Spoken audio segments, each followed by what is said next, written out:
Good morning, everybody. Howdy do, folks. Good to see you. Good to be here. Hope your Easter weekend has been going well for those who celebrate, or for those who just enjoy long weekends. Hey, Vivian, thanks for the Storyteller tier membership. Right as we're starting things off, thank you. That's very kind of you. I really appreciate it. Let me switch that over to this screen so you can see it. Oh well, we got the tail end of it. Like the Terraria music? Yeah, we're using the Terraria OST today for your listening pleasure. Deciding to mix things up a little bit. If you guys loathe it, if you despise it, then feel free to let me know. But yeah, I don't know. We've been listening to like the same OSTs on loop for like, I don't know, 2.5 years now. Figure we might as well mix it up, add something new to the pile. Howdy, I'm back after a long while. Good to have you back, Vivian. I really appreciate the support. Thank you. I love Terraria. Yeah, me too. For a long time, it was actually my second most played game on Steam. For a really long time, with TF2 having been number one for, I don't know, the past like 15 years. Still is well, not number one anymore because of Baldur's Gate 3. But if we don't count the game that I play for a job, then yeah, it's still number one. Hey, Tora. Oh my God, how do I read this? Hey, Tora Link Ninja, how's it going? Good to see ya. Good to see ya. Glad you could make it too. Glad you can make it. Thanks for everybody who's here early. Susum, Samuel, how's it going? Lord of Coconut Doggies, Athena, good to see ya. Good to see ya. So we're gonna be continuing our Retaliation only run today. It was a pretty convincing start, honestly. We managed to clear out the Goblin camp. We're just about to head into Act 2 to go grab some gear. We're not doing this region locked like I normally do runs. I guess I normally do them like region locked light. We are playing a Dark Urge, which is why we have the Deathstalker Mantle. We're not using that, of course. And we don't really have any real Retaliation gear. We did grab the Holy Lance Helm and the Gloves of Belligerent Skies to help us out at the end of last stream, but we've yet to actually use them. Other than that, we got our Adamantine gear. We just did this right under Grimm's nose. We did not fight Grimm because I think that might be actually impossible for this build. And yeah, so we're still kind of getting things assembled. We're gonna head into Act 2 to kind of stealth our way around and see if we can grab a whole bunch of the items that we need. Speaking of, I think we need to go track down a Potion of Glorious Vaulting, because I don't think we have one of those. Glorious Vaulting. Yeah, it doesn't look like it. I guess we'll worry about that a little bit later. We're gonna get to Last Light in first, and then we're gonna jump our way all the way over to Moonrise. I think we should be fine at fighting the shadows. I think it'll be okay. I don't know if we have any necrotic resistance elixirs. We do not. We're only level 4, so this might be a little bit tight. But we'll see how it goes. Heading into Act 2. It feels weird doing this before fighting Wargaz and clearing out most of Act 1. But such is the nature of this jump scare. I forgot Retaliate was going to talk here because he's a deep gnome. But yeah, we're going to go ahead and real quick throw on the Guiding Light, cast Light. Keep the shadows off of us. Throw back on the Whispering Promise. Make sure we have a better amulet on. I guess we should do our prep to fight these guys. So I think it's going to be a little awkward actually killing the shadows. I guess we can always run away from them if we need to. Deep voice for deeper gnomes. Yeah, that was a really deep voice. Because they're resistant to like all the damage types we deal. Except for the Holy Lance Helm, which they're actually vulnerable to. So this might carry us through the fight, depending if we can get them missing us. So I guess because we want them missing us, we'll go ahead and use Protection from Evil and Good. We'll also go ahead and restore our 2nd level spell slot. We're going to throw on the Absolute's Talisman, go ahead and use Aid. And I think we're ready to go. Hey Marcos, how's it going? Why are you a gnome? We are a gnome because it makes mental saves way easier, thanks to Gnomish Cunning. Really, really good ability. Pretty much the main way we die is getting CC'd and being unable to heal ourselves. So we want to not get CC'd. And gnomes are very, very good at that. Please make a dedicated video for this. I will. I actually enjoyed the... Oh, Shovel was already invisible? What the hell? They didn't look invisible? I enjoyed the first day of this playthrough so much that I might like bump it up in the editing schedule to do it sooner than some other runs and videos and whatnot. We'll see how the rest of the run goes. Maybe the rest of the run I'll absolutely loathe. Maybe it'll be like super tedious and nobody will like it. But yeah, this is definitely getting turned into an edited video. Okay.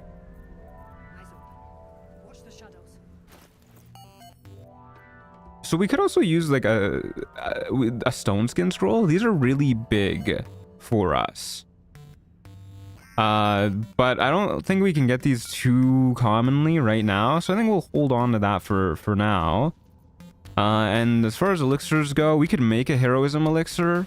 I know we got the stuff for it. I don't think we'll need it against the shadows. Strength elixir is really good against them anyways, because it helps their saving throws regardless. Are we still in the gear gathering phase? Yes, still in the gear gathering phase. But that should be over pretty soon.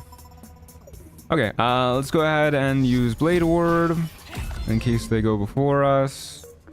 And trigger this dialogue. Hello, guys. Keep to the light. Yeah, we got a few more items to gather here in Act 2. The main ones we want to get are the Flawed Heldisk Armor and the Iron Vine Shield. I'm actually going to turn down the Terraria music a tad. Just a tad. Just a smidge. I think that was a little bit more than a smidge. Ah, that's okay. I think it sounds alright. Lower your weapons or feel the Mother of Spiders' prickly wrath. We're referring to the thorns that are covering us, of course. But yeah, the main ones we want to get are the Flawed Heldisk Armor and the Iron Vine Shield. The Flawed Heldisk Armor is going to be super easy to get. We just need to get to the last light in, which is, you know, totally doable. We just need to walk there, essentially. That's not hard to do. And then we want to get the Iron Vine Shield, which is in the Toll House. So we'll require a Moon Lantern there. So we're probably just going to hop our way over to Moonrise Towers. Grab the Moon Lantern there, then grab the Iron Vine Shield. And then there's one other item that we really, really want. That is, I always forget the name of it. The Flesh Melter Cloak, I want to say. Which is over in the big old acid pit. That you can reach either through the morgue or by going through where the Kuatoa are. And I think we're going to try going through where the Kuatoa are. That way we can just like use Featherfall and like an Invis Potion and then just like jump down there and walk past the Kuatoa, and then we should be fine. And then we can just grab the cloak, get out of there. And then we should be good. I think that'll be all the gear we really need in Act 2. There's other gear we want in Act 2 though, like the Callous Glow, or the Callous Glow Ring. The one that does 2 radiant damage added on to pretty much all of our damage. That'll help us out a lot. His soul consumed by the darkness, not a good sign. Yeah, I'd say that's a bad thing. But we'll worry about getting the Callous Glow Ring a little bit later on, because that's you know, that's past the past that one really big fight outside of Balthazar's room, which you know, that'll be an interesting one, I think. Okay, so we want to provoke attacks of opportunity. And we still have Blade Ward up, so I guess we'll just go ahead and jump here. Trigger the attack of opportunity. Try and get them to fail their saving throws on our helmet. Although I guess we should do this first. Let's go ahead and use get our sword shrieking.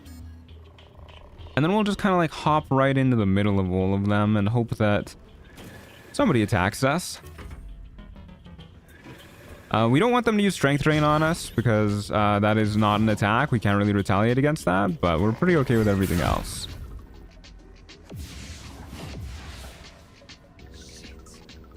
But yeah, we could... Oh, hey, that's kind of helpful too, actually. Singing Sword Shriek buffing our allies' damage. That's not something I considered. Hell yeah, pop off, Queen, I guess. But yeah, the Callous Glow Ring is going to be a bit of a pain to get because we need to do that big fight outside of Balthazar's room. And all of those enemies have Radiant Retort, which means we can't use the Holy Lance Helm to kill them. And there's going to be a lot of them because we can't actually destroy the portals. We could skip the fight. We found out that in our Druid, in the Bear mode run, that if you're wild shaped and you walk into that room, the cutscene just doesn't trigger and the bad guys don't spawn. So I'm sure we could do that using the Pixie Bell. Yeah, it's a little worried what I was a little worried that was going to happen to our temp HP. So Armor of Agathis was a little pointless to cast in this fight. But yeah, we could turn into a Snarl or something using the Pixie Bell. Radiant Vulnerability really coming in clutch here. And then skip that fight entirely. Like, that's definitely an option. But a part of me wants to do as many fights as we can in this playthrough. So, I don't know. Hey, there's the Radiant Vulnerability. We should go ahead and cast Blade Ward now. These guys do a decent chunk of physical damage. So, yeah, let's just go ahead and recast Blade Ward. We could also get, like, Shield of Thralls going. Actually, let's do that. I think this is pretty solid. If we stun these guys, it's actually a good thing, unlike in most fights, because our allies can still get some hits in on them. Takes forever, but you could always merge the combat as well. Yeah, we could get Balthazar to do the fight for us. Every single time I've had Balthazar join the fight, though, he's lost. Which, you know, that's not good. But I think that is uncommon. So I think I've just gotten a little bit unlucky with Balthazar's roles in that fight. We will be getting the Gnomish Elixir from Araj. And I believe the Gnomish Elixir actually gives us knock. So we won't even really need to go out of the way to use... to like, go grab the knock scroll. So maybe that actually is the play. Maybe we just get Balthazar to do our dirty work. Can you do a video on how to repair MSI monitor vertical lines issue? I cannot, I'm afraid. If you go invisible, it won't prompt the cutscene either. Really? Even if you, like, leave invisibility once you're in the room? Because we'll need to leave invisibility to lockpick the door. Pretty sure Balthazar will always lose if you don't destroy the portals? Yeah, that's been my experience. Okay. Oh yes, I should have re-blade warded this turn. That's my bad. But at least we should get to kill this guy. Are you... Oh, I can't check your resistances right now. I don't think he's resistant to thunder. They are resistant to thunder. Okay, well, they died anyways. And then we will go ahead and I guess we'll cast Blade Ward now, so we don't continue to take a buttload of damage. Oh yeah, I did something fucked up. I need to remember this. I bound Blade Ward to a hotkey. Have you ever seen anybody do such a thing in all your time of Baldur's Gate 3ing? Don't really like you hitting us. Oh, our concentration got broken too. I was not paying attention to that. We did roll a nat 1 on that. Okay, that's fine. We'll just heal up. Bless up. Not quite sure about regular invisibility, but greater invisibility might work in the Balthy room. Yeah, we'd need to find a greater invisibility scroll then. Oh, also, rip Harper Caro. Good God. And of course, in typical Harper fashion, they went out of their way to go die in the Shadow Curse, so now we got another enemy to fight. Very cool. Okay, well, at least they decided to do that, and you also died. Hello, loving the Terraria music to start the day? Hell yeah, I'm glad to hear it. Once you're at the door, it won't prompt the cutscene. Done it on my last few runs. Oh, okay, well, that's just the easiest way to skip the fight. That's good tech. And a lot easier to do, too. Okay, maybe we just skip ahead and go grab the Callous Glow Ring then and just skip that fight. It is kind of an obnoxious fight anyways. So I'm not, like, too sad about skipping it. Okay, we should go ahead and recast Protection from Evil and Good. And then we'll just walk up to these guys. Hey fellas, how's it going? Does Ferlara Loop Shriek work with retaliation effects? It sure does. Man! How did we roll another crit fail on our concentration? What is happening to us? Okay, this is quite an upsetting position for us to be in, actually. I guess we'll save our reaction to maybe kill somebody. Oh, so that fight gets really laggy with all the spawns? My computer can handle it. I don't think I've ever actually lagged during that fight. But I can definitely see how it would be a problem. Okay, we need to survive 2 turns from shadows now. 1 turn from shadow now. Okay, we're good. We made it. Okay, well, we will cast Protection from Evil and Good again, I guess. And then heal up. We do have... Oh, we didn't put the Periaptive Wound Closure back on. Ah, I forgot we had Periaptive Wound Closure. Okay, we'll use this healing potion then. I need to put the Periaptive Wound Closure on my little hotbar. Okay, we didn't instantly lose concentration. Okay, this is good. I probably should have shrieked later in the fight now that I think about it. I mean, our Harper allies did do a lot of work for us. So I guess it's not too big of a deal. Yeah, every now and then somebody's gonna hit us. Yeah, we get our reaction back at the end of our turn, so sure, let's do this. I don't think it matters which one we do. I think they both apply the same amount of reverb for us. Okay, so now we heal up again. I guess we use this healing potion. Ooh, almost got a max healing roll anyways there. And then we Blade Ward. And, yeah, I think that's it. This is gonna be a kind of a close fight, I think, from here, actually. Yeah, we really want those max rolls on the Holy Lance Helm. Huge. Phenomenal. Hey, Punchy Punch, how's it going? Did I say that already? Did I already greet you? Probably. It all blends together. Okay, we'll jump now. Nice. And I guess because we didn't get hit there, we can go up to you and jump here. Huge. 1 temp HP. Then we'll go ahead and Blade Ward. And pass our turn. That underground Hallow music coming in hot. Yeah, I'm glad so many people are enjoying the Terraria music. I wasn't sure how it would be received. I know a lot of people like Terraria music, but it is kind of like crunchy. I know a lot of people ain't really into that, but I fuck with it. How's it going? I missed last stream, but caught up on the VOD. Going pretty well so far. We kind of just started. This is our first fight of the day. Not like too important of a fight. We could always leave, but I think we have this fight in the bag. Especially if we keep our HP topped up. And I guess we'll just stay here. It's kind of annoying that the shadows keep running away. Oh, also, proccing reverb off of our invisibility seeing eye is really funny. Okay, Blade Ward. Heal up. End our turn. Oof, ouch, owie. Okay, we succeeded our concentration check. Huge. And then we'll just go ahead and do this, and you should just be dead. I don't think the damage roll actually mattered there. So we got 1 temp HP back from that, which is great for blocking the strength drains. Strength drain brutal, by the way. Hitting for so much damage. Okay, I guess we'll go after this guy next. Can't jump. We need to heal up. So let's heal up.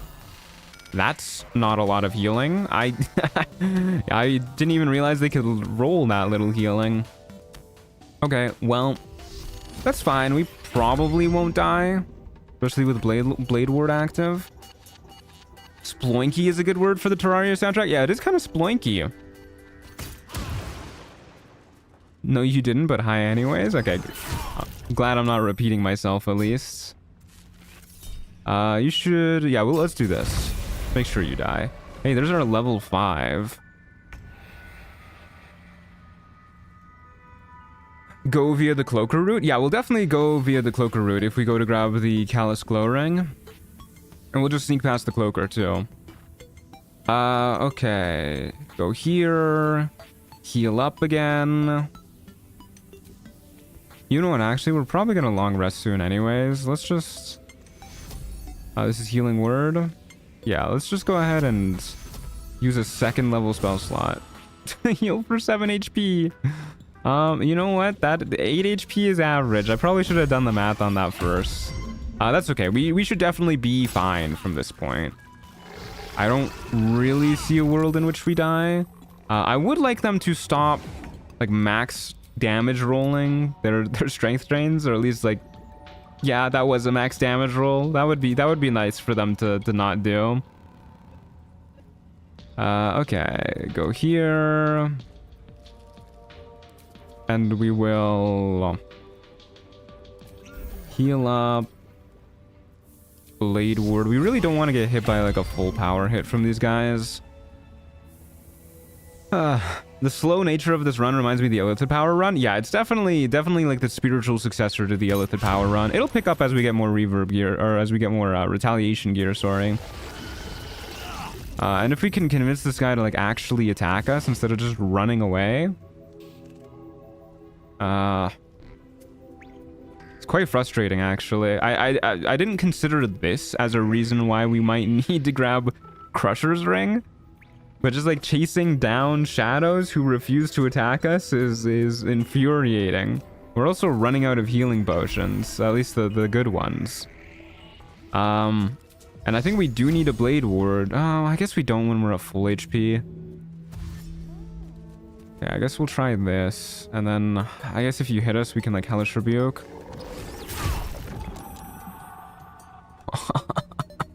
This is the third crit fail on concentration we've rolled in this fight. Okay, yeah, whatever. Let's just upcast Hellish Rebuke. They're resistant to that, so to be expected. One dead. They missed anyways. Let's go ahead and roll protection from evil and good again. And try and jump and pass our turn.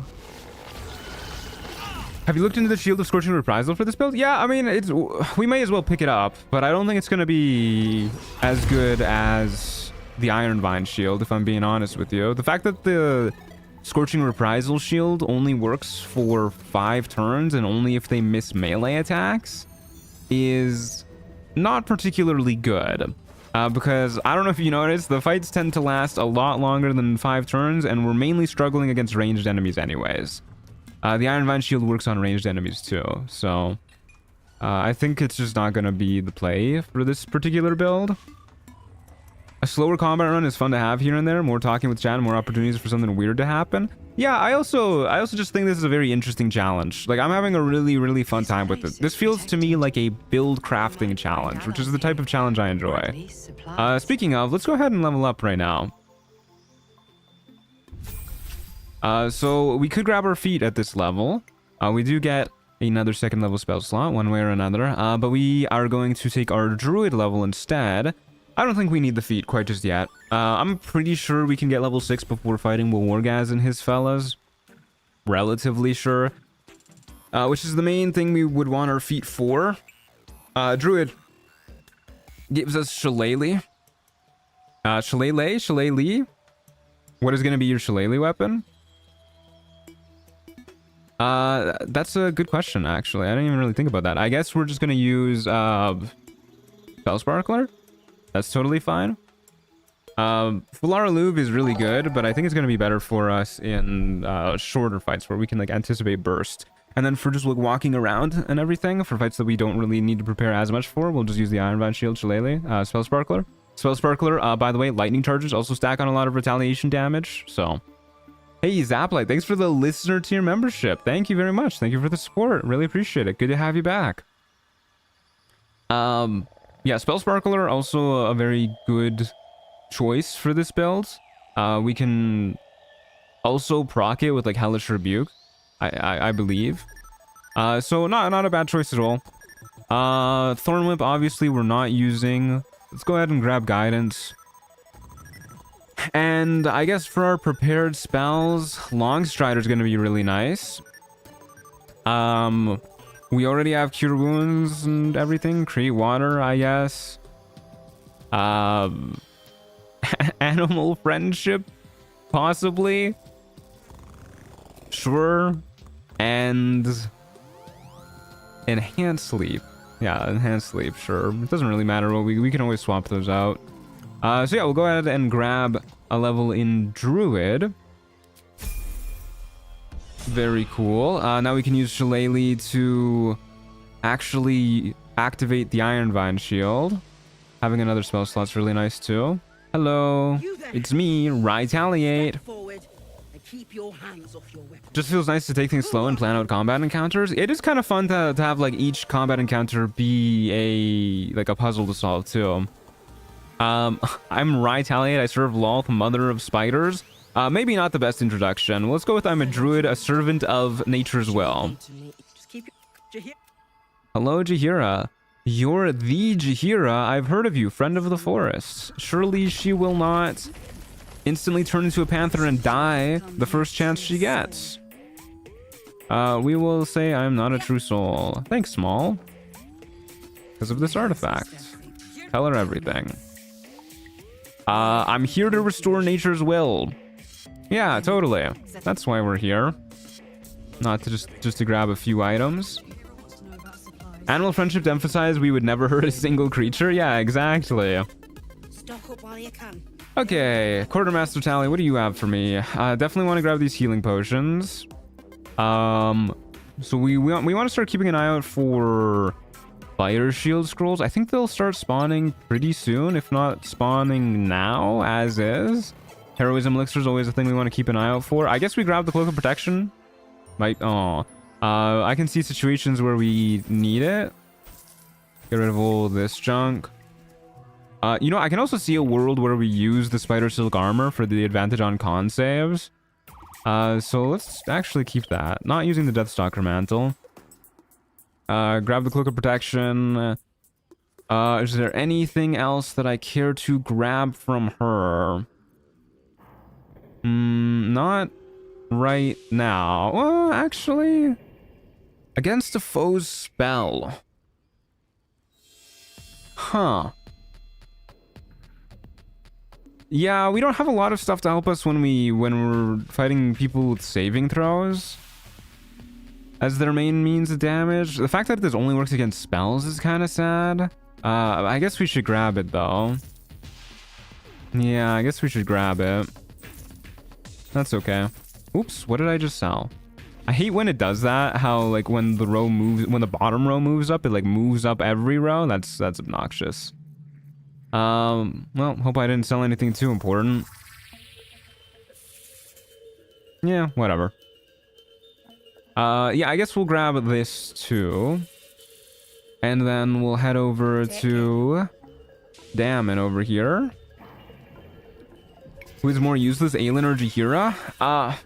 Honestly, well, I mean, you can control Jaheira. It's optional to not control her. But assuming that we're talking just like purely AI controlled, I think Jaheira is worse. And if you find interesting materials. What do you mean? bring it to me. I found this metal in a place called Grimforge. There's our flawed Helldusk armor. We may as well get everything else from him. Flawed Helldusk helmet. Flawed Helldusk gloves, and I think that is everything. We could also go ahead and grab the Darkfire short bow, which grants resistances that would be pretty nice to have. We can go ahead and sell him the Flawed Helldusk gloves and the Flawed Helldusk helmet, maybe too. I mean, this could be nice. I could see a world in which that is nice. I kind of want to keep most of what we got, honestly. I guess we don't need the Speedy Light Feet. We're not really going to be doing Speedy Light Feet shenanigans this playthrough. Gloves of Power, don't need those. Don't need these. Don't need this. Or this. Do need that. Would like to keep that. Yeah, we haven't been looting as much as we should, I feel. Brother, you're broke. We're both too broke to make this deal work. Okay, I guess we'll keep some things and then just take gold off his hands for now. This is so awkward. Okay, there you go. Good enough, whatever. So the flawed Heldisk armor is probably what we'll be using for most fights from here on out. I'd imagine when you're hit by a melee attack, it might take a D4 fire damage, which, you know, doesn't sound too impressive, but we'll take all the damage we can wherever we can get it. This is I want to say a dex save for them to avoid taking damage, so reverb helps with this as well. But yeah, we'll go ahead and throw this on. Plus, it looks really cool. I love the way the flawed Heldisk armor looks. Super sick. Okay, and then we need to where is the Shield of Scorching Reprisal in this area? It's like it's over here, isn't it? It's over in like this area across the way, I think, possibly. Losing crit immunity and damage reduction is slightly unfortunate. Yeah, it is slightly unfortunate. But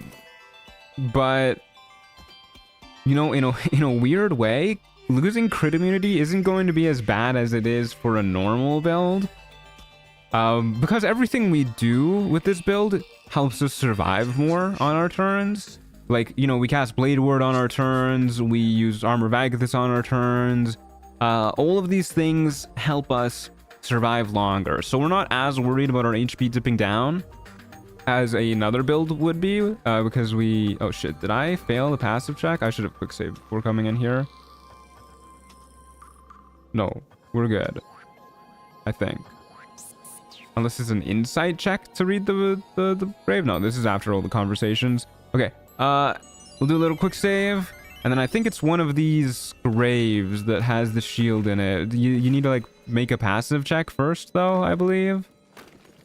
Somewhere around here. Oh, I can't remember where this thing is. I should have looked this up beforehand. Is it the open graves? Could have sworn there was a passive check somewhere. Oh, there it is. Yeah, that's it. Okay. That's why we saved. We'll... Oh, I should have cast the guidance beforehand, too. We will go ahead and try that one again. I've done a riposte only run. This is much more interesting, though. Yeah, I think this is a pretty interesting run. I wish my Baldur's Gate 3 would stop stopping whenever I try and load stuff. That's very disheartening. It might take a D4 fire if it feels like it, yeah. Oh yeah, and then the other reason why crits are actually not that bad for us compared to other builds is because a lot of our damage gets doubled by the enemies critting us. Yeah, this is what we're looking for. Here you go. Shield of Scorching Reprisal. This is a really hidden item. For those of you who don't know that this item exists, it does. It does. Grants you resistance to fire damage and has this neat little ability. So once per short rest, this lasts for I think 5 turns, maybe 6. You can huddle behind your shield to increase your AC by 1, and any attacker who misses you with a melee attack takes a d6 fire damage. It's a dex save. On a save, they still take half damage. So, yeah, kind of a neat little item. Completely new to me, and I'm 1100 hours in. Yeah, it's really out of the way. It is super duper out of the way. Okay. And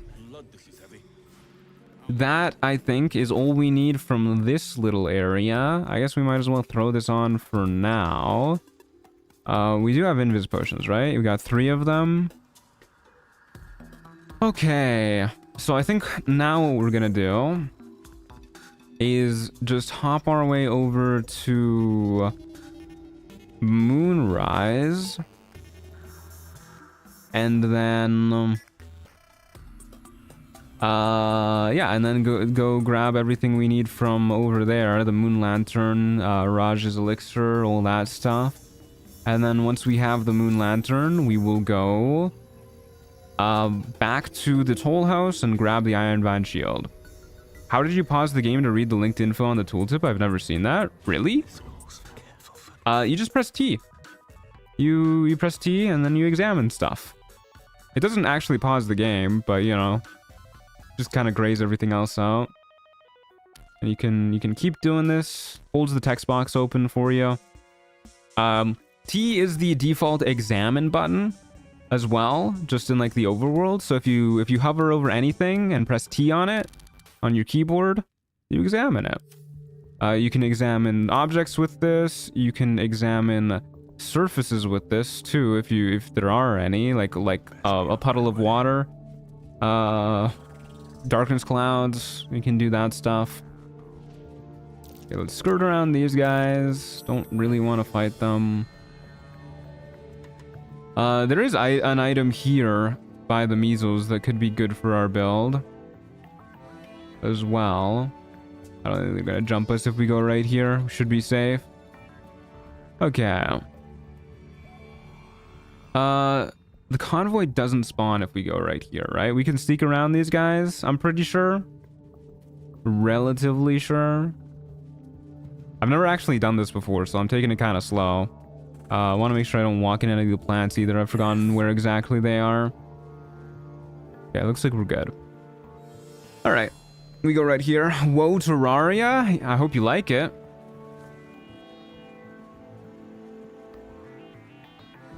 The gauntlet for radiant orbs are there, right? Yeah, that's the item that is somewhat good for this build. I do think that the gloves of belligerent skies are probably better because we do also a lot of thunder and lightning damage with this build. It's just you know, we got the Wrath of Storm stuff, we got reverb stuff, so I think that's totally okay. We have Falara Louvre. Any hoodles. Now let's go ahead and you know, Shovel, I don't want you dying to the Shadow Curse. I'd feel really bad. So let's just go ahead and dismiss Shovel. And then we'll go ahead, enhance Leap. Do a little quick save. And yep. Something's wrong. And yep. And I guess we'll dash too. Moving in. There's some enemies that are like right over here, but I think we should be able to avoid them. And then what, like exit? Yep. Yep. All right, that's pretty easy to do. That is not hard at all. I was a little worried I was gonna die there and have some real egg on my face. Its power is strong here. Rippling Force Mail could be good for force damage and will proc your gloves, boots, and helm. True, I should grab those too. I always forget that the Rippling Force Mail exists. Yeah, we'll go back and grab those in a moment. My apologies. Welcome back, true. That's for your superiors to know. Alrighty, sounds good. Let's go ahead and get all this stuff out of the way. You know, actually, before I forget, we did grab the waypoint here. So just before I forget, let's go grab the Rippling Force Mail. Just something I've been wondering, does constant clicking not feel annoying when moving rather than just holding the mouse button down? No, I like constant clicking. Honestly, the worst part about constant clicking is that I know this isn't what you're doing, so don't think this is a dig at you, but every now and then I will get people that are like, it's so annoying seeing you constantly click. That's the worst part about it. But yeah, I mean, if I liked holding down to move more, I would just hold down to move. Open up. But I don't know. I think it's just like all the hours of playing like Diablo and Path of Exile and games like that where I just got used to clicking to move. Okay, Rippling Force Mail. This is also a retaliation item. Gives you force conduit when you take any physical damage, which reduces the physical damage you take. And then if you have enough stacks of this, you do like a little explosion for force damage, which is pretty cool. Pretty cool. I don't think it has a lot of synergy with our items.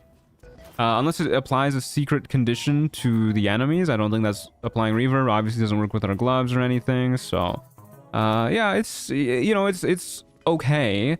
The damage reduction is the nicest part about that. And of course the retaliation is pretty good too. It just takes a while to build up is the problem. It's the main reason why I like the Flawed Heldusk armor a little bit more. Okay, now we go back to Moonrise. Hells. Torchlight won't last long. I do the click, wait for them to get there, then click further. Yeah, that's a good way to go at it too. It's also AoE, which is nice. It is AoE, yeah. It's a pretty big AoE too. Does it say how much here? 6 meter radius. That's quite large. That's quite the AoE. This is the place. This is where we'll discover the secret of the Another true soul. I don't think these guys have any items that we really want right off the bat. But we do actually want something from Roa Moonglow. We want the Bow of Awareness, which I should have got earlier. I think we also buy Stone Skin Scrolls whenever we see them. There's not a ton of things we want to concentrate on. And Stone Skin, I think, is worth it. Saves us from having to cast Blade Ward every turn. We can worry a little bit more about healing. Which is pretty good. I like healing. I like healing a lot with my build that takes 1,000,000 damage. Gloves get procced from the helmet's radiant damage when they miss. Yeah, our gloves get procced off of the helmet. They don't get procced off of the rippling force mail, though.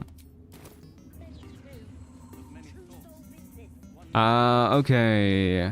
Let's go ahead and put that bow on before I forget. And then we will go talk to people in this room. We'll just kill the goblins in the cutscene so we don't have to worry about doing another fight. I want to get us our items. What the? So we can do some real fights. Keep silent and watch. Kill them. They're worthless. I love the random grunting from Ketherick. The goblins are yours. Deal with them however you wish. All right, we will contain our excitement. Take it easy, Retaliate. My God. What amulet are we using? We should be using the Periaptive Wound Closure. I think I have the Absolute amulet on right now. For the extra aid. You gotta help me. For old time's sake. I dream of blood pools deep enough to bathe in. Run me a bath. No. Good lord. Please. Dark Urge, chill. I'm trying to think of what fights are going to be easy with this build. I think any build where it's just like enemies that do melee attacks for not a lot of damage are going to be easy, but I guess that's easy for every fight. Fights, I mean, like, I don't think there's going to be any truly easy fights for this build if I'm being dead ass. But I think fights where the majority of people deal physical damage, even if some of it is ranged, is going to be better for us. You know, Blade Ward alone makes that pretty easy. We will grit our teeth and ignore the feeling. With difficulty. Is there a way to show cumulative damage taken up to now? It would be cool to see at the end. I mean, I guess I could like go back and count, but I don't think I'm gonna do that in the edited video because that sounds like a lot of work. Hey Araj, how's it going? Should you be interested, I have a Let's hear about the special offer of yours. I can brew a rather potent Alright, let's do it. just a little prick. And So it's we all want this over. elixir for a couple reasons. It's a gnomish elixir, which gives us knock, which is very nice to have just in general. There we are. And then we also want to get unstable blood later on. This is kind of a retaliatory effect, but this is maybe like the worst cloak we could use. We have a chance to make people daze if they hit us when they're reverbed. Dazed removes somebody's reaction. We really need people to be able to make opportunity attacks against us. We will grab the Ring of Free Action. We will grab some healing potions, and I guess we'll grab this Vigilance Elixir too, because that can be pretty useful for us. Yeah. Okay. Looks good to me. Come back. That would be so cool. I wish we got a stat page at the end of the run. Yeah, that would... I mean, if it was just like a stat page that I could pull up, that would be sick. I don't know, maybe somebody can like make a mod that does that, but I think trying to manually count that might do my head in while I'm editing.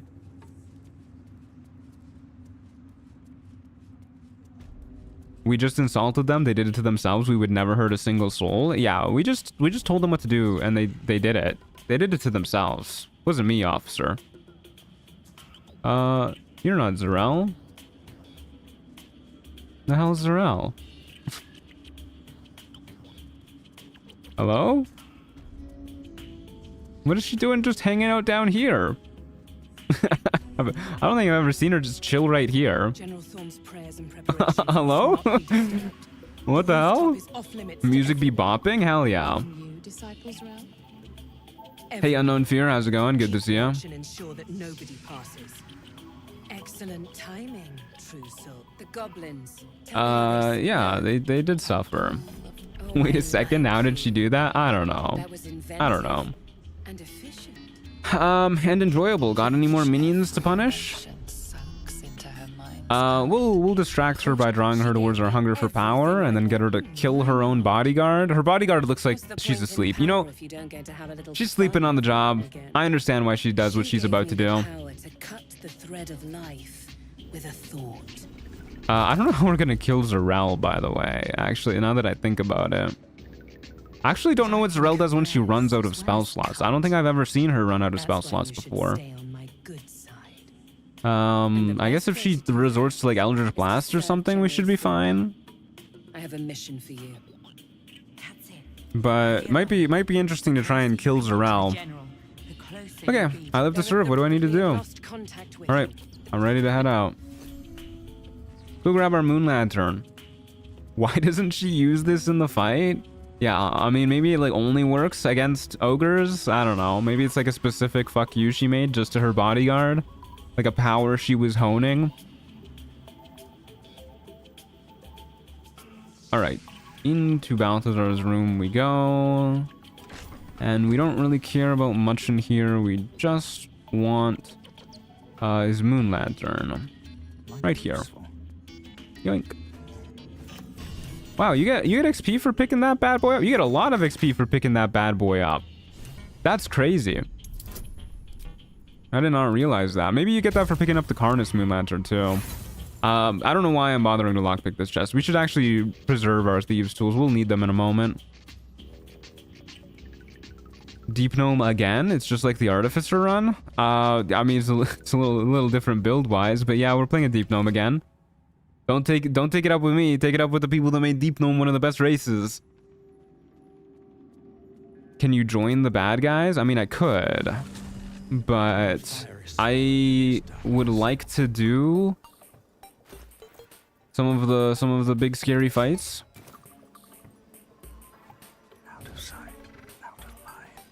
But yeah, trust me, the build itself is very, very different to the Artificer run. We got some reverb stuff going on, but it plays quite differently. Okay, I don't know why I'm sneaking all the way over here. So we need to get into... Let me do a little quick save here. I guess, you know, let's get our HP back too, just in case.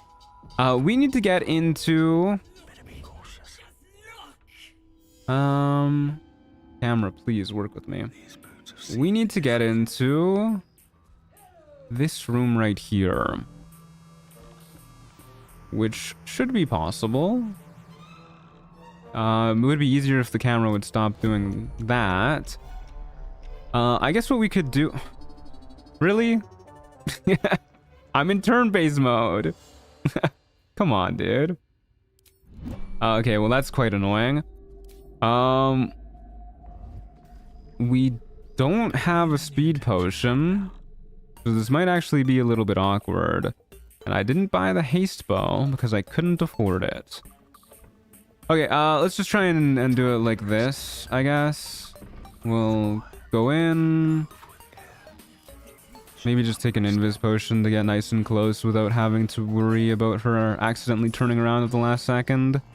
And then if I enter turn-based mode now, are we good? Yeah, we're good. Okay.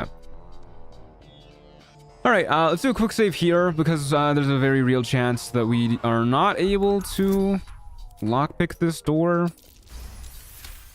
All right, never mind. And then in we go. Shut the door behind us. Don't be rude. Okay, and then inside this chest, can you please do a fight to show us your build, please? Yeah, stay tuned, brother. Stay tuned. Don't worry, I'm gonna do a fight. We get the Iron Vine Shield.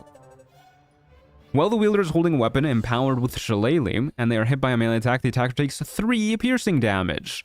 That's quite good. As far as retaliation effects go, a lot of them are D4s, which is on average 2.5. This scales with our wisdom modifier too, so if we ever increase our wisdom modifier, which I don't think we will be doing, but if we do, we will increase our damage on this. Cool. Rad. Gnarly. This means we lose out on the adamantine shield. So our crit immunity is completely gone and we lose reeling on people. But we kind of want people to hit us. It also says when hit by a melee attack here. This is a lie. This works on ranged attacks too. So this is actually a lot better than you'd think it would be. Because right now we're struggling a lot with ranged people. The Holy Lance Helm is our only other way of dealing with them. So this like doubles our range damage, which is really good. Really good. So we'll be keeping this on for the most part. Looks kind of cool too. We get 1 level druid. What other classes do you need? We have 1 level druid for Shillelagh to use the shield. We have 1 level warlock to give us armor of Agathis and hellish rebuke. And then we're going to be cleric maxing after that. Tempest cleric gives us wrath of the storm, as well as heavy armor proficiency and healing spells and whatnot. So that's all very good. Also gives us access to blade ward, which is probably the MVP of this playthrough. And then we're going to be taking wizard for our 7th level so that we can learn flame shield as a scroll. Baldur's Gate 3 lying in a tooltip? Never. I know, it's quite shocking. Quite shocking. If you really think about ranged attack, if you really think about it, ranged attacks are just melee made from far away. Well, my grammar is bad today. It's okay. I got you. Okay, so next on our list of items to get, well, I should also probably swap this out too. And we'll put this on the, hold up a second. We're gonna reorganize this. I don't usually reorganize, but we got to keep our amulets together. Actually, you know what? We can just take this one off. There you go. We're not going to be using that anymore. Okay. Let's go ahead and go to the... I guess we'll go to the Kuatoa next, so that we can grab the Caustic Reprisal Cloak. What about Abjuration Wizard? Yeah, Abjuration Wizard is easily the best for retaliation builds, but the reason why I'm not doing an Abjuration Wizard is because everybody is like, hey, why aren't you playing an Abjuration Wizard? We all know it's the best. Let's do something different. Let's have fun with it. Let's get a little spicy up in here. Isn't there an armor in Act 3 that has a Thorns effect? Bone Spike, I think? Yes, the Bone Spike Garb, I believe is its name. Yeah, we'll be using that too. I guess we'll just go invisible to walk past these guys. Easier than trying to awkwardly sneak around their vision cones. They do have dark vision. What the hell is that underwear, bro? Man can't wear whatever underwear he wants? Why are you underwear watching, huh? Why are you looking at my underwear, you freak?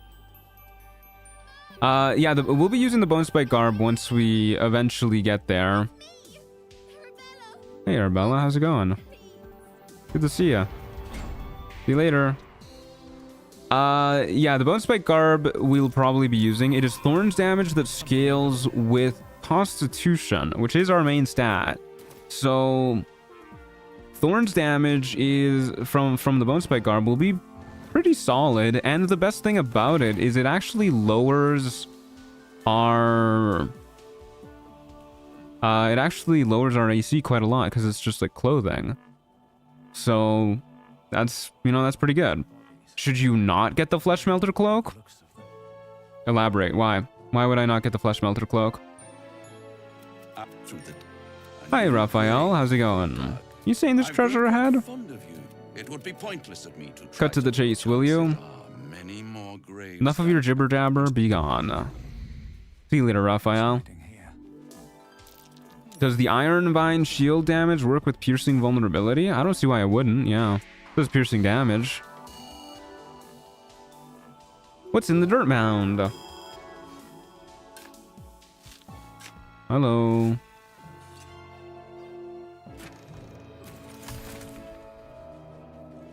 I don't know, I was just wondering if you would get it or not. Yeah, we're getting it.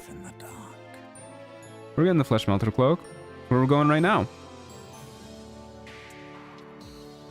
Okay, do I have any Featherfall scrolls or anything? I do not. I don't think so. At least. Which means we'll throw on Mistress Grace.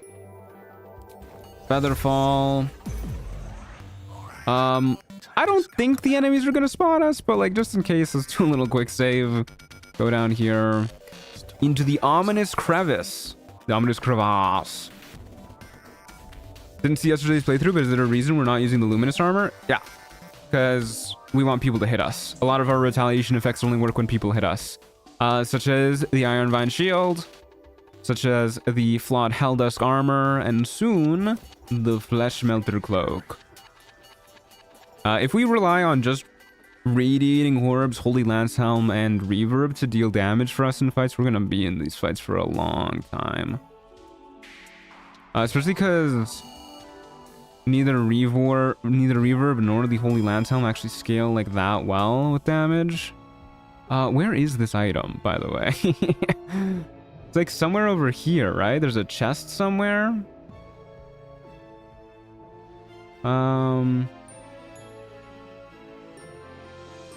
Oh man, my camera got stuck. Help!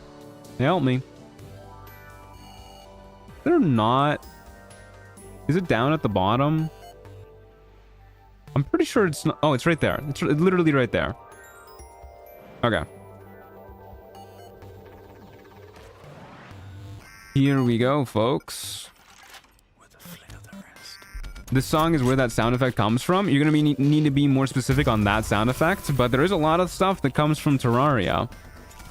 Okay, beautiful. The Flesh Melter Cloak. Whenever a creature deals melee damage to the wearer, the creature takes 1d4 acid damage. How much damage do you do around? Really varies quite a lot. Not in a real point calculating that, because it depends on how well enemies can hit us. So we're probably going to replace the Ring of Protection when we get it. When we get the Callous Glow Ring, that is. So off we go into the Grand Mausoleum now. The woo-ah-ooh. Yeah, totally. I get what you mean. Yeah, that sound effect. Yeah, that comes from the Terraria OST, of course. What's inside? Okay. These sigils and chains. Yeah, we should be able to just sneak past these guys. We got 3 more invis potions. Yeah, we'll be fine. We'll be fine.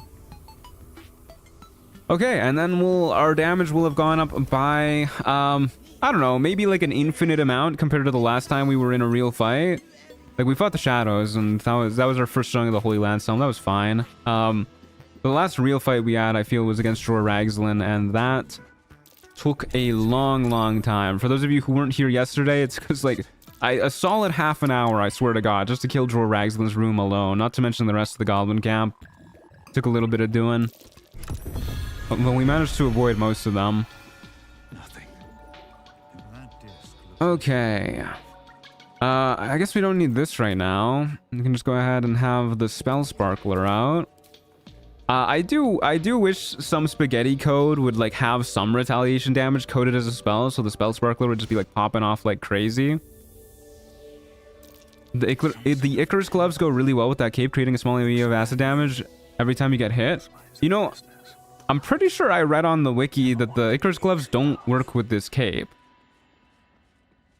But maybe the wiki is mistaken? Do you have personal experience saying that that those gloves work with the cape?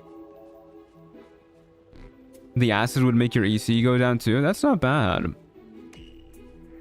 Has Proxy proposed to you yet? I want that collab. No, he's taking his sweet time finding that big old topaz ring that I want. Sadly. I don't know why I'm sneaking. Yeah, I also doubt the Icarus gloves would be that much better than the gloves of Belligerent Skies. Our gloves trigger quite often. I like how she's still giving us like the tutorial on how to beat the puzzle. The puzzle's done, lady. Chill. Okay, so we just invis past the cloaker, invis past the room to, or invis past the fight in Balthazar's room. And then I guess we use our gnomish elixir to just knock that door open. Rather do that than keep waiting for a DC 30 sleight of hand check to work. Okay. I don't really know exactly where the trigger is, so I'm just gonna sneak, walk down here. I guess as long as we stay out of its line of sight while we're sneaking, we should be fine. But we could probably get like pretty close. Actually, do we even need to use an Invis potion to get past the cloaker? I'm pretty sure we could just walk this way. Hey, Yeehaw Mac, how's it going? Good to see you. Alright, this door's locked. Don't give me trouble now. Don't give me trouble now. Surely the cloaker won't see me cast guidance, right? It's all the way on the other side of the room. Ignore the quick save. That was accidental or something. It wasn't me. Somebody else. I was never worried. Never in doubt. Slow down. You know what? Let's grab this water bottle. Free water bottle is not something I'll say no to. Okay, made it all the way over here, huh? We're zooming. You walked across the keyboard. Yes, yeah, exactly. Okay, and now, if that one chatter is to be believed, we just invis in and we're good to go. Howdy, fellas. How's it going? Alright, I think we're good. Yeah, we just need to use our gnomish ingenuity elixir and knock.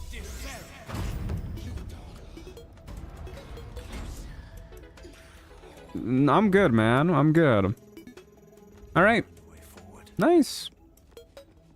I'm already looking forward to the Act 3 Blade Singer Wizard video. Well, you'll be happy to know I actually started writing the script for it last night, which I usually don't do script writing on the same day that I stream. But I got a fire lit under me. I want to make more content. Hey, Hala, how's it going? Good to see you. Okay, so we just grabbed the Callous Glow Ring.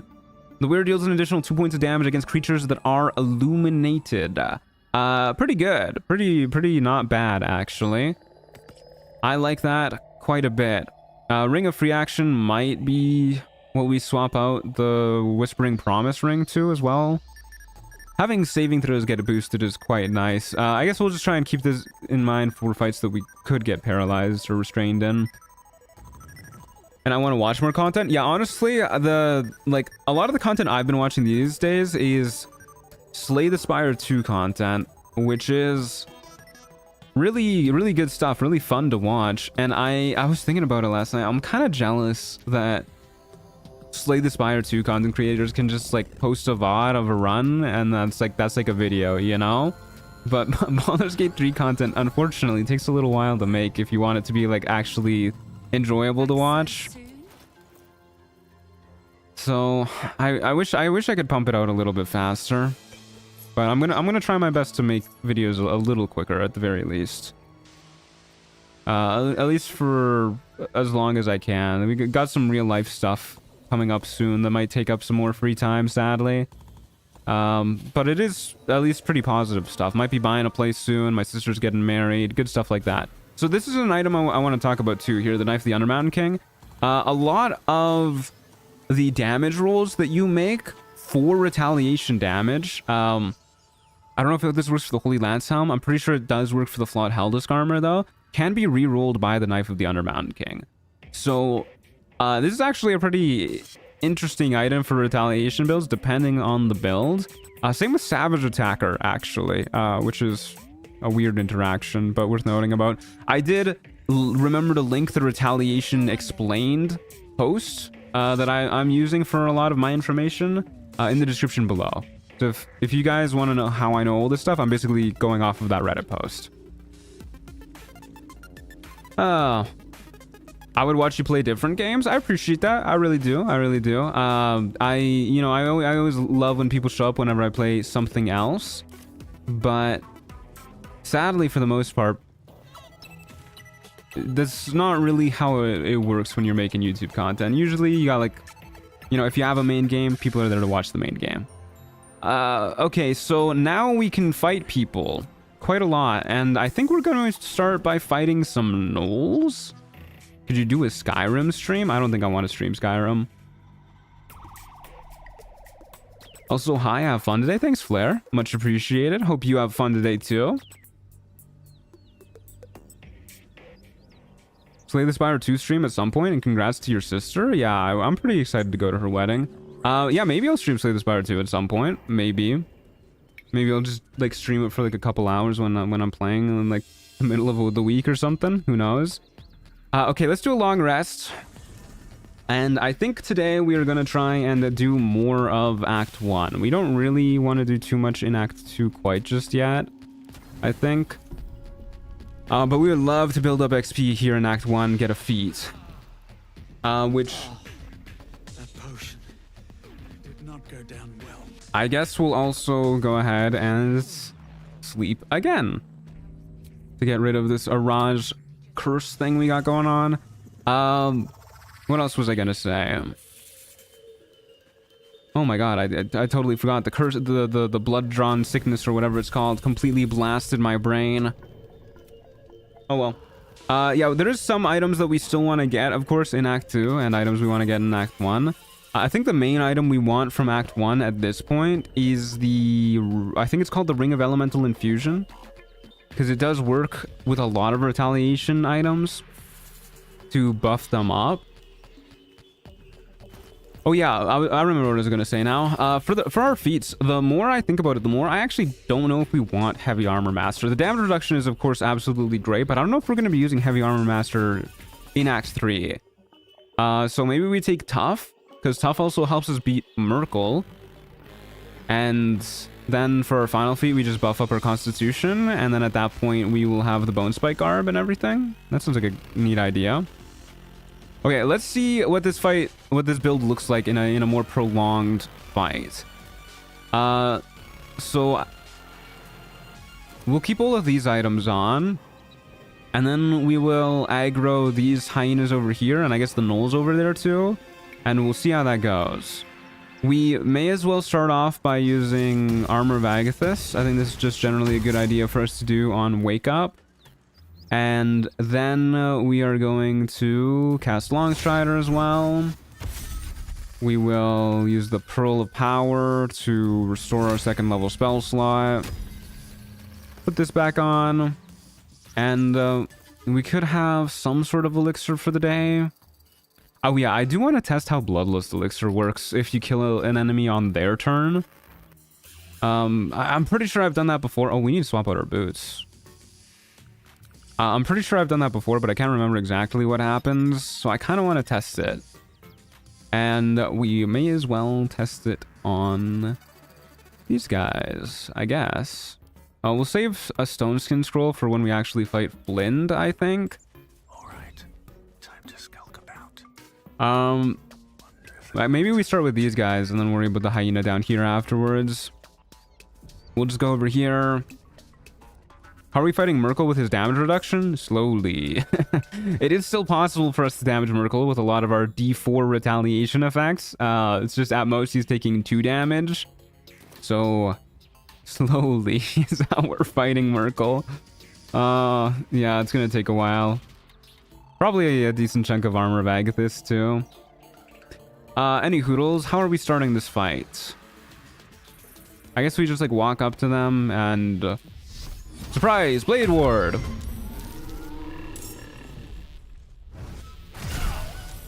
Good. Don't know why Wrath of the Storm isn't working. Is this guy so far away that he's not in range of my Wrath of the Storm? So let's take a look at some of the retaliation damage he just took here. We got 1 acid damage, 10 cold damage, 1 fire damage. So unfortunately, like minimum damage rolls on both the acid and fire, but honestly, not bad. We could kill here with just Hellish Rebuke straight up. Don't think that's necessary. Sounds fun. Yeah, I wouldn't describe it like that. We got some lightning charges for using psionic backlash too, which is not what I was expecting to have happen. But now we have lightning charges as a damage rider as well. So we can walk over here. We can go ahead and jump to trigger an attack of opportunity. Boom, dead. Beautiful. Yeah, Bloodless Elixir definitely triggered there. We don't really have a lot to do when we trigger it on our turn, though, so... we still have 2 turns left of Blade Ward. We Shillelagh, for sure. I should have done that before going into the fight. I need to... Actually, I'm gonna bind that so I remember it a little bit more. Druid, Shillelagh. There you go. And then... I guess we'll just trigger an attack of opportunity. And do the same with his buddies. We'll just literally run circle. Oh, are these guys both ranged? They are. Yeah, we'll stand in melee with them. And pass our turn. We could stage fright too. Oh yeah, we want to get the Zathis as well. We'll do that soon too. I definitely think our actions are still more valuable than our bonus actions, even at this point. We'll save the stage fright for a different fight though. Hey Adrian, how's it going? Good to see ya.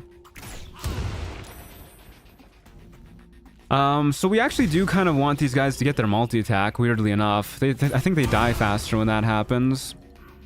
So yeah, you can see we actually have ranged retribution now, thanks to the Iron Vine shield.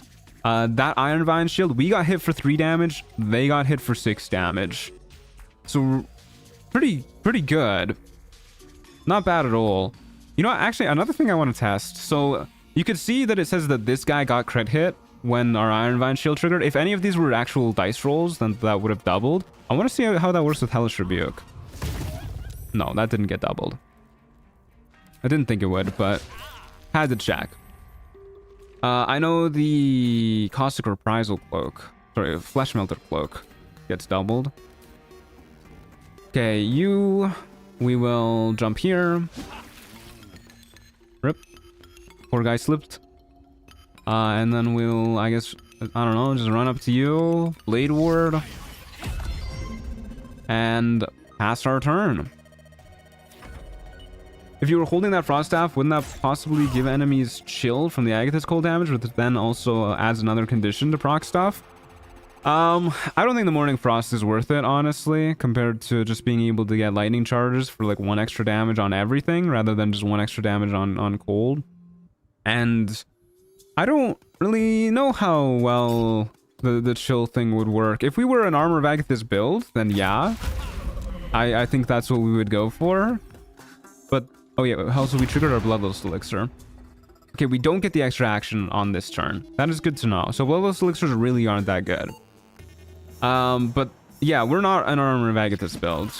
We're just a Retaliation build that happens to occasionally use Armor of Agathis. We're kind of like a rainbow damage build, as you can see from what we're doing here. Walk up to you. Not enough movement speed to jump. Doesn't matter. You're a ranged guy anyways. We Blade Ward. We passed our turn. Beautiful. Oh, right. I forgot they can eat their buddies. For 1 HP. That is not worth it. Okay, we jump. Beautiful. Okay, so this is what I was saying when it's not too bad that we lose our crit immunity. So our armor deals double damage there. And then our cloak also deals quadruple damage? No, that's not right. The damage roll is fucked up. It does double damage too. We got 5 acid damage. That's a result of 2d4 instead of 1d4. Yeah, so pretty good. Pretty good. Not too bad that we lose crit immunity. Obviously, I think we'd still be better off with crit immunity, but it's not like the end of the world that we lose it. And then we can go ahead and Blade Ward. And let's not heal. Let's see what it looks like if we just do a whole fight without healing. This is basically a porcupine build? Yeah, pretty much. Pretty much.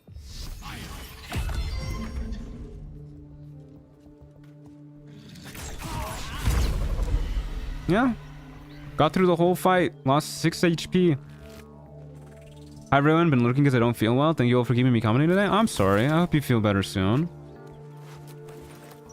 Yeah, pretty cool. Not bad at all. These guys aren't really that easy too, as far as fights go. Like, they can do a lot to you if you're not prepared. Okay, what are we doing now? I guess we just walk up to this guy and start a fight. This must be where. Hey, how's it going? Her darling pups will not be. We will step back to watch the show. Oh my god, are we gonna actually watch this in cutscene? This is hilarious. I'm glad you liked the build. It's kind of a silly build. I'm really enjoying it too. And now that we have all of these retaliation items and the Callous Glow Ring to act as a damaged rider, it's kind of popping off. With the happy music, yeah, the beautiful Terraria music as we see a life being born. I mean, childbirth is always a happy occasion. Look, oh wow, he looks so happy. A tear almost springs to your eye. Okay, I'm starting to think Retaliate might be a little bit of a freak. I like how we also managed to surprise 3 of them here, I guess, is what happened. Okay, I mean, Bloodlust Elixir still isn't the worst thing to have, because we do get temp HP from it. But let's just go ahead, Blade Ward, Shillelagh. Hold up, I'm going to start using hotkeys. So we can get through these fights a little bit quicker. And then... yeah, attacks of opportunity. Go at it, fellas. Go at it. Unfortunately, when we walk out of range, Wrath of the Storm doesn't actually have range to reach, but that's fine. We took 1 damage there. That's totally okay. 2 damage? Oh, yeah, right. We had 1 temp HP. We took 2 damage there. Yeah, that's totally fine. 0 damage. So, okay, so this is a problem. A lot of our retaliation abilities require us to be damaged. So when enemies hit us for 0 damage, that is not good. We want people to do at least some damage to us. Although it's also not a bad thing when they do 0 damage, because, you know, they do 0 damage, so it's not like the end of the world. We just don't want to have so much damage reduction that we can't take damage. What? That used my reaction. Oh, did it trigger off the guy who died? Whoops, I should have looked at the tooltip closer. Oh well. Go here, Blade Ward, end our turn. Are you playing a Dirge? I am playing a Dirge, yeah. Mainly to make the fight with Orin, like, possible. So look at this, we took 1 damage. This guy took... 4 plus 5, 9 damage. I don't even know what the word for multiplying a number by 9 is. We non-tupled the damage there. I don't know. We're hitting hard. We're hitting hard. I've never seen this cutscene. It's so gruesome. Yeah, I've never seen that before either, actually. That was my first time seeing that. It's so beautiful. It's actually so beautiful. Bloodless Elixir also not really triggering here, though, but that might be because of Call the Weak shenanigans. Are you going to be able to do the Isabel fight, considering Marcus focuses her? No, Isabel will go down if we do that fight. Okay. Not bad. Deca nippled the damage. That cannot be the word for multiplying by 9. Isn't Deca 10? It is non-tuple? Really? Whoa. Can't believe I had that stored in my brain somewhere. Have you watched the new Invincible episode? No, I texted a friend of mine. I don't know, what, like 3 weeks ago? Whenever the new Invincible season started. Texted them like 3 weeks ago to be like, hey, do you want to come over and watch the Invincible season with me? Because that's what we did for the last one. And then they never responded to my text. And I keep meaning to text them again. Because I do want to, you know, I like hanging out with my friends, even if they ghost me. But I've been so busy with other stuff that I just haven't had the time. Okay, so we're going to fight Flind now, which means we want to have the Ring of Free action so we can't get paralyzed, because that would make me sad. And we want to... yeah, that's it. That's what we want to do. This really seems like a crazy build. It is a crazy build. I'm really proud of how it's turning out so far, actually. Okay, so I guess we go in. Do I even want to go in with Armor Vagathis? Gives us another 5 temp HP if we upcast it. Probably gets immediately deleted by the ranged guys anyways, if I'm being honest with you. I guess we might as well. We're not really using our spell slots a lot. We might as well. We'll also short rest. I'll feel that one later. And I guess we concentrate on Stone Skin. This fight could be scary. There's a lot of enemies here. Our concentration saves aren't the best. +4 is, you know, that's okay. So that'll probably get broken at some point in the fight. But it means that we at least have our actions available to do other things than Blade Ward on the first few rounds. And then I guess we just Shillelagh. We could go in with Flora Louve here too, but I'm quite liking the Iron Vine Shield. How that's panning out for us. I guess like any other elixir would be better than what we've got right now. Yeah, whatever. We'll be a little suboptimal here. Okay, in we go. Did I save? I think I did. Do it again.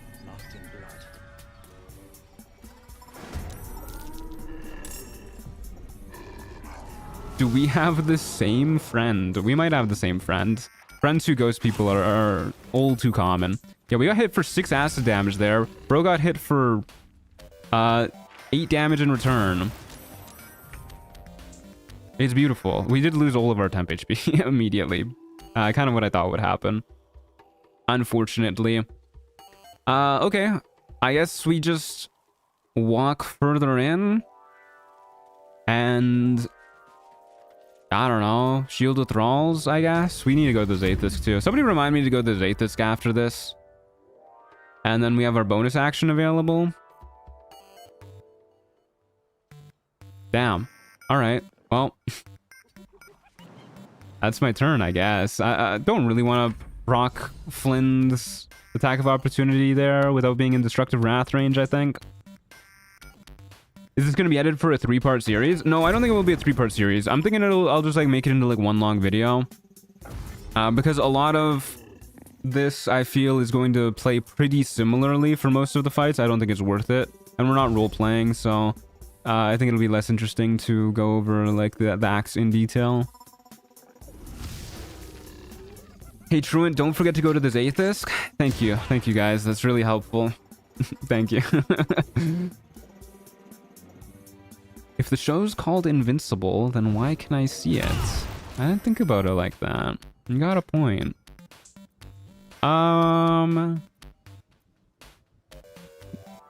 Nah, you can live. You can live. It is sad that the hyenas can hit us from so far away with their long-ass necks that they're out of the range of our melee retaliation abilities. Oh, I'll do this.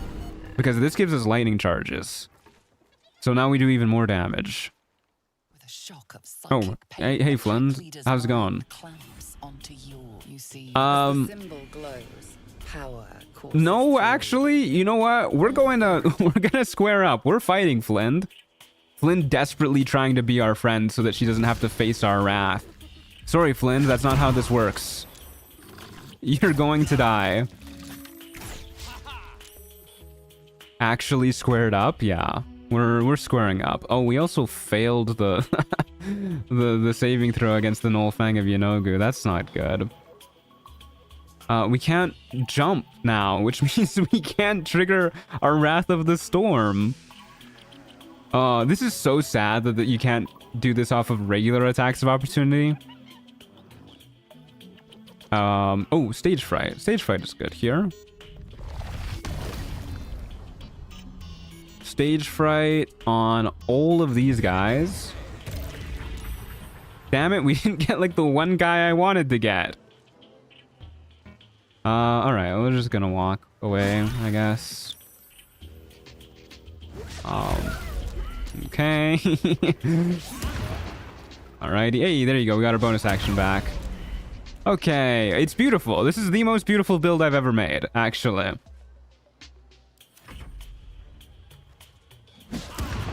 These guys have debilitating debuffs for this build. Yeah, just losing our bonus action is actually so bad. I always hate how you have to go through a round of combat before talking to Flint. It is a little janky. This is actually like stunningly amazing. Ow! Why on earth did you deal 26 psychic damage? Does she just do that? It's been so long since I've fought Flint normally. I guess she just does that. We might die here, actually. I mean, on average, this does like 15, so that's just like a crazy high roll, but... Hellish Rebuke to keep our lightning charges up.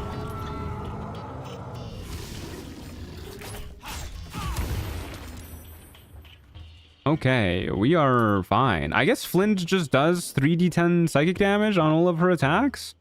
I don't remember that. I really don't remember that. Okay, well, we need to heal up now. I guess we will use the big healing potion. I guess there's a chance for Flint to just one-shot us if we jump here. So probably not a good idea to jump here. So why don't we heal up? And I guess we'll get Armor of Agathis going again for the 10 temp HP. Weren't you in Act 2? Why are we in Act 1 now? Because I walked back into Act 1. We just went to Act 2 to like grab a few items. Oh no, not when we want our stone skin to break.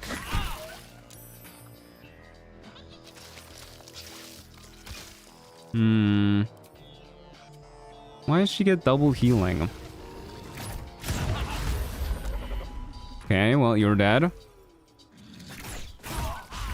Yeah, we're not doing this run region locked like we're doing like we do most of our other runs. Okay, so now we need to Blade Ward. Hey Jordan, how's it going? Good to see ya. And then I guess we do this. Okay, there's just one more guy and Flint left. That triggered our Bloodlust Elixir too. So I guess we can just go ahead and Armor of Agathis again, because we don't have Armor of Agathis active anymore. How's it going at the Retaliation station? Oh, I like that. It's going pretty dang well, dare I say. Not gonna lie, I love this build. Yeah, this build is great.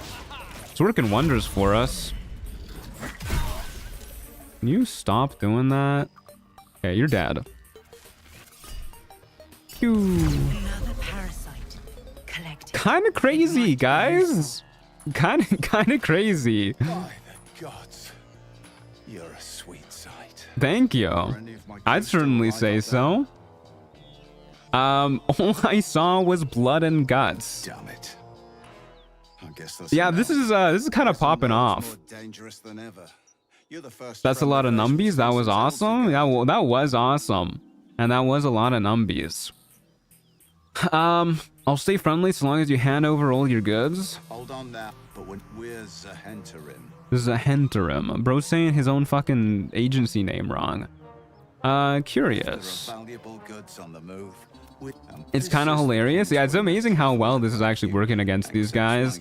Obviously, it's gonna get a little bit harder as we do like Act 2, but let's try and persuade him to betray his boss. That could work. How many hours do you have in Baldur's Gate 3? Close to 1300 now. Like 1280 something. I didn't even hear what he said. Is he giving me the chest? I was clicking through stuff a little too fast. Wasn't paying attention. We definitely still want hyena ears and everything. So let's loot all these guys. Speed potions are still pretty good for us in emergencies. Your Dark Urge is so powerful, he just stands there and people drop dead. I mean, that's literally what's happening. But the reason why I think this is going to be harder in Act 2... I do think this is the type of fight that's just best for us in general, like a physical damage fight. There's a lot of fights in Act 2 that are not physical damage based, and they can be quite scary. I don't think we care about any of the other illithid powers. Can't really use most of them, so we'll just build them up for Call of the Week. But yeah, there's a lot of other damage types that are going to be happening to us that are quite scary. Oh, he is just giving it to us, huh? Alright, thanks, man. Don't mind if I do. Yoink. And enemies in general are gonna have more and more HP. Once we get to Act 3, I think we'll be okay. We just get so many buffs, and we're so strong at that point anyways, that doesn't really matter. And also, there's a lot more physical damage in Act 3, which is what we're good at. But I think Act 2 is going to be quite scary for us. I really hope the new Divinity game will let you do crazy stuff like this too. Yeah, me too. I just thought about fighting the Mind Flayer at Merkel. That might be a problem. Yeah, I didn't really think about that either. That definitely might be a problem. I mean, I think the main problem of that is, like, what if it just, like, mind controls Daemalin, and then Daemalin smites us, like, 50 million times? Daemalin, everybody knows Daemalin gets, like a crazy buff when she's against you, compared to when she's on your team. So I don't really know how that's gonna go. Anyways, I guess we're gonna go to the Zaithisk now. Counterspell for the win, perchance. Well, you can't counterspell Illithid stuff because they're not casting spells. So I don't know about that one. Can you even damage Merkel if all your damage comes from a lot of small damage sources? You can. It's just gonna do like 1 or 2 damage at a time. So we're gonna have to buy a lot of healing potions before we get in the Merkel fight. Okay, so off to Kreshulek, my favorite place to be. Aelin is only good when it's bad for you? Yeah, pretty much. That's just how that goes. Unfortunately. But such is the nature of NPCs in video games. Have I rested today? So soon? I have. Cool. We definitely want to buy healing potions from Ajak near Zero whenever we can. We're probably going to stock up on healing potions from her, actually, before we head into... or before we fight Wargaz, I guess. Because I do want to fight Wargaz. And I really want to have enough healing potions from her to, like, get us through, like, all of Act 2, preferably. I heard they're making us join the patrol soon.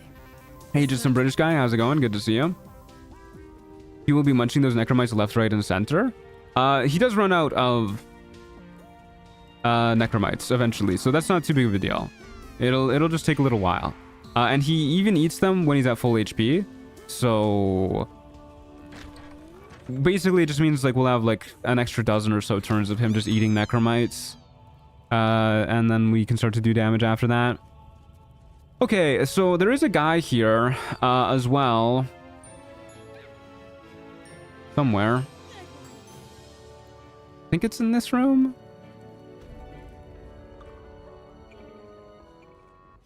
This guy, I want to say? Yes, this is the guy.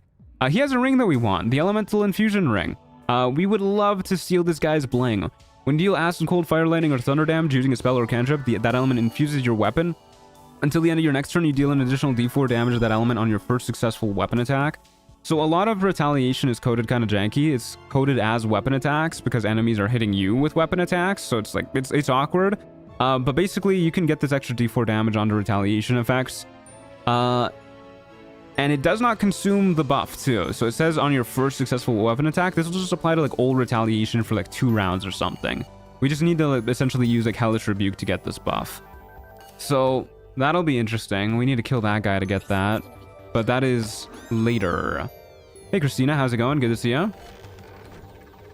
When I joined the stream at first glance, I thought we were in the House of Hope. I was like, damn, how much did I miss? That would be impressive. Parasite, brimming with magic. That would be really, really impressive.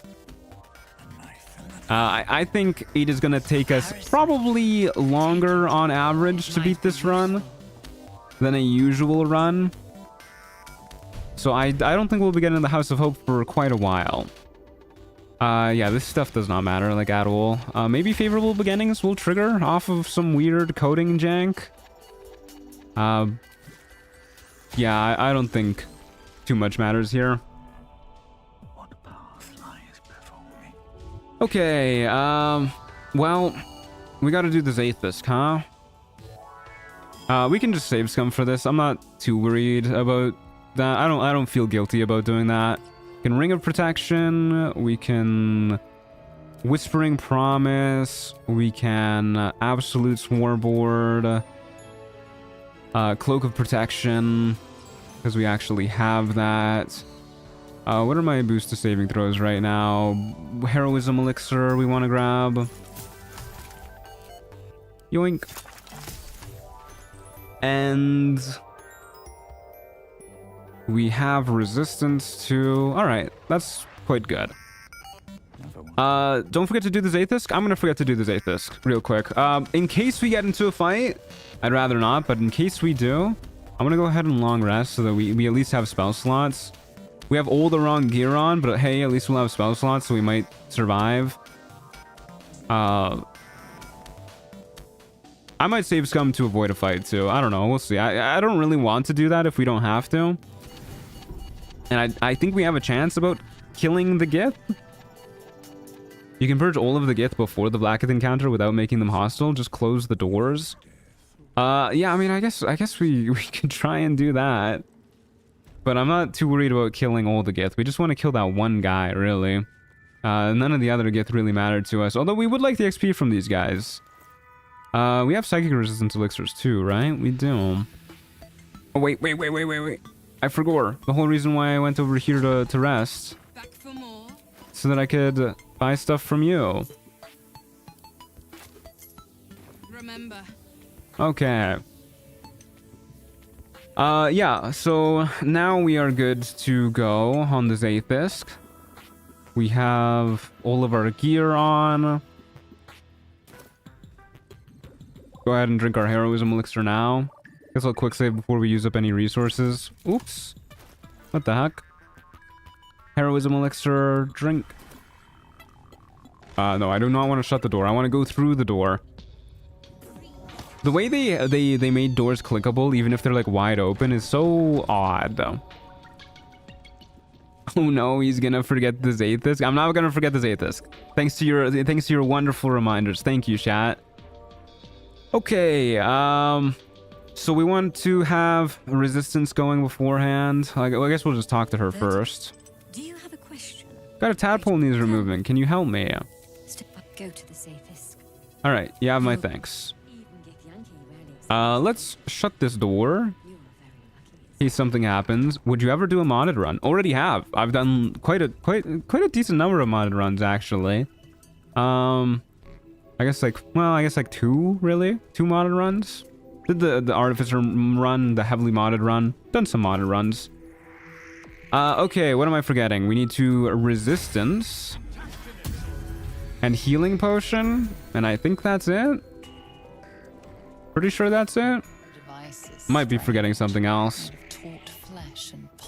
I also love when open doors are an obstacle that spells and projectiles cannot pass through. Oh, that is the worst. Chocolate Edition. Yes, Chocolate Edition is a modded run too. Yeah, for sure. Forgot about that. My experience in operating. So like 3 full modded runs. I think that's a decent chunk. And we're going to do more.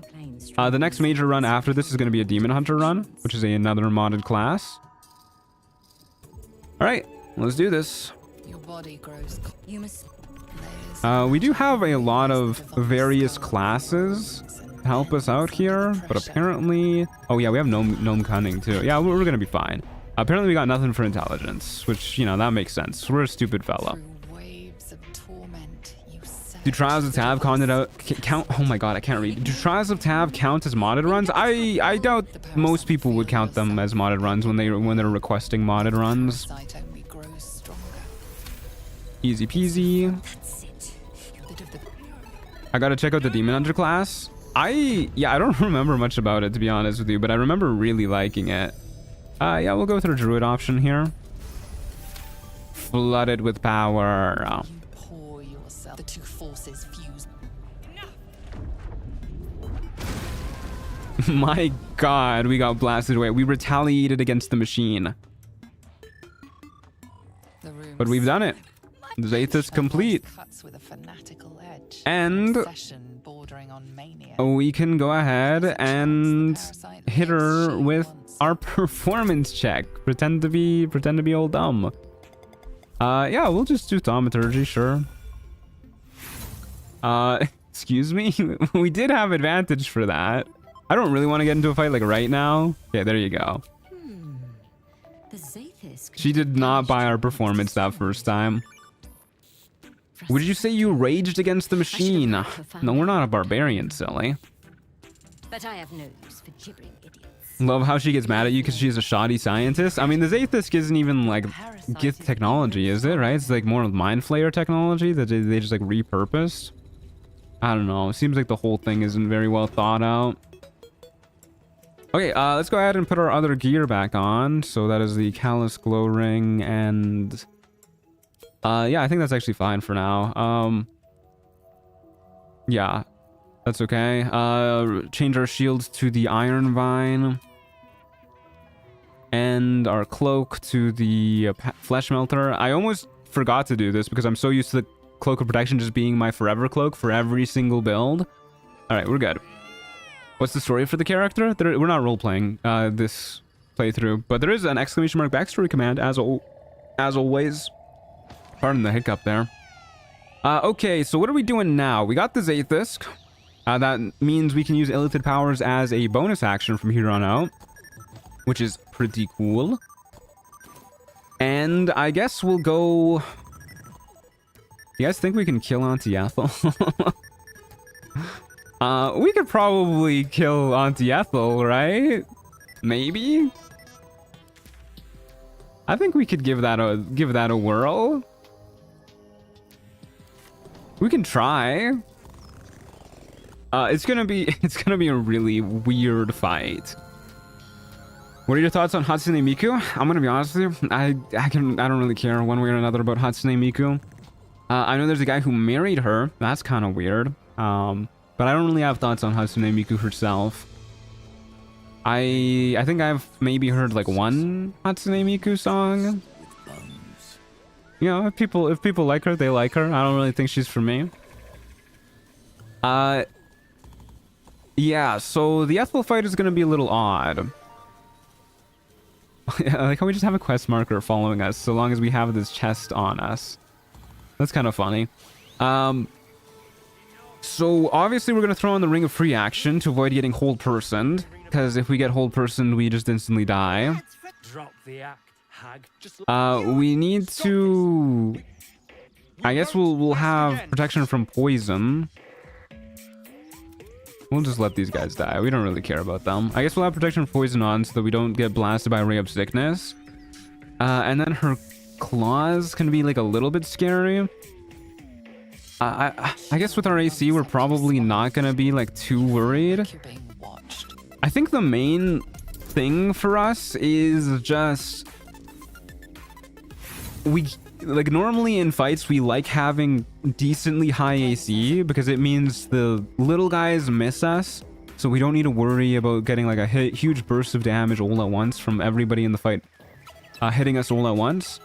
And the big guys will hit us, so we still get to do retaliation damage to like the actual boss fights. However, the little guys and the big guys in the Ethel fight are the same guys. They're all Ethel. So it's kind of up in the air about who's gonna hit us or not.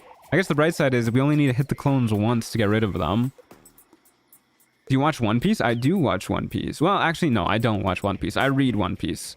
Because the anime has been kind of slow, let's be real. Every now and then I'll watch like an episode that's like a cool fight scene that I was looking forward to, but for the most part I don't watch One Piece. Okay, so I guess we'll go ahead and throw on the Ring of Free Action now. So we don't need to worry too much about getting hold personed by the red caps.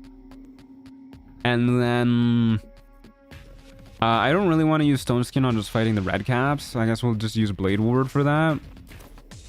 Have you tried the Ancient Mega Pack outside of Trials of Hap? No, actually, I haven't. Okay, well, I thought I was gonna be able to open the door and then prep afterwards, but let me just go ahead and buy these, and these, and these, and these, and... Oh, this is Corellan's Grace. This isn't the Rain Dance or whatever it's called. You don't scare me. I serve someone far more terrifying. If you but at gods grant me patience. That's Marina. I have some bad news for her. What's going on? Leave? Can we just leave? Hold up, Anti-Ethel. I want to do some more prep. Then we'll fight. Are you doing honor mode rules? If so, will any of these effects trigger her honor mode effect? So our retaliation effects that are just like built into our gear will not. We will need to cast Shillelagh to get Iron Vine active. So that'll trigger her legendary action. And then it also means we can't really use like Hellish Rebuke or anything. Which is something to consider. Let's go ahead and do our daily prep though. We'll go ahead and Long Strider. We'll get Armor of Agathis going. I'm going to be more excited to cast Armor of Agathis starting next level when we actually have 3rd level spell slots to use with it. I guess we want to kill the Warden too, now that I think about it. For her Restoration Amulet. Throw this back on. And then... I guess we're ready to fight. We might as well concentrate on like resistance or something. If we're going into a fight, we're not concentrating on anything else. We could concentrate on protection from evil and good, have these guys miss us more often, but do kind of want them to hit us, so yeah, whatever. Resistance is good. Anti-Ethel, where'd you go? Where the hell is she? She's hiding, man. All the way back here? She's trying to run away from us. Okay, do a little quick save. Cast Shillelagh. Oh, stop running. Blade Ward. Talk to her. Hello. What happened to Marina? Did you do something to her, vile villain? I don't know why we're a hero now, but you know, we are. Retaliate is a very mood swingy kind of person. That's none of your concern? What do you say? Want me to Yeah, whatever. Let's just hit the attack button. We're just doing this. Oh my god. Oh my god. I don't think the game likes it when you do that very much. My god. The swamp was actually a swamp the whole time? I don't believe it. Poison resistance elixir? I mean, we could use a poison resistance elixir for like the Ethel fight downstairs. We're not really fighting her here, but I figure we just use protection from poison instead. Use our elixir on a heroism elixir, methinks. We'll have to find another one because we're definitely long resting, I think, after this fight and the fight in the basement. Okay, Ethel, I'm just going to... Aren't her red caps supposed to be on the way? Oh, they're... they can't see us. They're like, huh, I could have sworn I heard something going on in here. I've never seen this happen before. And he looks so confused. This guy's just completely out of the fight. He's not even trying. Alright, Auntie Ethel. I'm just gonna go ahead and walk away from you. Alrighty. Let's see if we can get these guys aggroed onto us. Maybe. Maybe they're pacifists too. They're not pacifists. They are temp hostile though, so they don't really hate us that much. Let's stage fright them. Got half of them. That's okay. And I don't really think it matters where we go. I'm a little worried that all of these guys are gonna hit us like turn 1 and then we're just gonna like instantly implode. Maybe should have considered throwing on the Boots of Striding for this fight, because Ironbound Pursuit could make me quite sad. But we are still okay. These guys are just gonna bloodlust until these guys die, at least. Actually, do these guys attack once these guys die? Okay, a little rude of them to not even try and attack us. See you later, Auntie Ethel. Enjoy playing with your new friends. Bye-bye. Bye-bye. I like how she just like waddles away at the end. Okay, yeah, we can't provoke attacks of opportunity from them, so I guess that's the main thing. So what we'll do here, provoke attacks of opportunity from these guys. Good. Use Hellish Rebuke to get lightning charges. And then walk over here and jump away from these guys. Just did 31 damage to this guy. Oh my god. I love this build. This build is amazing. We took, what, 1 damage from him? Dealt 31? What is the word for multiplying something by 31? Okay, no, he hit us for 2 damage. My bad. That's astounding. What the hell? Yeah, that's oh wow, wowee. That makes me feel good. I love this. Might be my favorite build I've ever made. This is so stupid. Okay. What else are we doing? We have so many illithid powers we could use. I don't think we're using anything else though, actually. Fuck it. We shillelagh. Only multiplied it by 15.5. Unimpressive. Yeah, you're right. Yeah, these guys love to open wounds, which is why I wanted to get them attacking us. Because we don't really have a way to deal with saving throw stuff, really.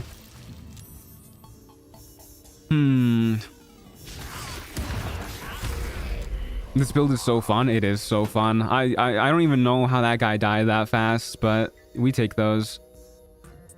Fuck, how did this guy get up there so quick? We're so slow. Okay, I guess I don't really want to lose Blade Ward. I guess we'll go after this guy. You guys gotta stop missing. We could Psionic Overload too. I forgot to mention this also buffs a lot of retaliation damage. We could do that, but these guys are very saving throw based. I kind of want to keep concentration on resistance. So, Blade Ward. Shillelagh, I guess. Really don't need to cast Shillelagh as much as I am, but we can. Remind me what the Stars Druid levels are doing? Honestly, not a lot. It's kind of just because we don't need a 9th level in Cleric, and we may as well just get like the extra healing from being a Star Druid. Okay, let's just go ahead and jump here. Oh, I didn't have armor bag this up. That's okay. We also have bleeding happening now. I think Dragon gives advantage on con saves. Yeah, we could do Dragon too for advantage on con saves as well if we want. One or the other, really. I don't think concentrating on stuff is really important for us, which is why I said the extra healing from Star Druid. But yeah, advantage on con is also worth mentioning. Okay. Well, I guess we may as well heal up and Blade Ward. We could get armor bag this going again. Don't think we'll need it. This guy's dead. And this guy's running for his life.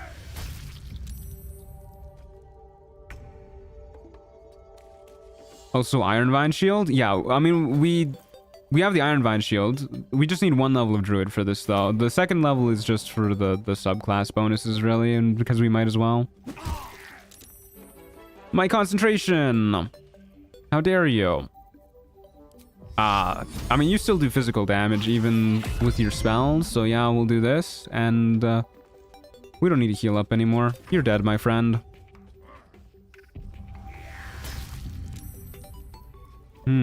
Keeps running away, though.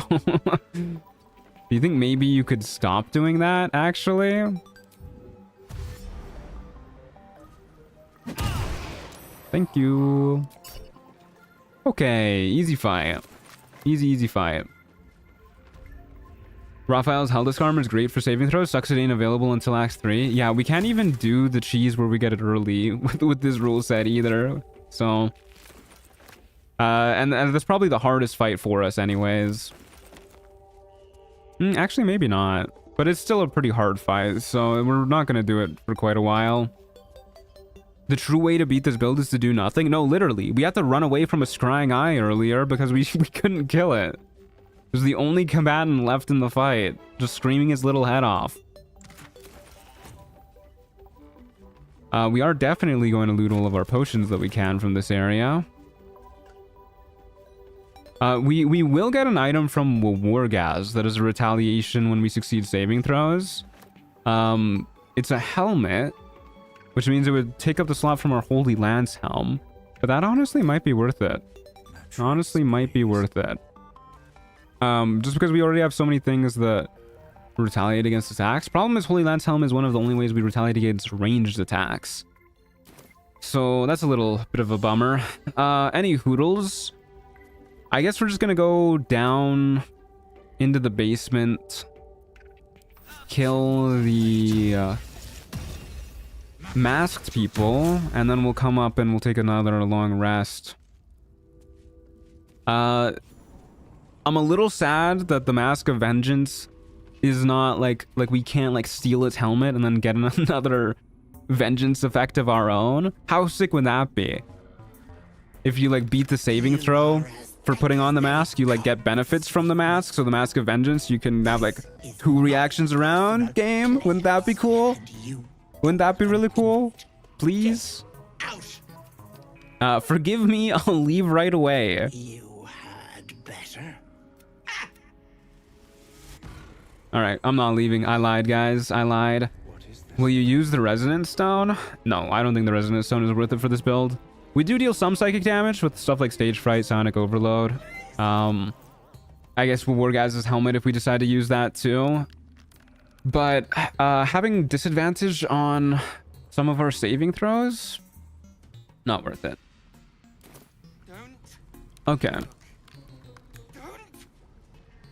Get our way through the door. Hello, Mr. Door. They are left as scabs. Goodbye, Mr. Door.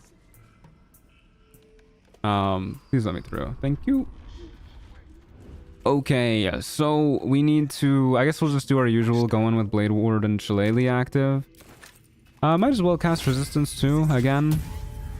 These guys can frighten us. So we'll do this. We'll Shillelagh. And then we'll sneak right in if we can.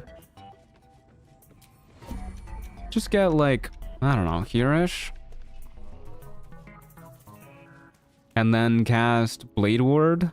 I love starting fights by sneaking up to people to cast Blade Ward. Never thought I'd see the day. What a flex.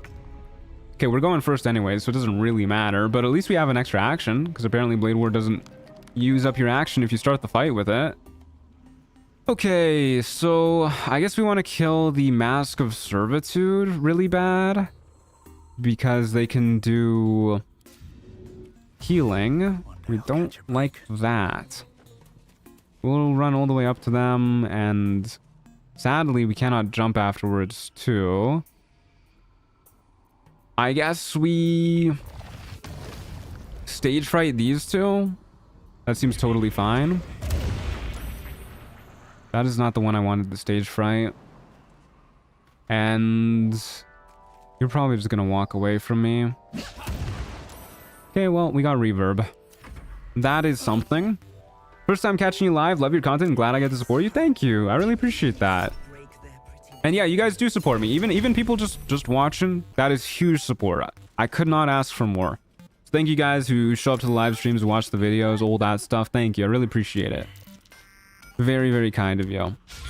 But also, you know, don't forget to like. Don't forget, that also helps out. Okay, now we go ahead and jump. We still have Blade Ward up. Jump here. Mask of Servitude lived with a 1 HP. That's rude. I should have used Psionic Overload. They would have died if I did that. Well, we'll do it now. Why not? Our first time using this, we get to see what little bits of extra damage we do. And we'll just hang out here, I guess. Oh no, I forgot our damage riders trigger on ourself too. Oh dear. Our Iron Vine shield retaliated against ourselves? What is this? Where is this piercing damage coming from? Oh no. Yeah, we'll use this again. Keep building up lightning charges. Hey, Loonteek, how's it going? Good to see ya. Good to see you, good to see you. No, don't succeed your wisdom saves. Attack me. Hit me. Oh, well, the Mask of Servitude just died anyways, so that works out. You're too strong. We really are. Okay, I guess we'll just go ahead. Dash this turn. We lose Blade Ward, but like, whatever. Unfortunately, Smite the Graceless is not one of the effects that works with Psionic Overload.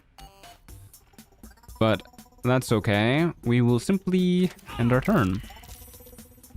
Yeah, a little unfortunate that we have our lightning charges triggering here. So what's happening here is our... Hold up. Our Psionic Overload is hitting ourselves at the end of our turn, which is triggering our lightning charges, and also our Iron Vine Shield, which is a Damage Rider source, so it's triggering another lightning charge. Thankfully, we are, with Blade Ward up at least, completely immune to our own Iron Vine and Shield damage at the moment, but still, what a world. Okay, please die, sir. That is not dead. That is quite rude of you. Alright, well. Ow. Just did like 6 damage to myself. Okay, so maybe Psionic Overload is not the play with this build. Maybe.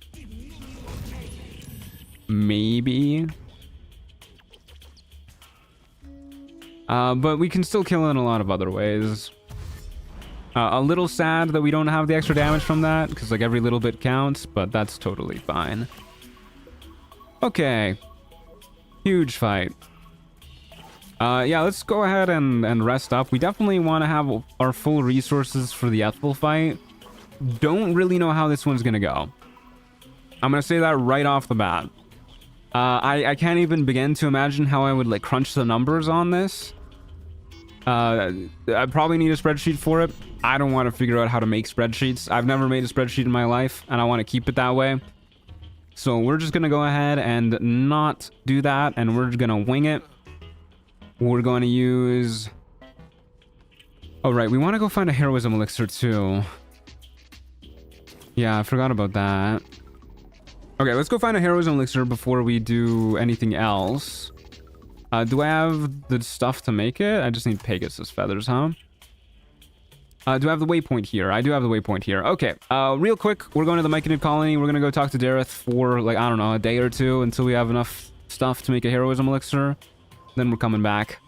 Oh, I love spreadsheets. I think in another world, if I started like getting into spreadsheets when I was like 14 or something, I could see myself being a big spreadsheet fan. But it's too late for me. I don't want to take the time to learn how to do spreadsheets. I got so many other things to worry about these days. So many other things that I would rather learn how to do too. Okay, how many invis potions do we have? 3? That's not enough. Pegasus feathers. No such thing, apparently. Alright, Dareth, I get it. You hate me. You hate me. I'm undecided on spreadsheets? What a lukewarm take for you to have. For Easter, I made a spreadsheet to color coordinate the candy with the eggs. Why do you need a spreadsheet for that? How does a spreadsheet even help that?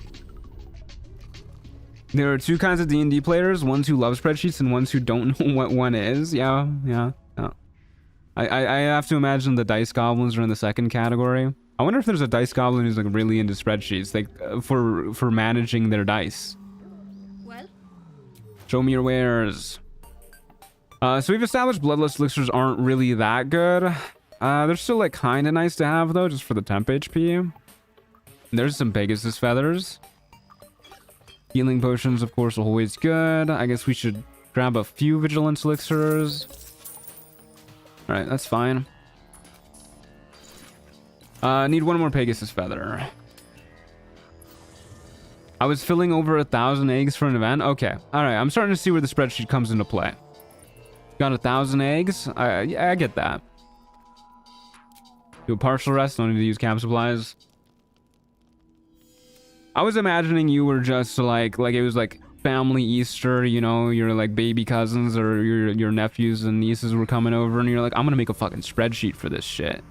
Like, I mean, honestly, more power to you if that is the case, but... Okay, there's our last Pegasus feather. Grab another one of these. Sell some junk. You know what? I actually should look at the scrolls we have, too, because I just realized there's a lot of scrolls that we, like, straight up cannot use. So we may as well sell.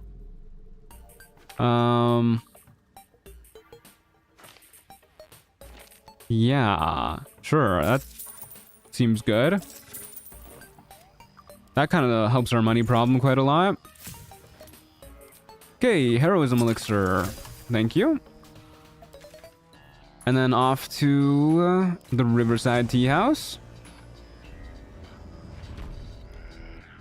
Honestly, I would still do that. Hey, like I said, more power to you.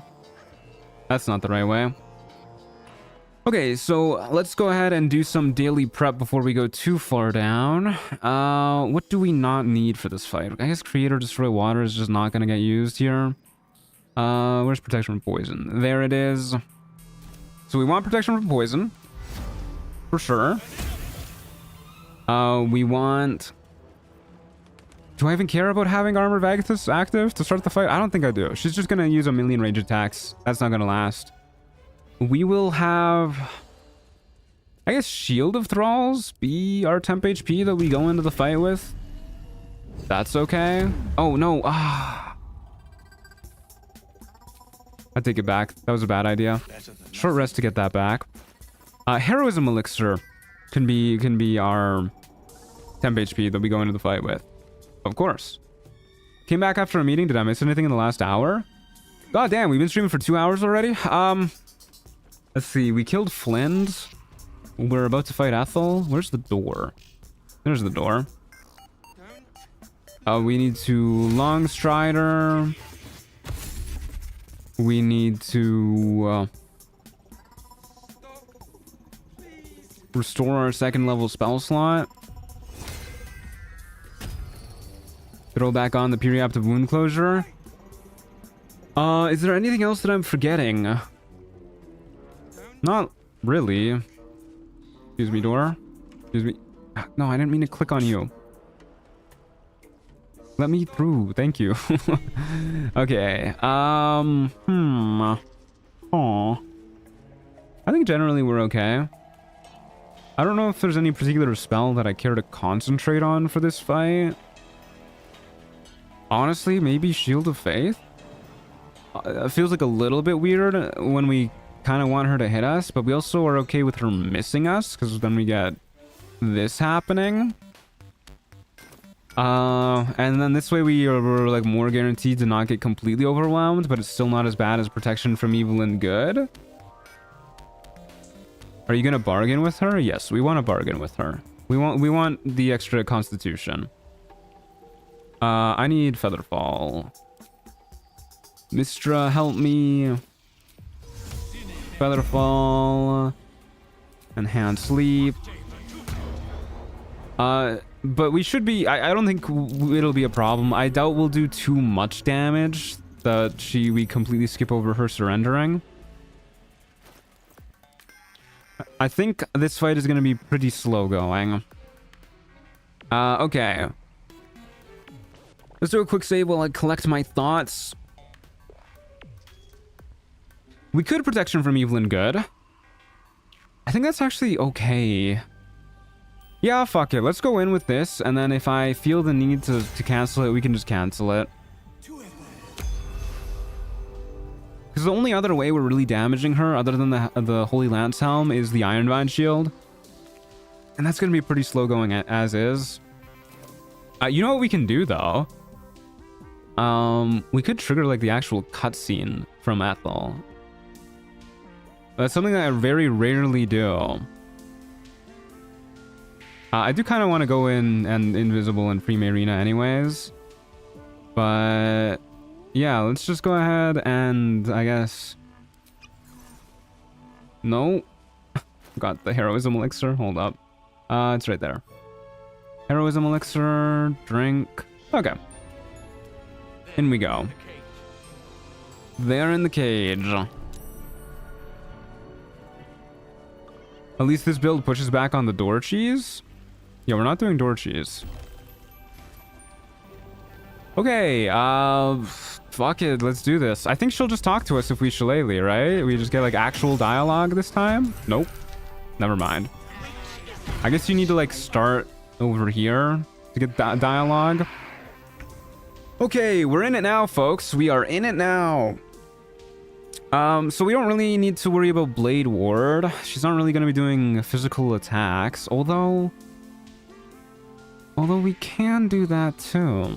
Maybe I should have gone in Stone Skin active now that I think about it. Huh.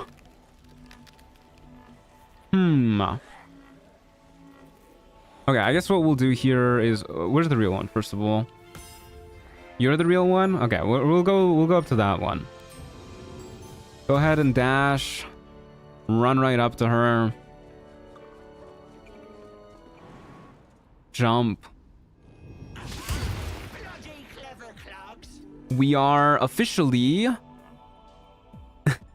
1.5% into the fight? No, yeah, something like that. I don't know. Yeah. That gives us lightning charges, and we don't even need to use a spell for that, so that doesn't trigger her legendary action. And yeah, her clones are getting obliterated pretty well too. This is good. This is working. This is happening. It's kind of silly, but I like to precast guidance for the dialogue check. That's actually not a bad idea with like most builds, but this fight's gonna take a lot more than what happens now? I didn't think about this. This fight's gonna take a lot more than 10 turns, is what I was gonna say. Okay, problem, guys. What are we doing here? Maybe there's a trap here that we can walk on. Huh. Yes, I see.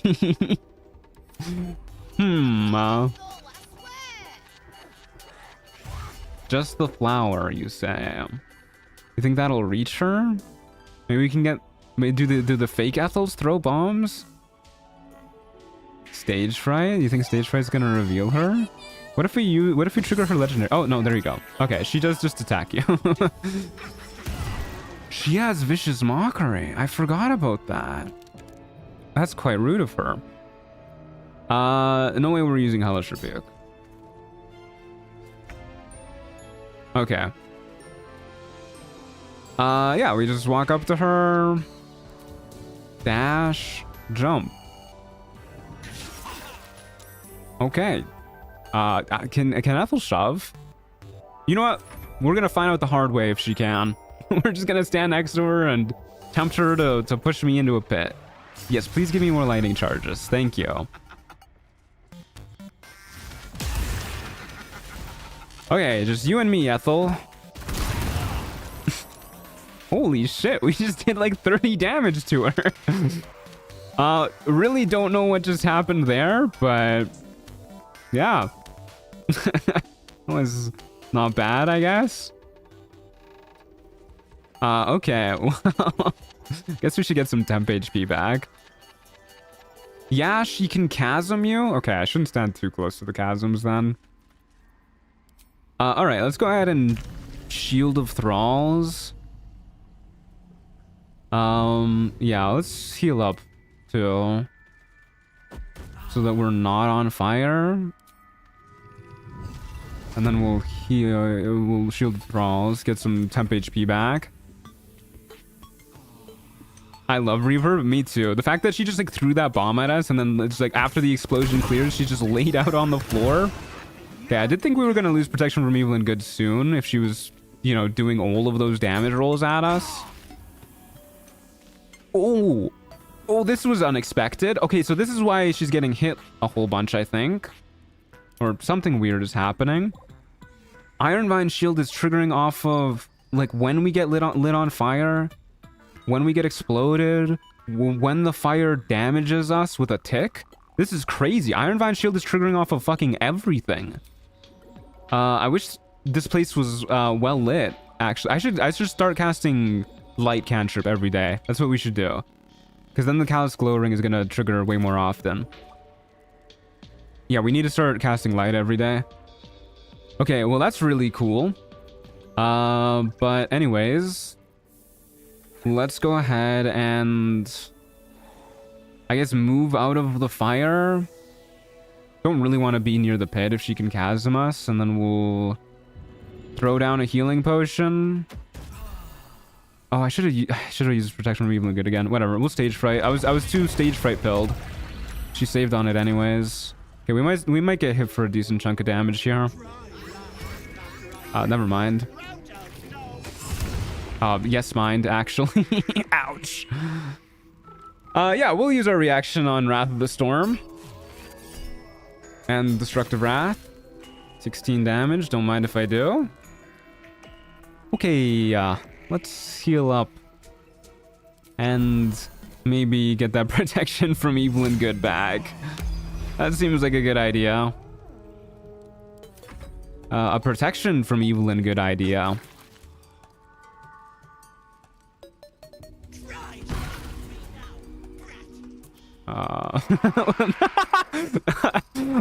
Okay, that fucking killed me.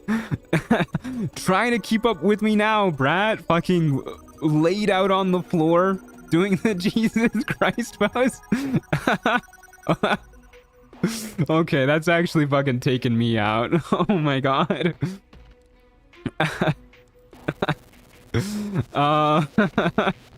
Ethel is really struggling here, yeah. Oh my god, I have actual tears in my eyes. That was so fucking funny. Will the duelist prerogative benefit this build? Yeah, I could I could definitely see it benefiting this build. For sure, yeah. Okay, I'm a little worried she's gonna die now, actually. She's been taking a lot of damage. Yeah, I can for sure see that happening. How many turns of Shillelagh do we have left? 3? That's good. What was I doing on my turns again? Let's just heal up, I guess, and move over here. Oh my god. Auntie Ethel died for her sins. Oh, well, she's about to surrender, so...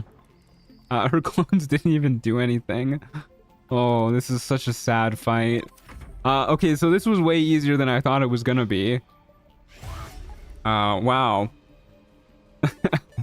Oh my god. There you go, they're doing something. AKA giving me lightning charges. I'm really happy that... Okay, that didn't even make an attack roll against me. Why is the sound gone? Oh, there it is. I'm really happy that Sonic Backlash gives lightning charges. That's really, really cool. That makes the Spell Sparkler like way better for this build. Okay, one more round, we should be good. Did I get hit by something there? I could have sworn I was full health last turn. But yeah, the problem with Duelist Prerogative is, yeah, we need to destroy the shrooms in the anti-Ethel fight, and I think I'd count the shrooms as enemies, so I don't think we can actually do that. Plus we definitely have other weapons that are pretty good for us. The sound keeps cutting out. Okay, don't die, Auntie Ethel. Take it easy, lady. Okay, so she should surrender to us now at the start of her next turn. Are you gonna get the Force Conduit armor and Last Life for more damage? We already got it. I don't think it's as good as using the Flawed Helldusk, if I'm being honest with you. Maybe the easiest anti-Ethel fight of all time. That was actually insane how easy that fight was. Always have, always will. What? I have this on one screen and NASA on another. BG3 low-key better than space. I mean, the Voyager 2 is pretty cool, but does the Voyager 2 have retaliation damage? Is it called the Voyager 2? I don't think it is. Whatever ship they launched up. I'm an expert on deals, no funny business. You want to be strong? Just, it's your choice, sweetness. Okay, let's go ahead and save scum this. Go ahead and use... I hate the favorable beginnings doesn't work properly on every check. Artemis 2, that's it, yeah. So she's gonna do her legendary action if we do this, which we don't want to have happen. Oh god, I'm just really good at this game. Greedy little bollocks. The Voyager 2 is at the edge of the solar system. That makes sense, yeah. Okay, easy fight, easy fight. Even the dialogue was easy. You have my... I'll bathe in your blood is one hell of a dialogue choice. I've never played an evil cleric. Yeah, evil cleric lines are kind of insane. Yeah, nobody cares about you, Marina. Alright, see you later, Auntie Ethel. So we are boosting our constitution for sure. Makes our concentration saves a little bit better. And it gives us more HP. Got 5 more HP from that, up to 48. Very cool. I love our wonderful stat split. You've never seen a more beautiful multi-class stat split combo. You on Twitch too? No, not yet. I am working on setting up multi-streaming. I will likely be on Twitch for our next playthrough. Actually, I'll probably be on Twitch for Trials of Tab, which is what we're streaming after this playthrough is completed. You ruined everything. Good luck on getting out of here on your own. Thanks for the 20 XP, loser. They're gonna be farther away from Earth than any other human ever. The Artemis 2 people? Really? That's pretty cool. I know they're like slingshotting around the moon. Should we go grab Connor too while we're at it? Yeah, it's so cool that we're doing space stuff again. I love space stuff. They're not landing on the moon though, right? They're just like flying by, grabbing pictures or something, and then coming back. We should land on the moon again. I think that would be good for morale. It would be good for my morale at the very least. I would feel better if somebody landed on the moon. I want to play a cleric one of these days. I've rewatched the Midas Light Cleric playthrough so many times. I love that run so much. Hell yeah. I'm glad to hear it. I did not think I clicked on her there. My bad. The journey all over again. You know what we're gonna do? We're gonna just we can just steal his corpse, right? This is an object. Doesn't count. Corpses in there? Yeah. Okay. You're coming with me, buddy. We're just taking this guy with us so we can do the funny Connor glitch. I think Artemis 4 will land. Okay, that's really cool. I hope that happens soon. Okay. Well, that's everything we need to do here. That went really well. What are we doing next? To be honest with you, I thought some of these fights would take like way longer. I'm amazed we're only 2.5 hours into the stream after doing what we've done. I do want more general XP. Oh yeah, you know what's something that I want to do actually? Might be easier to go into the goblin camp another way. I want to go back to the goblin camp and grab some dwarf meat. Because dwarf meat is very good for you as the Dark Urge. Time to fight the Gaz? Who is the Gaz? Oh, the war Gaz. Yeah, alright. I like calling him the Gaz. That's a fun little nickname. Anyways, yeah, we're gonna go to the goblin camp. I guess we can kill these guys for some... Oh, we already got the XP from them. Let's go this way. Let's go the other way, through the Selenite outpost. Because I never got the waypoint out there. But yeah, I really want to grab some dwarf meat. For those who don't know, dwarf meat, when you're playing a Dark Urge, it heals you when you eat it. And it doesn't require an action or a bonus action to eat. So it's just like free healing. Which is obviously great, but even greater when combined with the periaptive wound closure. The Gaz is fire? Yeah, the Gaz is a fire name for sure. I'm gonna use that in a video or something. Congratulations, your joke has been stolen. You and Morgana introduced me to Baldur's Gate 3, and it's by far my fave game ever. Hell yeah. I'm glad I could be a part of that. This is a really good game. That guy has definitely never made anyone gas but himself. Yeah, it doesn't seem like he'd be the most caring partner. But to be honest with you, I don't think any of the Githyanki do seem like they'd be the most caring partner.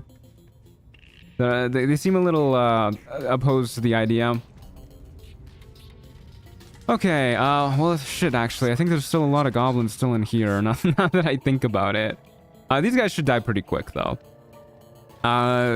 Let's go ahead and... Armor of Agathis again. I guess the Devouts are going to be, like, a little bit of a problem. That's fine. And then we're going to... Shillelagh. And sneak up to this guy in order to cast Blade Ward. The ultimate sneaking stealth spell. My joke has been stolen by a YouTube. I gotta go talk to Keemstar now. I'm sure Keemstar steals jokes too. Okay, let's go ahead and jump. Wahoo! Huge damage. Right, the main problem we were having with goblins is they keep missing us. Maybe I should have short rested to get stage fright back. We could take off our armor too. We'll worry about that on a future turn. Just pass our turn for now. Remember not to get statued. I'm pretty sure only Priestess Gut can statue people. Nice Ray of Sickness, by the way. Protection from poison coming in clutch there. We are significantly less worried about the Warlocks and Booyags now.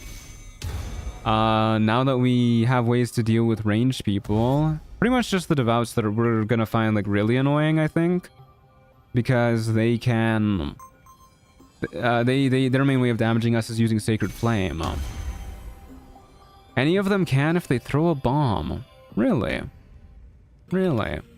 Okay, well, I'll remember to not get statued. Okay, nice. That is one dead goblin. And then I guess we just Blade Ward again. And start working our way down. Yeah.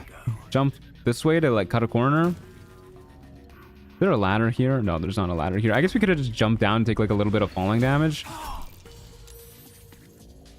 We can Hellish Rebuke against Acid Splash? Really? Yeah, sure. Alright, get you extra dead. You love to see that. Are we tactically naked? Not yet. I don't think we actually need to be naked against these guys quite just yet. Now that we have the Holy Lance Helm, it's way less big of a deal. Really wish they would not use Sacred Flame so often, though. Oh no, our protection from evil and good. Gribbo, I don't know how you're still alive, actually. Just completely ignoring Cull the Weak, which should still be on. But that's okay. Oh right, I need to cast Light. Somebody remind me to cast Light after this. What path lies before me? We need to include that in our daily prep. I think Gribbo would be dead if I could remember to cast Light. Yes, I will Sonic Backlash that.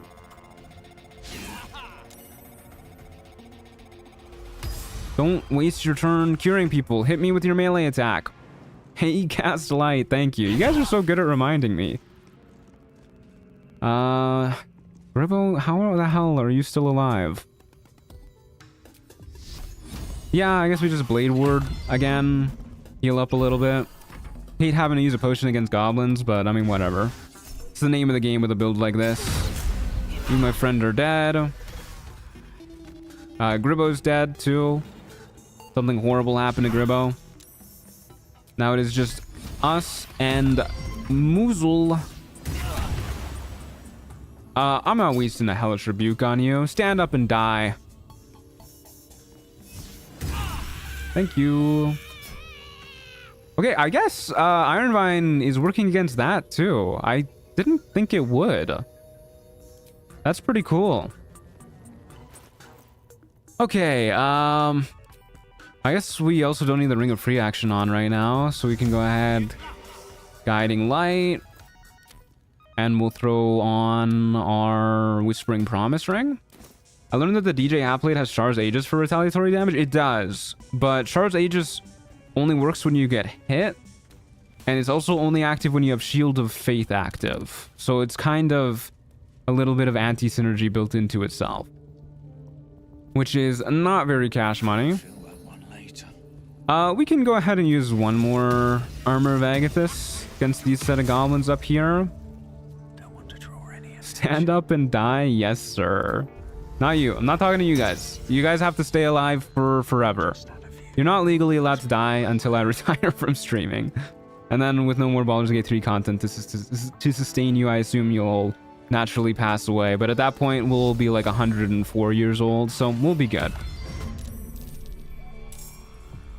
Okay, who are we going after in here? Doesn't really matter. Yeah, it doesn't really matter.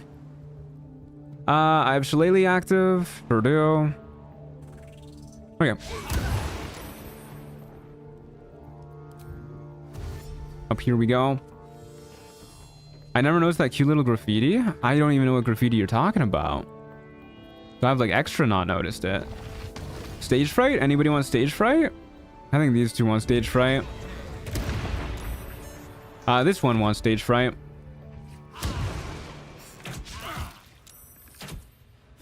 Should be one dead guy at least from stage fright.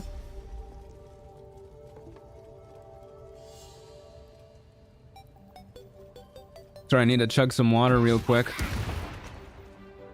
I'm too lazy to do anything. I'm drinking water.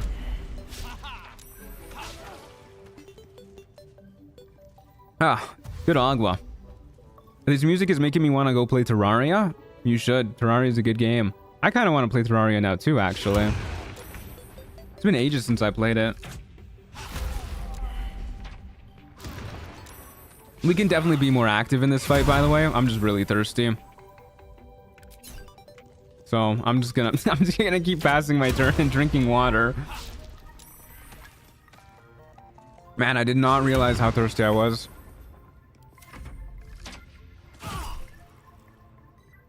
There was a cute little goblin graffiti on the wall of the stairs previously, on your way from the main room to the corridor. Oh. I'll have to keep that in mind. Okay, good fight. Very involved.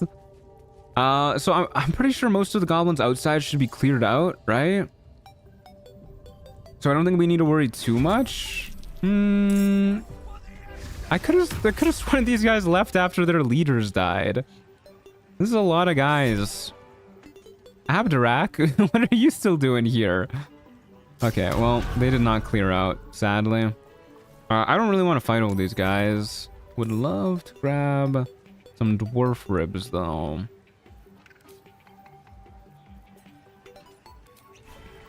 They always stay? Yeah, I don't really come back here after clearing out the goblin camp leaders. I mean, I guess we could pick up the pork too, but this is better for us. There's some more dwarf on the other side of the table too. And over there, and over there. Can we make it that far and not die terribly? I don't really want to have to sit through all these turns is the thing. How many dwarf bits did we just get? 4? That's not a lot of dwarf bits. One of the main reasons why I wanted to get them, though, is also just because they give inspiration when you eat them for the first time as the Dark Urge. So I'm not like too concerned about picking them up. They're kind of just for emergencies anyways. This is fine. Yeah, this is okay. All right, let's just get out of here. I don't want to fight all these guys. We're going to be here for eons. Abdurak is mad that you're stealing. I didn't even notice that. I always pick up all the dwarf pieces as a dirge and proceed to forget for the entire run that I have action-free heals. Yeah, that's probably what I'll do too. We also already have... Oh, we only have 3 inspiration. We'll save this for when we need to make an important check. We'll chow down on some dwarf meat. How much healing do they do? 44. So with the period up to wound closure, 16. Don't require an action or a bonus action. Alright, well, that's the main thing that we came here for. So let's head over to... you know, we could go kill the Dwergar on the beach, which we want to do eventually anyways. I wonder if we can kill that guy in the infirmary without aggroing the rest of the Kresh, though, because I really would like to get his ring. Because we have the 1 ring slot devoted to the Callous Glow ring, which is obviously pretty good, but I would love to be able to boost our damage even more. We are, of course, going to stop by everybody's favorite waifu, Jacques Nirjira. Best girl. Remember. They are the naughty raspberries. Yeah, raspberries do the same thing. They also give healing. Not as much healing, mind you. And a little bit less... Is it cannibalism to eat a dwarf if you're a gnome? I feel like it's there should be like a word for eating like another sentient creature that's like a different species still. Okay, if we shut that door, we should be fine, right? And then we just have to fight this guy. Nobody actually like runs for help, right? And the raider is quite scary. There's an ardent here too. Okay, so we'll definitely have to use a psychic resistance elixir. Vile? Yeah, I guess vile is a good word for it. Huh, she looks kind of scary too, actually.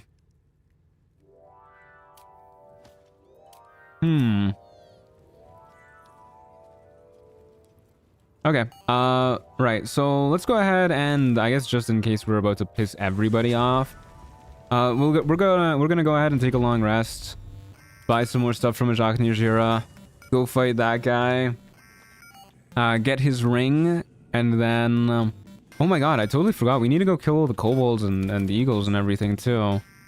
But let's see if we can get this guy's ring first. I feel pretty confident that we can do it right now. I mean, the last few fights have been really easy, like weirdly easy. But Githyanki are Githyanki, which is always something to be concerned about. And I guess we'll go in concentrating on Stone Skin, and we probably want to have... Oh my god, somebody just walked like right outside of my window. That was horrifying. My window, mind you, is like, I don't know, 20 feet away from the nearest sidewalk. Got no clue what that person is doing there. Anyways, yeah, we'll throw in the Ring of Free Action just in case somebody here can hold person or something like that. I don't remember if they can, but better safe than sorry. I forgot. I keep forgetting. I keep coming here for the sole purpose of resting and then forgetting to buy potions from her. I am back for more. Thank you, Jacques Nirjira. Go on then. I'm such a big fan. Okay. Let's go. Aren't you on a 3rd floor? No, I'm on the ground floor. That would be really crazy if somebody just walked past my 3rd floor window. That would be fucking insane. I would be freaking out a whole lot more if that just happened. Okay, yeah, let's go in here and get ready to murder some children, I guess. Kill some younglings. The quartermaster or someone who's in the room with her can cast hold person. Yeah, I know there's some people in here that can. I'm just not gonna risk it. Alrighty, so I guess we'll lose this. Go back to create or destroy water. We already have that from Druid, actually. I think.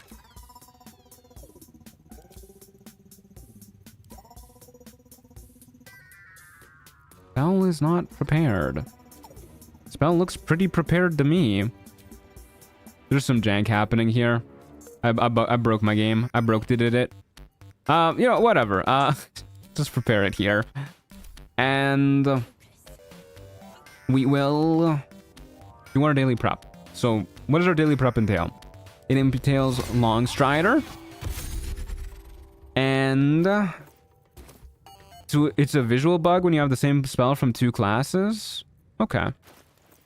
Good to know. We need to Guiding Light so that our Callous Glow ring actually works, because this place is so dimly lit. We need to wash this place out. Callous Glow ring. It's not just a visual bug. Oh, that sucks.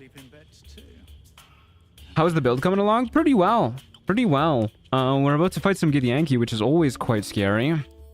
We're gonna go ahead and use a Psychic Resistance Elixir. We will 100% use Armor of Agathis here. And we will... I think that's all the prep we really need to do. Actually, I'm gonna concentrate on Shield of Faith, too.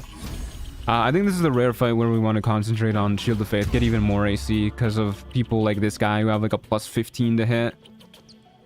Does Kyle's glow ring work if you are illuminated or if the enemy is illuminated? I believe it needs to be the enemy. Yeah, the enemy. Okay. Now...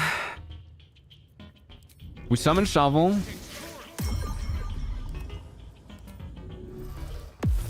Put her in the corner. In case we need to break a bottle or something.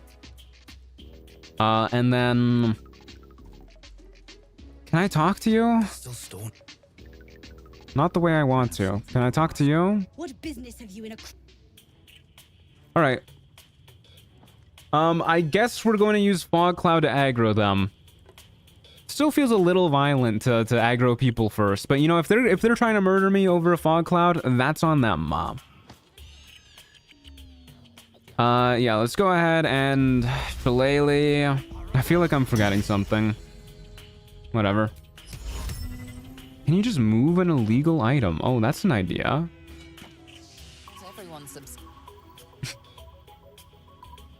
Is this gonna piss off the whole crash is the thing if I just keep moving this stuff, or is it just these guys? Let's find out. Just keep your hands. How many times do I need to do this to piss them off? Tempers are rising. The I'm not touching you approach to aggroing? Yeah, this is really funny. I feel like a toddler here. Just keep your hands. Tempers are... Okay. Oh wait, no, I should cast Stone Skin instead of Blade War, or instead of Shield of Faith. Yeah, I should. Hold up a second. Yeah, okay, I'll do that. Stone Skin lasts until long rest too. Kind of wasted a spell slot there. Also, I should do this. Gotta do some more prep. Now we Shillelagh. Move this back. Move this back. Move this back. They're so chill. They're so calm about it. Chill this back. Steal and refuse to give up. Is that just gonna aggro the people who see me steal, or is like the rest of the Githyanki gonna get mad at me too? How does that work? These guys are too chill. I'm doing the candelabra strat. We'll do the stealing strat in the future. I just want to see how long this takes. They're so okay with it.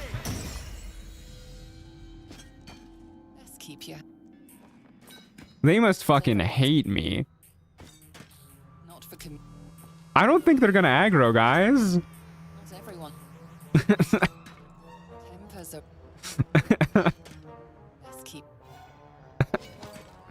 All right, let's fucking steal something.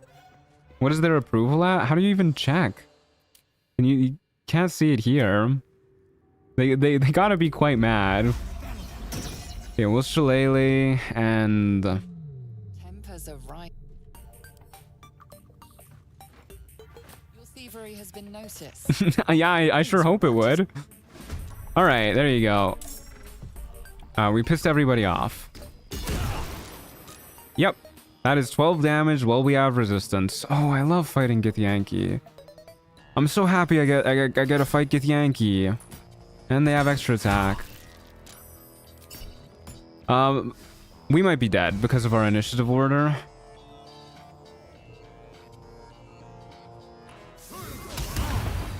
That's okay. That is also fine. These are just youth. Hellish Rebuke to get lightning charges.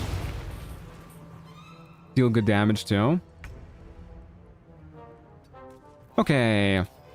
Heal up for sure. That's happening this turn. We do have Shillelagh active. Yeah, okay, so we heal up. And then... What else do I want to do this turn? Honestly, probably get some temp HP back. These guys are really scary if you don't have like a fuck ton of HP. I don't know how scary the youth are. These guys have crossbow expert too, right? They don't... Oh wait, this is an ardent. These guys have crossbow expert too, right? Yeah. So it doesn't even matter if you're in melee. You can't impose disadvantage on these guys. Why did they make the raiders like this? Okay. So we could go for like stage fright. It's a pretty good stage fright too. Could go for stage fright, heal. We could go for shield of thralls, heal. What are my odds of stage fighting these guys? Pretty reasonable, actually. Let's go for stage fright. Okay, did not work against the crossbow man. That's unfortunate. That's okay. Let's heal up. Alright. I think we just kind of pray we don't die here now. Failed the saving throw. That's not good. Okay, they missed with the trip attack. That's huge. Might be able to kill if we Hellish Rebuke at level 2 here. Probably could have done that at level 1 as well. That's quite bad. Okay, we're dead. Rolled a crit fail on our concentration right when we needed it most. Never mind. Alright. We're alive! Oh my god. Wow. Okay. That's pretty good. Yeah, wow, holy shit. Hey JJ, how's it going? I wonder if the Fiendish Resilience saved us in this fight. The extra 1 temp HP, constantly refreshing every time we killed somebody. Okay, we need a big heal. We need a big heal. So I guess we go ahead and use this healing potion and Blade Ward. Shovel moment? Nah, shovel isn't needed for this fight. We don't need her to break a potion or anything. Right, should have... well, I guess I couldn't really have jumped first. Okay, you're dead if you hit us or miss us. Unless you save on that. That's fine. Can these guys provoke attacks of opportunity? I'm sure they can. Okay, we'll go here.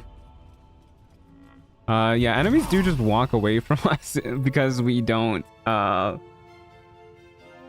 trigger attacks of opportunity. Do I want to do this? I think I do, actually. Yeah, that's a dead guy. That was a good damage roll. That's a dead guy. You can also be a dead guy if you think about it.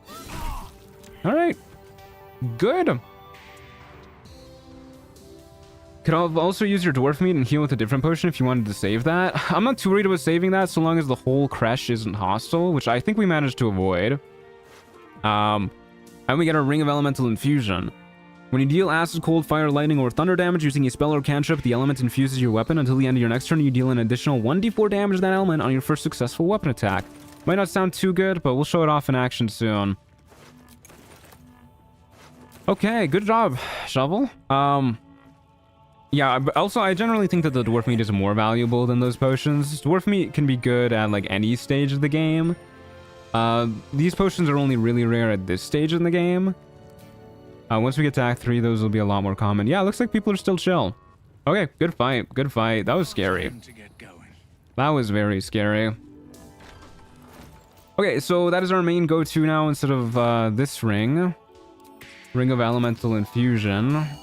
Let's go test out our mojo against the kobolds upstairs. What do you think about the item that gives Blade Ward every time you heal on this build? The thing about that is they're gloves. which means we would have to lose these gloves, and I really like these gloves.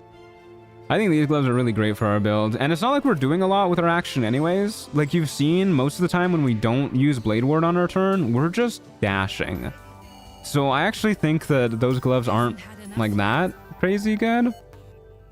The Hellrider's Pride only works when you heal allies. Yeah, those gloves only work when you heal allies. There is gloves in Act 3 that give you Blade Ward when you heal yourself, though.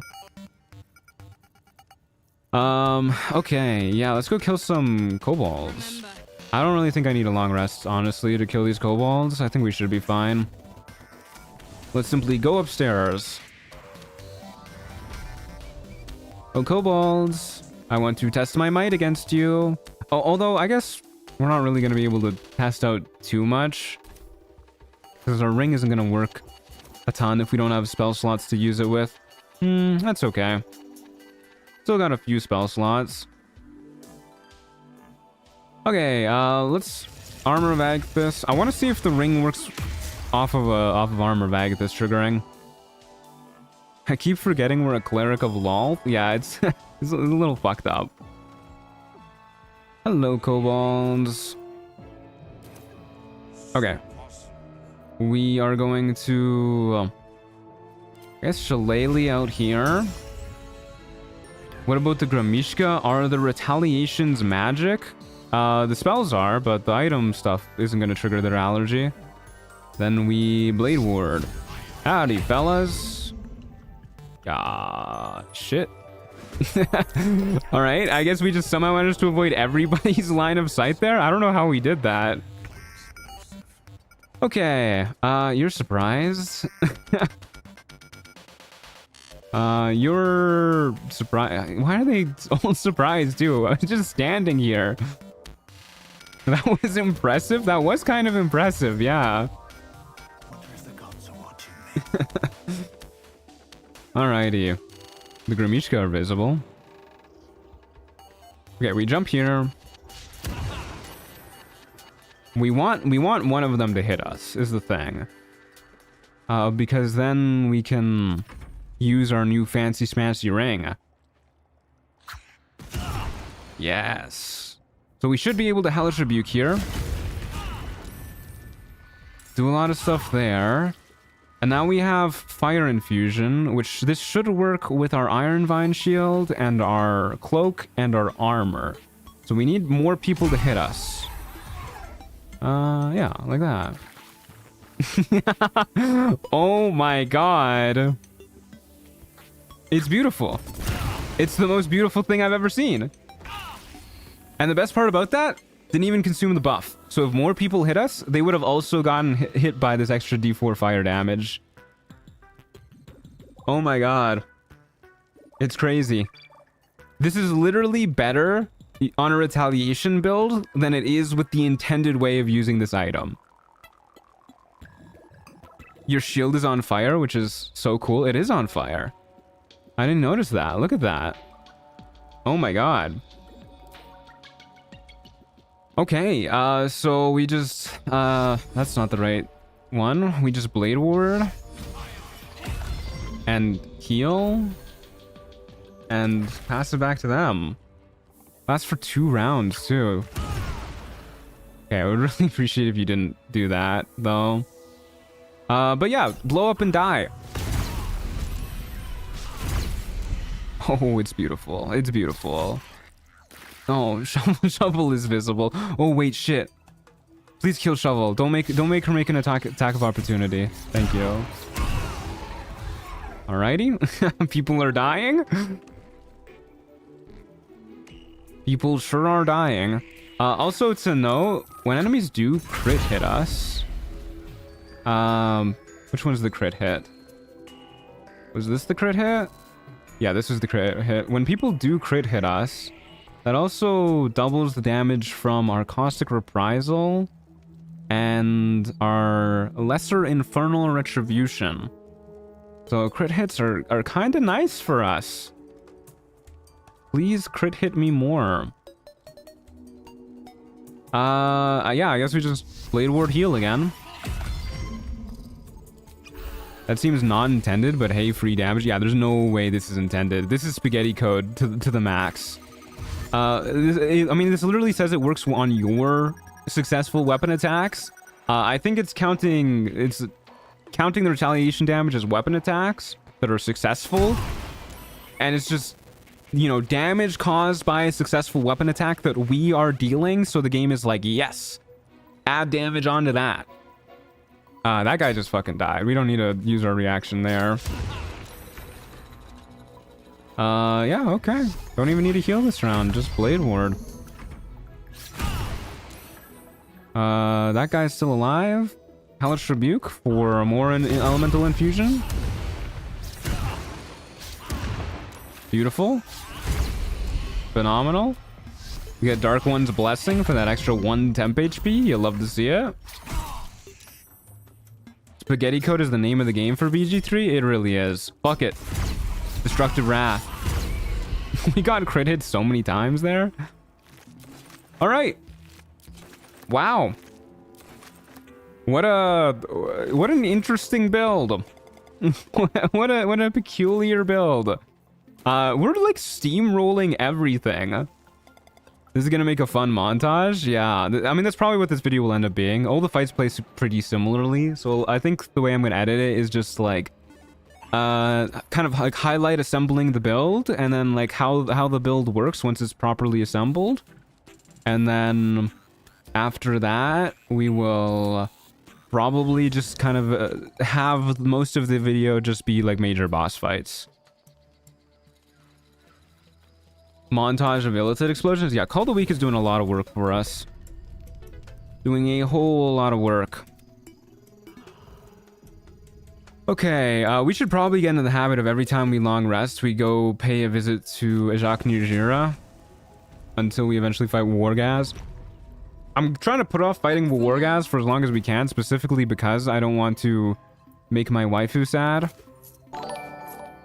Hey, Beefcakes, thanks for the $5. Mr. Tron, thank you for getting me through surgery again. Enjoy my $5. I will, thank you. I'm glad I could help out. Remember. I hope the recovery process hasn't been too bad. Thank you, that's very sweet of you. Turns look like montages. Every enemy hits and dies to it. Yeah, it's beautiful. It's beautiful. I think our AC is in like a really good spot right now too. AC at 20 feels really great. Enemies hit us, but not so frequently that we need to worry about getting bursted down if they all hit us in like one round. It's quite nice. Okay, let's do our daily prep again. Let's actually... We can go ahead and remove this. Let's go ahead and put the guiding light ring here, along with...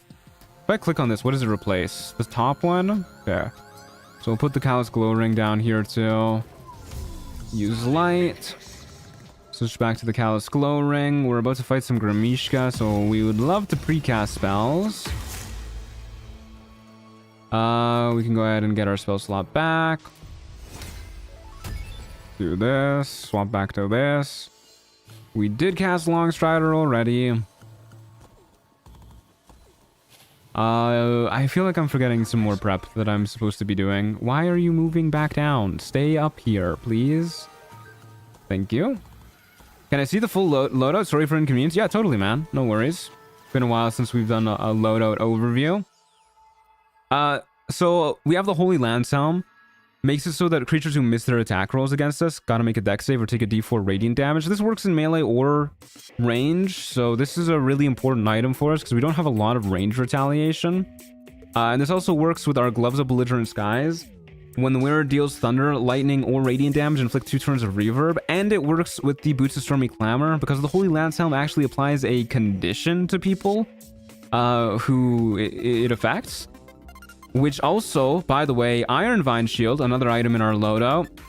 When we're holding a weapon empowered with Shillelagh and we are hit by a melee attack, the attacker takes 3 piercing damage. This item's also a lying tooltip a little bit. This works on melee or range attacks. Also works on Sacred Flame. I don't know, works on everything, I guess. The damage scales with our Wisdom modifier. And this also applies a hidden condition, just like the Holy Lance Helm. So this also triggers Boots of Stormy Clamor. We also have the Flesh Melter Cloak. When a creature deals melee damage to the wearer, that creature takes a d4 acid damage. This one is actually worded correctly. Everything about this is true. They need to deal melee damage to us. If they hit us with a melee attack and don't deal damage, this does not work. So that's, you know, that's interesting. Flawed Helldusk Armor, also mostly true. Yeah, when you're hit by a foe within 2 meters, it might take a d4 fire damage. It's a dex save they need to make to avoid fire damage. Yeah, I don't know if it needs to be melee attacks or if it actually works on ranged attacks that are within 2 meters too, but yeah, that seems about right. Other than that, we have the Periapta Wound Closure to make it so that we heal or more, which is very important for this build because we are always missing HP. Callous Glow Ring works on all of our retaliation damage, so that's quite nice. The Ring of Elemental Infusion, we saw that work in the last fight. We can activate it with Hellish Rebuke, and then it empowers pretty much all of our retaliation. 3 of our retaliation pieces of gear, at least. The Spell Sparkler works with Hellish Rebuke too to give us lightning charges, which also rise on to our retaliation, and then we just have our bow giving us +1 to initiative. We also have Falara Louve as an option for our melee weapon. We can use Falara Louve's Shriek, which does a d4 extra thunder damage whenever anybody takes any source of damage around us, which is obviously a lot of extra damage, but then we don't get to use the Iron Vine Shield, so no Shillelagh. And it's quite a good combo using Iron Vine Shield. I think if we want to use Falara Louve, I'm trying to figure out when we use Falara Louve, like when this would be good in fights, as opposed to Iron Vine Shield, Shillelagh, Spell Sparkler. Because it only lasts for 5 turns. So does the Shield of Scorching Reprisal, which is another bit of retaliation we can use. Maybe we want to use like this in the Wargaz fight, because this is a lot of burst retaliation. And Wargaz is melee. I think it makes it harder to kill the Ardents, though, and the Crossbowmen, which are also pretty scary, so I don't know. Anyways, let's go kill some Grimishka. Let's go kill some Grimishka somehow with abilities of some sort. We will go ahead and use Shillelagh. And we will go ahead and, I guess, use Blade Ward before we just walk in this room. And we'll just say hello. Hello. Okay, so we can't cast cantrips in this fight, which means no Blade Ward.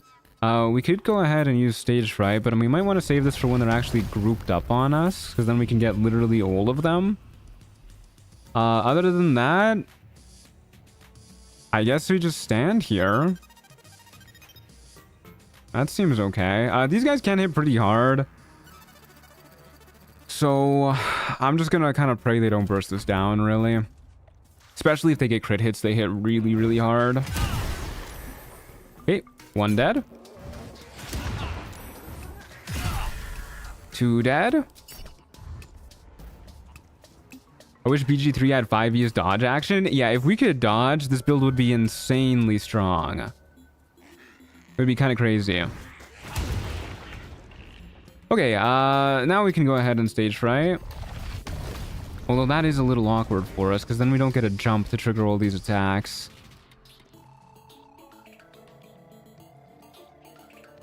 Yeah, that's fine. Where's this guy? Oh, I guess I was just like putting it behind a pillar or something. Huh, we only got 3 of them. Okay, we'll just walk away. Watch the fireworks. Beautiful. That's okay. Alrighty, that's totally fine. We got 4 of them almost dead. That is a-okay. If one Call to Weak procs, then we're gonna kill like all of those guys. And then we can go ahead and use our little baby healing potion to heal up.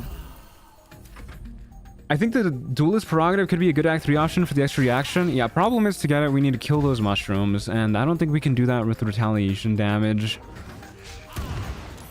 But yeah, definitely could be good for this build. Having an extra reaction would not hurt. I don't know if it's as good as some of what we got going on right now, though. Okay, so this is where it gets a little scary, because there's a lot of these guys, and they very well could all hit me right here, and I could just implode. Which I thought just happened, actually. All right, they all died. They're all dead. We did it. We won. Okay, that was a little scary. Easy fight. You can just chuck the Hagsbane at Ethel while she's disguised. No need to fight her at all. Oh, you can do that? I didn't know that. Like, well, like in the Blushing Mermaid, you could do that? I mean, I guess that makes sense. Huh. That's not something I considered. Okay, you know what? I actually do kind of want that Elixir Necrotic Resistance. Yeah, I've done that. Go figure. And we're not dealing damage to her with that. Very cool build. Yeah, I'm having a great time with this build. Oh no, that's not a regular barrel. My bad. Sorry, barrel. Is this a regular Guardian of Faith here? Does this Guardian of Faith die if it attacks you? Yeah, I mean, I guess we could do that to get the Duelist Prerogative. I honestly don't know if the Duelist Prerogative is as good as just Shillelagh Ironvine Shields with the Spell Sparkler, but we could try it. Okay, let's go ahead and get in this room. Just make sure to take off any items that would apply conditions when you throw the Bane. True, we need to do that. Alrighty, let's get some HP back. And do we have a Radiant Resistance Elixir? Nope. Alright, we will run at this guy until he dies. Hey, man. How's it going? Oh, wait, are you just gonna let me take this? No! We could just leave. We don't even need to kill this guy. Just walk away. Alright, what a great Guardian. Whoever set that up must have been really smart. Not fast enough to leave. This makes me want to do a Druid Fighter build. I actually did another... I did a Druid Fighter build. In my duo run with Morgana Evelyn, I was a Druid Fighter who used Shillelagh torches and whatnot, and like the gold Wormling staff. Or is it the incandescent staff? No, it's the gold Wormling staff. For just big old damage. Lots of fire damage. That was fun. The fire and ice streams? Yeah, exactly. You know, thinking about it, I guess it wasn't like too different from this build. There was a lot of damage riders and everything. Spore Druid is good for melee? Yeah. I wasn't a Spore Druid in that run because I felt that was going to be like too much necrotic damage over fire damage. But yeah, Spore Druid is pretty good. Was I a Spore Druid? I don't think I was a Spore Druid. That was my introduction to your channel. Hey, I'm glad I got you here. Been a pleasure having you. Zonkina and Zonk the goats. Yeah, rip Zonk. Or was Zonkina the first one? I think Zonk was the first one, right? We are still missing a thing. I also don't want to do this quite just yet. We're going to save that for Wargaz. I don't know if the Damage Rider is going to apply to our Retaliation, but I think it might because of Spaghetti Code. Zonk was the first. Yeah, I'm glad you guys remember my videos. You'd think that I would have a pretty good idea of how they play out after, you know, editing them for like 30 hours each. Okay, let's fight us some eagles. That sounds like a good idea. I should maybe consider putting on the Boots of Striding for this fight. I've considered it. I've decided against it. We have Blade Ward. That'll be fine. We'll stay alive. We will go in with Armor of Agathis. How many total playthroughs are you at now? I've lost count. I don't even know. A lot. Probably into the 20s at least. A whole bunch. Put our period to wound closure back on. Get Long Strider going. And that is all the prep we need to do. I think it's a strength save, actually, for for to avoid getting knocked prone by them? I don't know if it is, but we'll drink this anyways. We don't have a lot of use for strength elixirs as is, so that's all right. And then we'll go ahead and shillelagh, hide, walk up here. I remember how funny it was listening to you meticulously strategize 1v1ing Minthara while Evelyn was up to her chaotic shenanigans. Yeah, she just bailed on me. Oh fuck. Oh, they're chill about it. Yeah, she just bailed on me because she thought we were gonna die, and then I was like, I think I can do this, and she was just like lubing up Astarion or something. I remember that. That was pretty funny. Okay, we have our action. We are going to jump here. And we are going to walk up to you and jump here.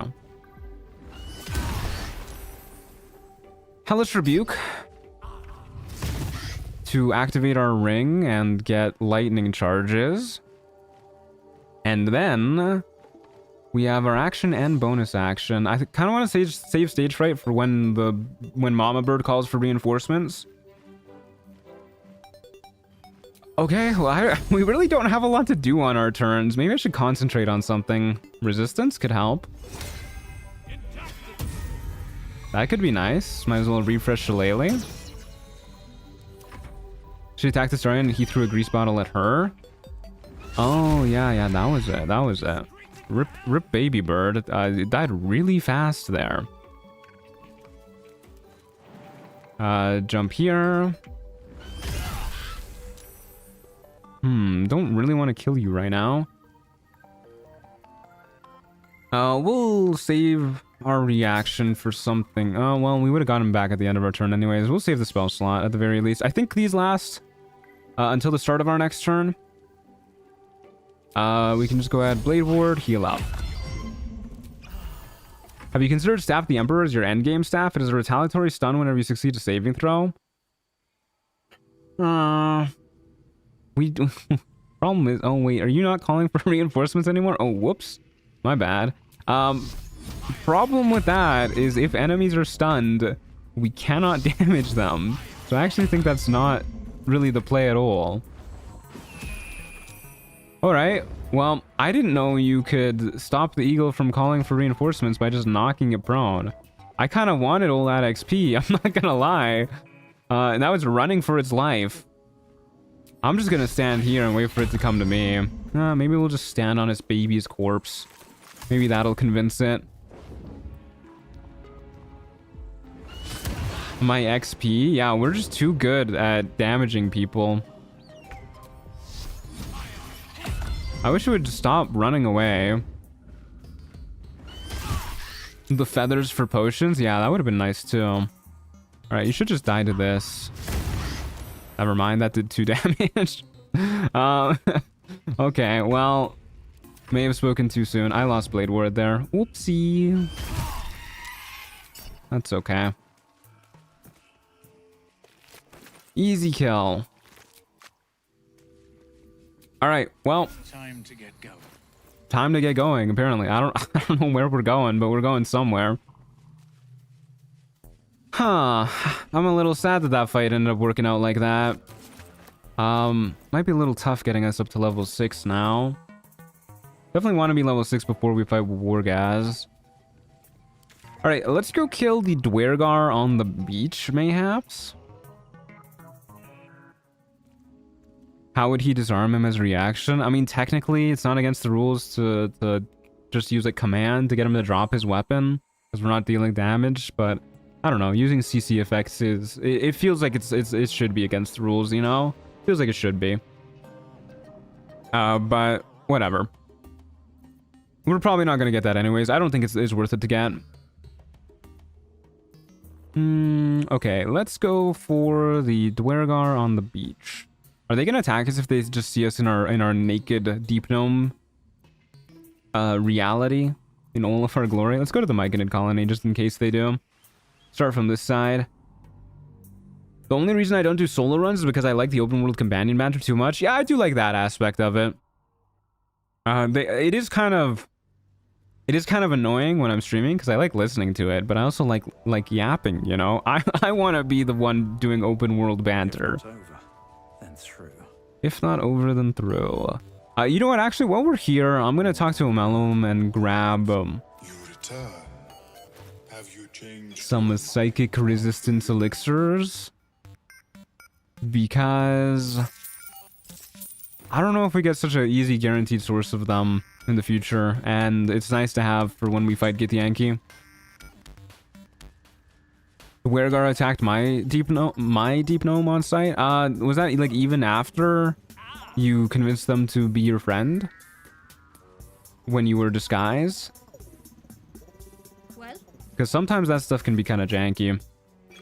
Okay, grab healing potions. Honestly, even the little healing potions we should keep buying because we keep using them so much just to top up our HP. No, it was not after that? Okay. So they might still be chill with us. Pegasus feathers are very good. Buy those whenever we see them. And head out. That's so real. You've got an entire chat of open world dream visitor comments? Yeah, exactly. Whenever I like cast a spell that people in chat don't like, they're just like, try something else. And then I use what's a big hit with chat? What do people like seeing? I mean, people really liked Crown of Madness in the last playthrough. They were like, yes, keep going. That's a dream visitor line, right? Okay, we need to mirror image. Oh, they love mirror image. You're right. You're right. Again. All right, let's go ahead and get armor bag this going again. And this fight might be a little tricky. This guy shouldn't be too much of a problem. I don't think the barbarian's gonna be too big of a deal. Get Cole's gonna be annoying as hell. Lurgan's gonna be super annoying too. I think I want a heroism elixir for this fight. Not enough heroism elixirs in this game. I don't want to have to go track down another one though. It takes so long. You know what I do want to do though? Let's lose the create or destroy water. Grab protection from poison. Do a little bit of this. Yeah, that feels good. And then we are going to... yeah, just go into the fight, I guess. Yeah, I think we're ready. Okay. Alrighty, Shillelagh. I think they're chill with us, actually. They seem like they're fine. Yeah, they're chill. Okay, who do we want to start next to? I guess this guy's probably the scariest, just because the burst damage he can do is kind of insane. So we Shillelagh. He can like push us into the chasm if we're too close, though. I don't think he would do that. We have 21 strength. He's chill. Blade Ward. Talk to Holvik. Oh no. Okay, we need to talk to, I think, Get Cold to start this fight. I think nobody else is gonna let us actually press the attack button, and we can't steal anything. Gex. Yeah. Bro literally says Gex the Talker. Back off. Back off. Back off. All right. He is not saying Gex the Talker again. All right, I guess we're starting at Gek. Oh, pickpocket. You're so right. You're so right. We can pickpocket. I'm not a thief at heart. The idea didn't even occur to me. Okay, well, hopefully this... well, we need to move like here. Then we Blade Ward. Do this. Pickpocket. Steal. What? No! Okay, now I need a Blade Ward again. So that it doesn't... so that it's still active when we start the fight. There you go. Okay. Too good at pickpocketing. Oh, you know what? I forgot about the zombies. Probably should have picked up all those corpses beforehand. Alrighty. Well, we're in a fight. Did not need to precast Blade Ward, apparently. I guess we'll save the stage fright for the zombies. Good protection from evil and good, so that the zombies aren't like too big of a concern. We don't get all ganged up on by them. I don't think that's a horrible idea. We're probably going to lose concentration pretty fast, though. Let's resistance.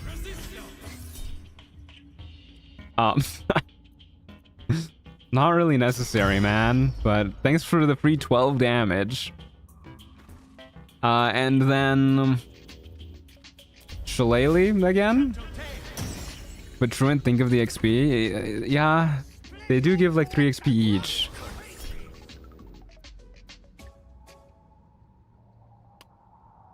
We already have lightning charges. We want our ring activated. Yes, we want our ring activated. And we want him dead too, apparently. We do so much damage. I keep underestimating our damage. I really wish aggressive redecorating worked. Me too. It would be really funny if we could just constantly piss everybody off by just like 5 minutes of redecorating their room. I would throw hands if somebody came into my room and started doing that. I mean, it makes sense for these guys because this like isn't their room, but like, come on. We were literally like in the Githyanki infirmary rooms just messing shit up. I am pain. Okay, Get Cole, you're like a level 7 Dwergar. You gotta chill, man. You're not that scary. Need to find a way forward. All right. Well, our armor of Agathis is gone. Blade Ward. Is that even worth it? I guess it is. Shield of Thralls. Heal. Shield of Thralls. Blade Ward heal. I hope you guys like me talking through my super in-depth thought process. I don't really know what was right there, I'm gonna be honest. Stop running away. Don't do that. Why'd you do that? Whoa. Hold up a moment. Psionic Backlash? Whoa, okay. Hold up a moment, guys. Are you guys seeing what happened here? Psionic Backlash did lightning damage because of the lightning charges that we got pretty much from Psionic Backlash. And that triggered the our infusion ring. Whoa. Okay, so we don't even need Hellish Rebuke against spellcasters. We can just keep Psionic Backlashing, and then we first Psionic Backlash gives lightning charges, second one gives lightning charges and infusion? That's great. Lightning Infusion is way better than Fire Infusion, too. Because, you know, Fire Infusion is fire damage. Stage Fright can be silenced? What the hell? Alright, good to know. Alright, Lurgan, I want you dead. I'm coming for you, Lurgan. Not like that.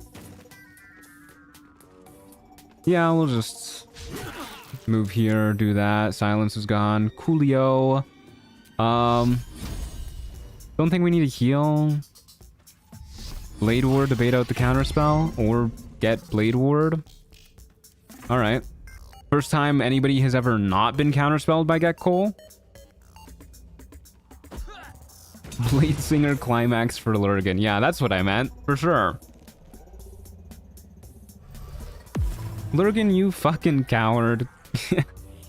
I can't even attack you anyways. What are you going invisible for? You could just walk away and you'd be fine.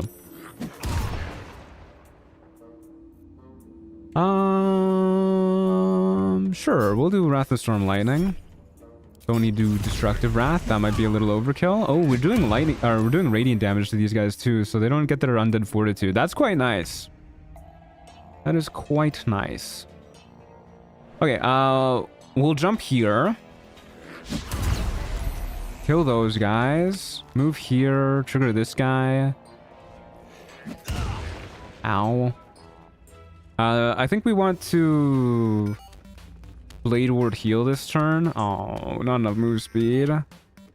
That's okay. Blade Ward. Not counterspelled again. You feeling okay, Gek? I think he might be... there might be something wrong. How's it going so far? Is the strat low AC? No, actually, we have 20 AC. And it's going really well. Okay, we want our infusion back now.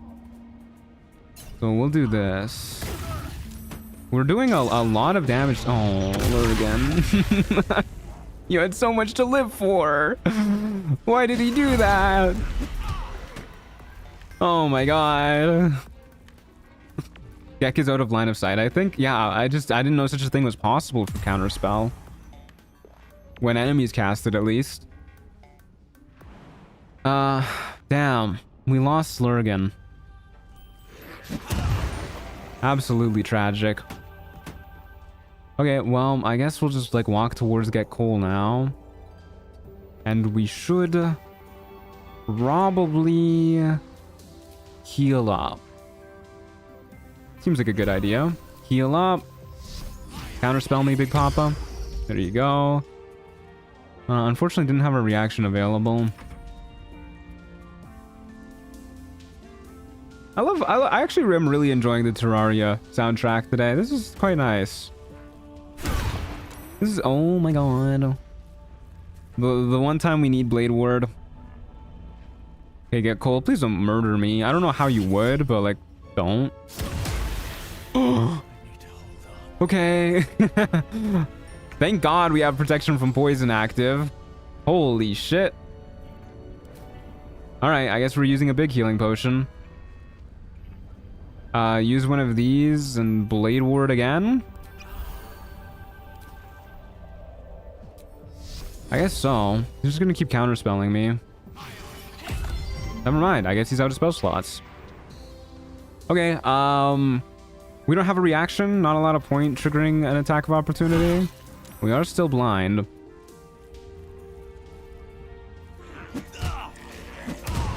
Okay, there goes those guys. Yeah, let's get a lightning infusion. I would love to get a lightning infusion and deal like 10 damage, 15 damage with that psionic backlash. That's kind of crazy. Okay, heal up Blade Ward. Sounds pretty good to me. Heal up Blade Ward. Once again, don't have our reaction. So we'll just take it easy. Keep doing this. Yeah. Got to refresh our lightning infusion. That's pretty nice. Okay. Well, a little spooky with that crit hit Ray of Sickness, but it looks like the fight is donezo. I love what that does to your shield. It looks so cool. It does look really cool. Boosting our shield. It's also kind of flavorful that it's boosting our shield too, right? Because this is what's really doing the retaliation damage. I mean, our weapon is boosted too, but it's less noticeable than on the shield. Okay, yeah, let's just have him die, I guess. Alright, see you later, man. Went out swinging at the very least. Hi, Truant from Australia. Hey, J. Scott from Canada. How's it going? Good to see you. What's in here? Okay. Easy enough fight, honestly. The corpses really didn't matter that much. We didn't even stage fright at all. Time to get going. Time to get going. 1100 XP is what we're missing, huh? How do we get 1100 XP before fighting Wargaz? Huh. We did the monastery. There's of course all the Get Yankee in the crash and everything. Oh wait, hold up a second. We didn't properly get exploration XP in the crash, I don't think. Simply kill the imps on the Nautiloid. There's an idea. Yeah, I think we're missing a decent chunk of exploration XP. We could do the hook horrors and boulette, but I mean, the boulette's definitely not worth it. I don't think the hook horrors are either. We have a lot of backpacks. That's we're loaded. I don't know why I thought this was gonna be dwarf ribs. That would be kind of fucked up if Jacques Nirjiro was selling dwarf ribs. These boots have seen everything. Hey JJ, thanks for the 9 months. Retaliation, hardly know her. That's a good one. Yeah, we could do the Paladin's tier. Let's just go ahead and get some exploration XP that I missed out on earlier first. Because that is always a good idea. Yeah, I mean, we could do the outside of the Goblin Camp. That's not really a ton of XP either, though. Is the Boulette even possible? I think it's possible. Just probably gonna take way more healing potions than I want to spend for 75 XP. But look at that, we just got 540. We're just walking around. Huge. I don't think we get any more for anywhere else in here. I think that's it. How do you do 15? Oh, I forgot about the... Yeah, I forgot about the diamond scales. Yeah. Yeah, no, you're right. You're right. Forgot about that stupid ass ability. Yeah, but that's not happening. Yeah, I don't think there's any other easy exploration XP here. Okay. That might be worth a look. Could be worth a look. There should be a little bit more exploration XP in the crash itself, though. I think if we go to the hatchery, there's some. Yeah, damage riders count separate, so that wouldn't work against the Boulette. I don't think there's any XP for coming in here. The classroom. That's okay. Boulette is ridiculous for an Act 1 boss? Yeah, I mean, I think they kind of screwed the pooch on a lot of the legendary actions, but the Boulette's is egregious. Yeah, there's some exploration XP. Okay. Oh yeah, we did get the Steal a Yankee egg quest too. We could go talk to that guy over there and see if he'll just like give it to us. And then talk to Lady Esther, and I'm sure that'll give XP. Hello, sir. Give me your young. Let's go ahead and quick save. I don't know, maybe all saves come for this. It is kind of just free XP. Hey, Varsh Koku? I was not expecting an istic. Did we just get to say I came here to steal an egg? Surely not. I wanted to see the hatchery. Why do you care so much about one dud egg? I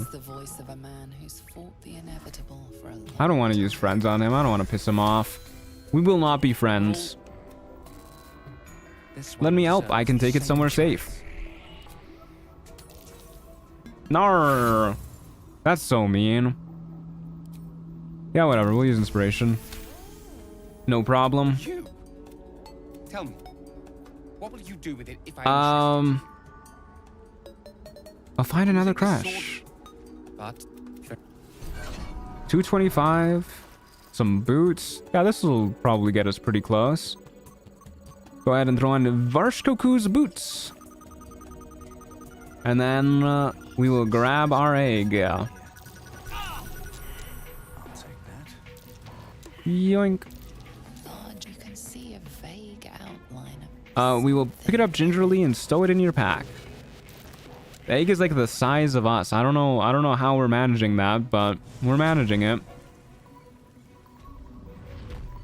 Would throwing a water bottle at his feet, then using the Storm Wrath work? Not like that makes the fight any better. Yeah, we could do that, actually. We could get the Boulette wet and then use Wrath of the Storm Lightning.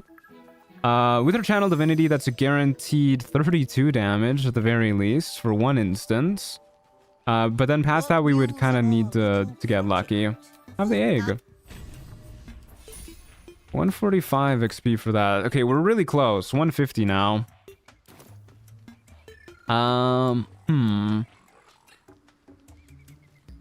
Where else can we get some easy XP?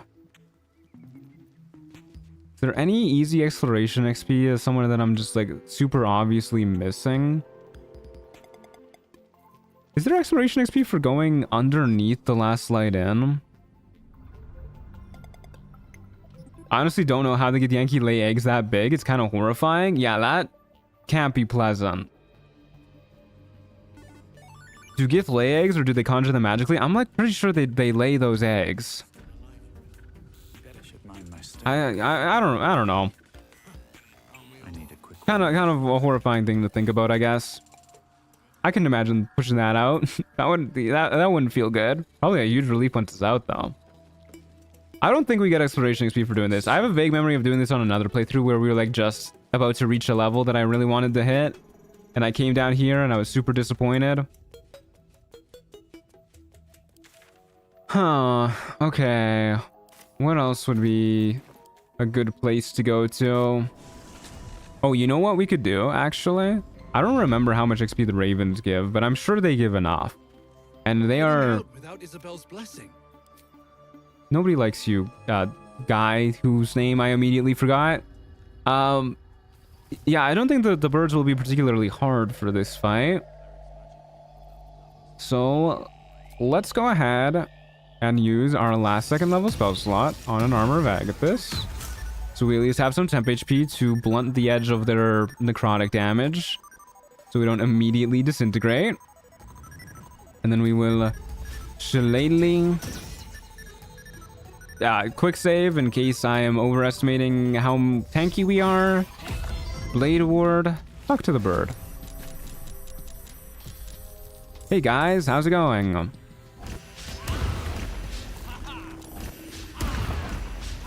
Okay, this is definitely going to give enough XP. Definitely enough. How about everyone's favorite Act 1 encounter, the Death Shepherds?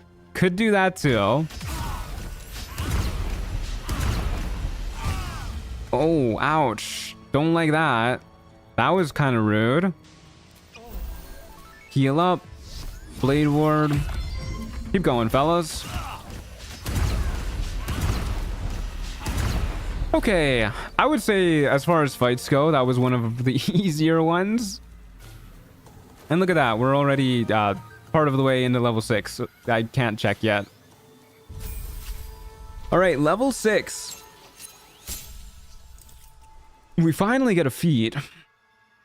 And I don't know what to take here. Well, I guess we'll take a light here because it's just better than everything else. Then we don't need to worry about swapping out our rings constantly.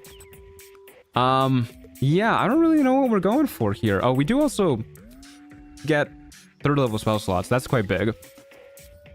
So I think Heavy Armor Master is a very good choice here. We do have 9 strength. Could bump it up to 10. That's cool. But more importantly, incoming damage from non-magical attacks also decreases by 3 while you're wearing heavy armor. That's really good. That reduces damage from a lot of enemies throughout the game. But also, I think once we get to Act 3, we kind of want to wear the Bone Spike Garb anyways, because that gives us nice and low AC, retaliates even more often. And I think at that point we'll have enough HP to be tanky, to the point where we don't need to worry about getting bursted down, even if a lot of enemies hit us all on the same turn. I think its strength is 8 and we'll go to 9, and with heavy armor. No, oh, you're right. Yeah, you are right. Yeah, you're right. Okay. Or we could take tough, which would increase our HP by 12 up to 63, which is quite substantial in its own right. Can always respec. No, we could, but I don't like respecking. I think the challenge is way more interesting, especially because this is largely a build challenge. I think the challenge is way more interesting if we don't respec. So I'm trying to avoid doing that. I'm pretty much only going to respec if I accidentally like soft lock myself, which I don't think is possible at this point. So do not think we're going to ever respec. Wisdom ASI, Con ASI. Con ASI is the 3rd choice. Wisdom ASI is definitely not worth it.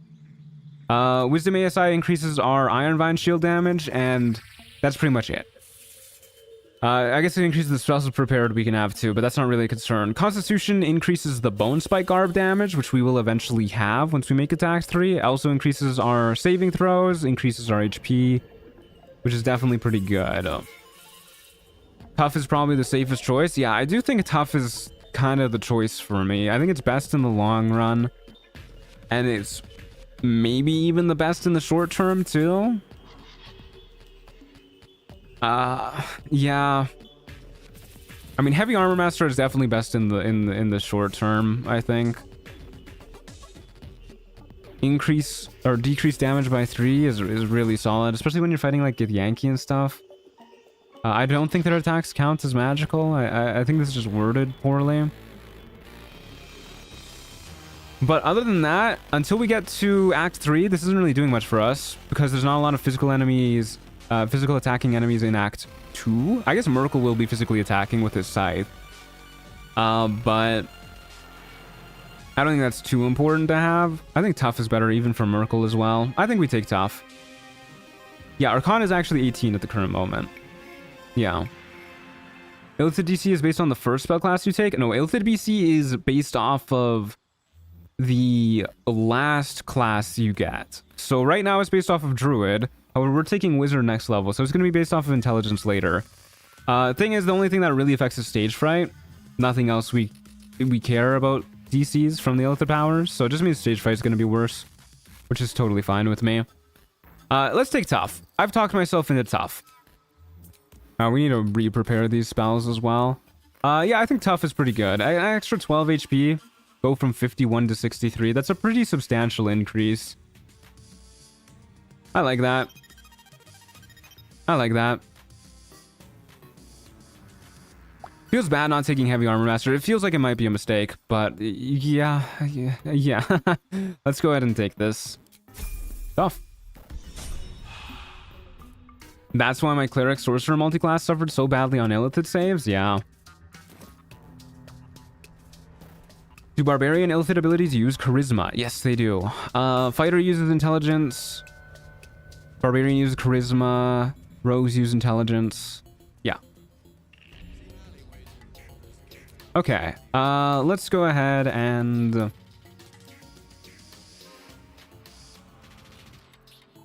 I guess take a long rest and then fight will work as? I feel... You know what we'll do, actually? I think we're going to spend a little bit of time long rest spamming at Jacques Nirjira here in order to get a whole bunch of really good healing potions, and then we'll fight War Guys. Where did she go? She left me. She left me. You got what? What did I say? I'm just saying things. What did I say? Okay. Yeah. Real quick, actually. Oh, hello. Real quick, actually, I'm gonna go take a quick break. I need to go use the loo. I will go. Be right back in a moment, folks. We'll just hang out next to our waifu. No dances today. Jacques Nirjira. She's facing the wrong way. Hold up. Whoop. Whoops. Camera. There you go. We'll hang out with our waifu. I will be right back, folks. Uno momento.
Okay, we are so back, folks. All right, so we're gonna take some time to long rest spam at a Jacques Nirjira to go ahead and get a whole bunch of these potions. And then I think we're also going to possibly long rest spam to find a stone skin scroll from somebody as well, because I think it would be really nice to go in concentrating on stone skin into the Githyanki fight, and then if we break concentration, we just switch to like Shield of Faith or something, and be able to at least dodge some of the more explosive hits from like the crossbowmen or something. We might be here for a little while though, sadly, because she doesn't always have the good stuff. We'll try and make this pretty quick though. Yeah, I think we'll definitely go look for a stone skin scroll, and we should be able to find fire shield at this point. I know I said that last level, but I'm pretty sure, like, it's a 4th level spell, which means you'd get it at level 7 naturally. I really hope that they would have it obtainable at level 6. What happens if you don't kill Isabel but have no companions? Haven't had enough yet? What do you mean? You mean Dame Aelin? Like, if Isabel doesn't die, she's just alive. Nothing really happens. She's fine. I have the love duel with Lae'zel, and she's the one holding on to what I lovingly call the scroll supply, or the encounter deleting stash. And she keeps spamming confusion and feign death on me. That is really funny, just spamming feign death on you. Like, nah, you're pretending to be dead right now. That's pretty good. I really wish Jacques Nirjira sold scrolls too.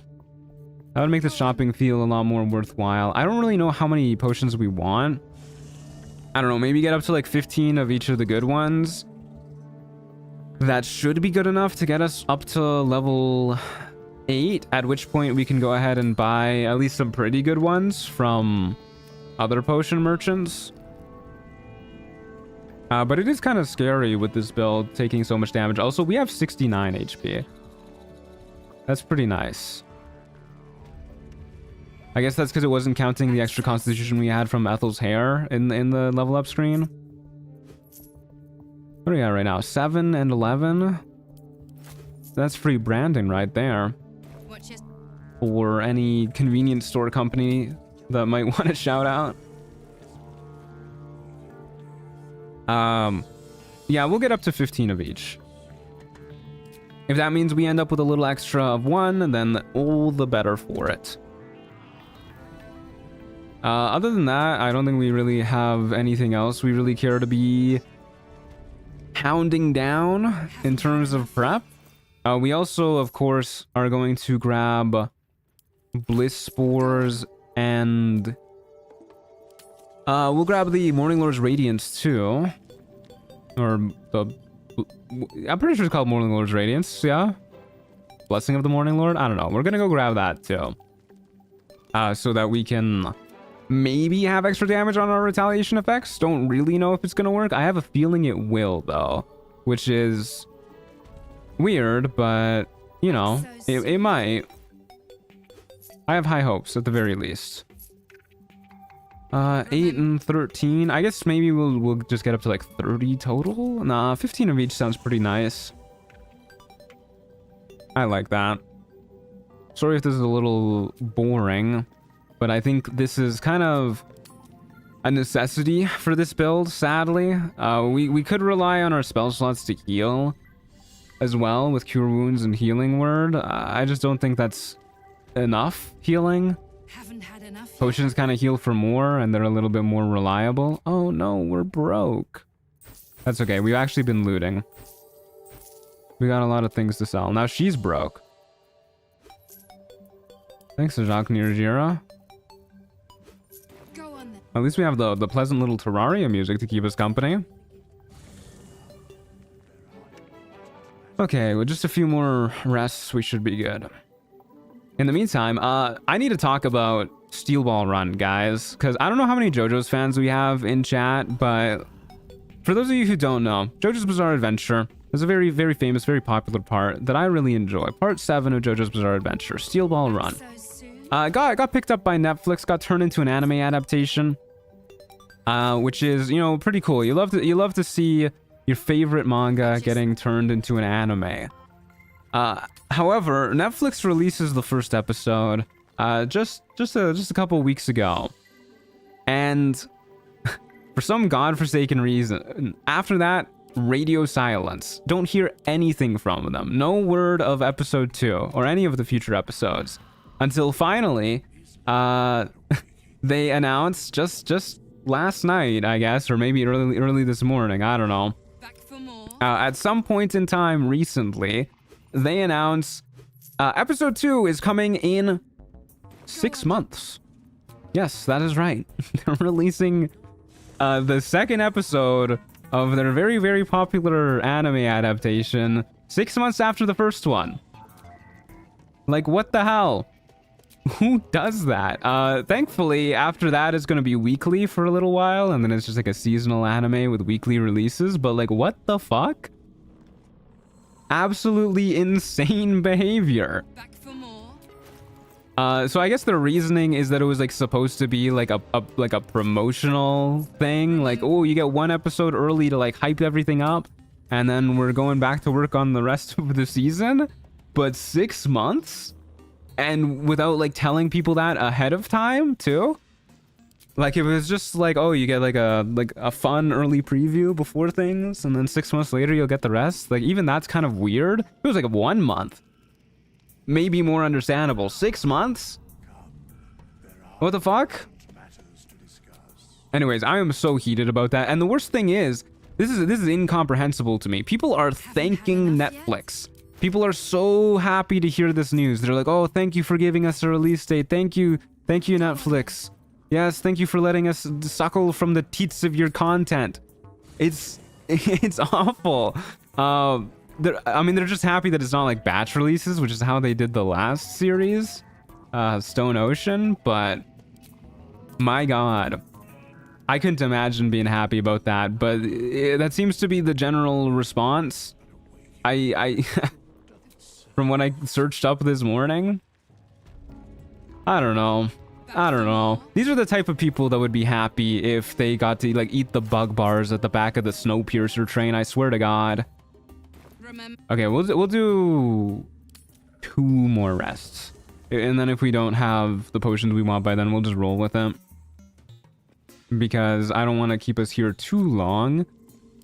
And yeah, we really just need to get to level 8. Once we get to level 8 and we can buy the better potions, we should be good. Yeah, I don't know. This is like when I was little and thought they made each cartoon episodes in the week between releases. Back so soon? Yeah, could you imagine if that's actually how it worked? This is the type of release schedule we'd be getting. 1 episode, 6 months later, the rest. I would feel so bad for like the animators working on like Jujutsu Kaisen if they actually had like 1 week between episodes. I think they would just explode, actually.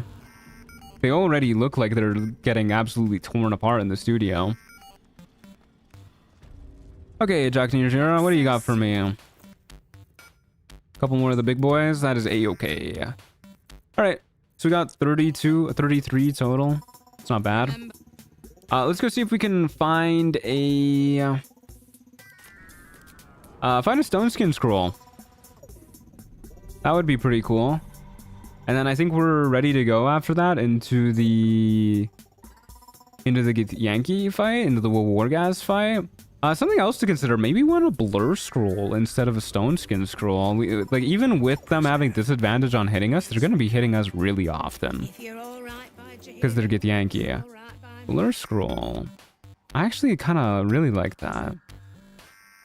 We'll spend a few days looking at scrolls. Yeah, we don't really care about elixirs too much. We'll spend a few days looking at scrolls, see if we can find Fire Shield, Stone Skin would be pretty cool. What is this shonen manga release schedule? Yeah, it's... I mean, at least with... Why am I doing this? At least with shonen manga, they often enough announce stuff ahead of time. a terrible time to be an animator. Oh, hello. What's happening here? Found the seat of the abs. All right. Kind of weird. I guess we need to rest in Act 2 for that cutscene to trigger, and we just haven't so far. It's a terrible time to be an animator in the mainstream industry. All the AI stuff and layoffs happened right as I graduated with my degree. Oh, that is brutal. That is very brutal. If you're all right, I hope people aren't using too much AI, and I mean, like, I really hope they're not using like any AI. And hey, there's our scroll of fire shield. In big productions and whatnot, that's very disappointing. If so, don't want to sell our ceremonial weapons. Do want to sell all of this junk. Don't need any of this, nor this. Thank you, Quartermaster Tally, for your hard work. Please take a scroll of Glyph of Warding, too. Okay. So we can go ahead and buy our Fire Shield scroll. I mean, I think that alone, like, kind of wins the Wargas fight, actually. I do still think we go in with Blur, too, though, just to make sure we don't get bursted down too much. And honestly, with that, I feel like we're good to go. Stone Skin would be nice to have, but I think this is fine. Take care now. Episode 2 coming next whenever, I guess. Yeah, I guess. Okay. What are we doing now? Getting ready to fight Wargas. So let's go ahead and do our, like, actual prep now for the fight itself. What am I doing with my 3rd level spell slots? Like, Armor of Agathis is fine, but there's a lot of range guys in that fight that can break that temp HP really quickly. So I don't know if I actually, like, want to use that high of a spell slot, but I don't know what else we're doing with it. Oh, right, we need to re-prepare our spells because these got all fucked up when we leveled up. Okay, we want Healing Word, Create or Destroy Water, Shield of Faith, Cure Wounds, Protection from Evil and Good, Enhance Ability, Aid. Sanctuary for sure we want. Okay, that looks pretty good. Oh, is this glitched out now? Because it was... Yeah, okay, no, that's just the same as always. Still glitched out. Alright, cool. Yeah, this is totally fine. I think we want to upcast Aid with our 3rd level spell slot. I don't think Hellish Rebuke is that worth upcasting. It probably is better to have the extra 5 temp HP from Armor of Agathis. I can't imagine we're doing much else with the 3rd level spells. But we definitely want Aid. This is for sure getting upcasted. Say goodbye to our 69 HP, up to 79 instead. Hey JP, how's it going? Good to see you. I went this Sunday to watch the Project Hail Mary movie. It was so good. Can't wait to read the book. I love the book. And the movie too. I like the book more. Okay, anyways. We got that going. Let's get Armor of Agathis going too. We'll go ahead and use this to restore one of them. We'll go ahead and cast Longstrider. Now we could go for Burst. We could lose Shillelagh, Spell Sparkler, Iron Vine Shield, go for Scorching Reprisal, Scorching Reprisal, Falara Louve. I think that sacrifices too much of our range damage, though. I think we need to stick with this. Also, the Spell Sparkler makes it really easy to get infusions. I don't think the Githyanki really cast spells, though. At least not in the Wargas fight. Okay, anyways... We got Longstrider. We got Light going. I think that's most of our daily prep. We can go ahead and lose this, too, off of the bar. Oop. Don't need that. Put this back on. Okay, let's do a quick save here before we kick things off. Greets you with a harrowing and then tell him the Dwergar are slain. Consider it done. I will bring Nir's head to you. Okay, we got Blitz Spores now. Help us with the saving throws at the very least. I seem to have accidentally spread misinformation on the internet. The way you get the Staff of the Emperor is by pickpocketing at the start of Act 3, not disarming. Really? I thought it was disarming too. I appreciate you letting me know about the accidental misinformation spread, though. Welcome back. Have you made any new decisions? Now we all know. Just checking real quick to see if you got anything we like. Doesn't look like it. Omelum, you never really have anything interesting, right? Other than the psychic resistance? And of course the Boots of Stormy Clamor. Yeah, looks like we're good there.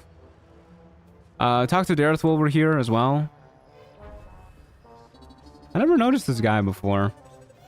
Rest in peace, dead Myconid. Which is the Staff of the Emperor? Like, what's the Staff of the Emperor? The Staff of the Emperor is, staff that makes it so when you succeed on saving throws, they get stunned. Which, you know, I think I can see that being good in, like, a Retaliation-esque build, but not one that relies solely on Retaliation damage, because they're stunned, we can't hurt them. So, not the best for us. Don't need to worry so much about heroism elixirs. Who wields the Staff of the Emperor? The Emperor.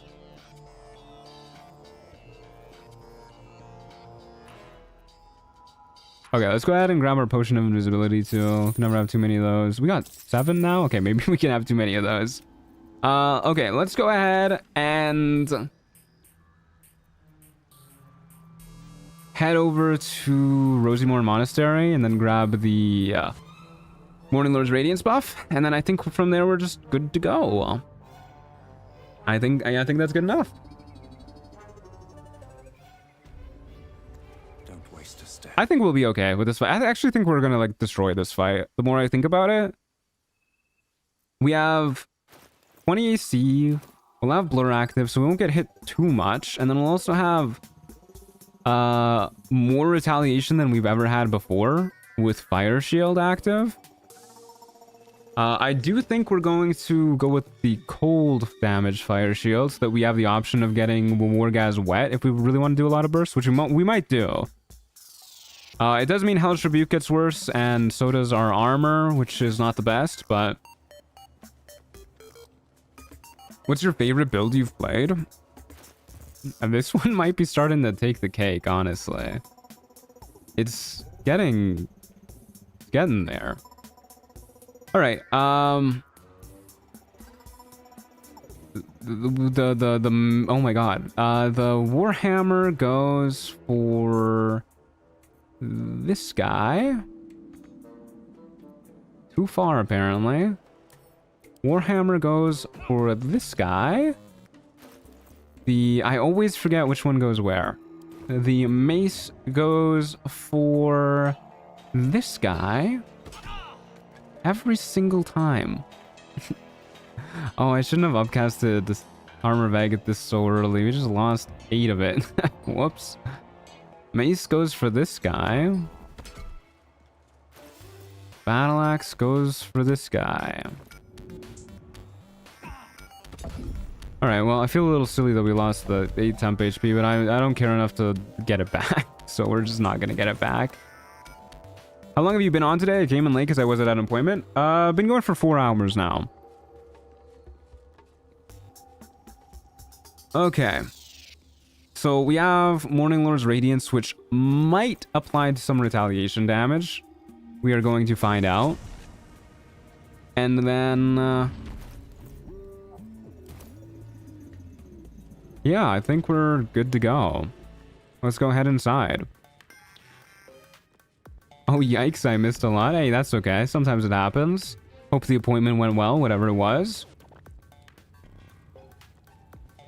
You can also disarm him, but only if you side against him in the prism. Alright, so that's good to know. You don't need to apologize for that. You're spreading more information about this than I even knew there was. Yeah, it's kind of a weird item to get. Okay. We will definitely go in and get blessed from our Dream Visitor too. So I'll worry about doing all the big prep before or after we get inside. Just do a little quick save beforehand. Don't do it. Talk to everybody. No. Yes, it is found. We'll wave politely. Hello. The least polite wave imaginable, by the way. You bear that which is ours. Didn't steal it. It found me. You must accept. All right. I will do as you wish. In we go. I am Don't do it. A little nervous about this fight. Let's see how it goes. There's this weird balance we're gonna have to strike between getting hit and not getting hit, which we haven't really had to worry about as much in a lot of our previous fights. Like, we were always worrying about it to some extent, but usually we're worried about not getting hit enough. This fight is we're worried about getting hit way too much. The Yankee do not need a lot of hits to kill you, and they are very good at getting hits. Wave politely apparently means wave like a 10-year-old seeing their crush. Damn, don't need to call me out like that. Alrighty, why do you stop this atheist from removing my tadpole? Alright, what's she lying about? You have to die. I love getting to stab the Dream Visitor. We can't skip this cutscene. He looks so happy to do it too. I really thought you wouldn't. Alright, now we skip the part where it's a fake out, because like we can live in the fantasy that we actually stabbed the Emperor there. Okay, we have Bless, but he'd never harm a fly. It's okay, he knew it was illusory. He knew it was illusory, so we're not actually stabbing anything. Okay, what are we doing here? I like these items. I like this loadout. I think this is a pretty good loadout. Except for this, actually. Let's change this to our Boots of Stormy Clamor. And we will go ahead and drink a Psychic Resistance Elixir. You still get blessed even after stabby stab? You do, yeah. That's why I've just been stabbing everybody every time nonstop. We can't get a surprise round. So what do we do? Speed potion doesn't really matter. So I guess we just kind of get our scrolls ready to get cast. So let's go ahead and move you there. You there. So we have a lot of spells we need to cast here. We need to cast Shillelagh, Blade Ward, Blur, and Fire Shield.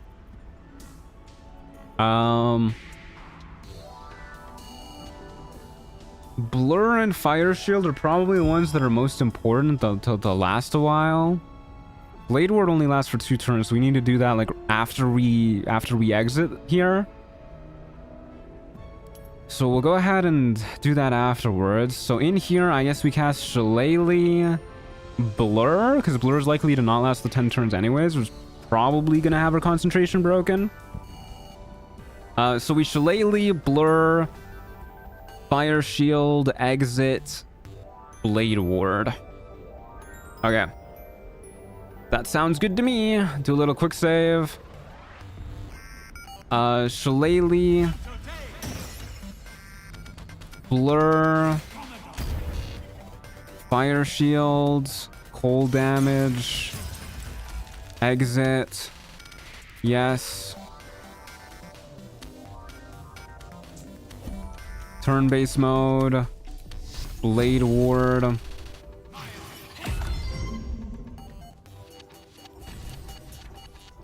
Oh, we can't manually trigger the dialogue to fight here? This is kind of awkward. Blade Ward again. Don't know if that worked. I didn't really want it to tick down. That was a little awkward. I don't know what you mean. I killed the person inside. We choose to stab the Emperor in the Astral Prism in this decade, not because we like Vlaakith, but because we hate the Emperor? Yeah, pretty much. Okay, here we go, folks. Okay, did not get knocked prone. Rad. Yes, Hellish Rebuke. We could deal 40 damage. Oh, I forgot to summon Shovel. I should have summoned Shovel. Yeah, should have summoned Shovel so that we could have her invisible in case we need a water bottle here. Could do 40 damage and instantly kill this guy. More realistically, we deal 22 damage, which then gets halved, which is not going to kill that guy. But I do want to do this. so that we get our fire infusion. They almost just died anyways. I don't really know what just happened there, but they did almost die. Okay.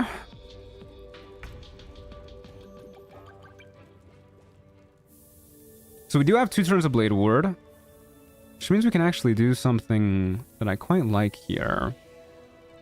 We could go ahead and get him wet with our action and then just heal up. It does make Fire Infusion less good. But we do also have lightning charges now, so we can maybe get a lightning infusion somehow. I like that idea. I like that idea. And then he should take a bunch of damage if he's wet. And then he'll be wet for a few turns, so we don't need to worry about like refreshing that or anything. So let's just throw this down. Hit this guy too. He's also melee. I guess that applies reverb, but that's not, that's a portion of damage that is not caused by retaliation. Is that illegal? Ah, that's a problem for somebody else to worry about. Okay, let's let's go ahead and heal up. Yeah. Or we could do like Shield of Thralls, which is a little bit more healing actually. 1 more temp HP than if we just heal and get regular HP.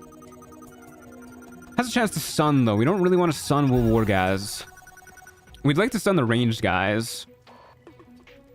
My lord, you are the emperor. You can make it legal. Yeah, that's kind of my thought process on the matter. Okay. Should have provoked the attack of opportunity first, by the way. No, don't run away. I would really like if Wargaz would attack me. That would make me feel good about life. Okay, they missed the trip attack. They died. We have a lot of damage riders active right now. I didn't cast light. I did cast light. I lied. Yeah, let's try and kill the Ardent. I'm not quite dead. That's okay. Alright, pretty solid. Run up to Wargaz and then heal up. We still have Blade Ward active. I guess we refresh Blade Ward this turn, but we can do that a little bit later. Okay, Wargaz. This blur is, I think, working a little too well. We could turn off the blur. Now that the range guy is dead, I feel a lot better about that. But turning off the blur feels bad because the blur is also keeping us alive. But we'll just go ahead and Blade Ward. And we'll heal up using a bigger healing potion just in case something goes awry. What is this coward doing? Okay, he just buffed himself up a shit ton, but his buddies are all gonna die, so I don't think it's too big of a deal. This guy's probably just gonna die anyways. Let's actually do a 2nd level Hellish Rebuke on this guy. Make sure we kill him.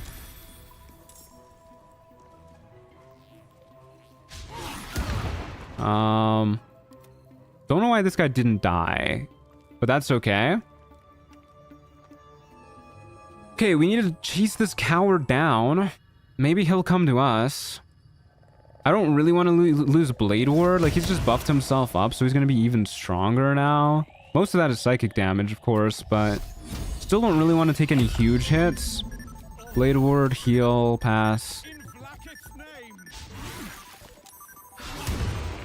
Okay, he's not even wet anymore. He just ran away for all those turns. That's very disheartening.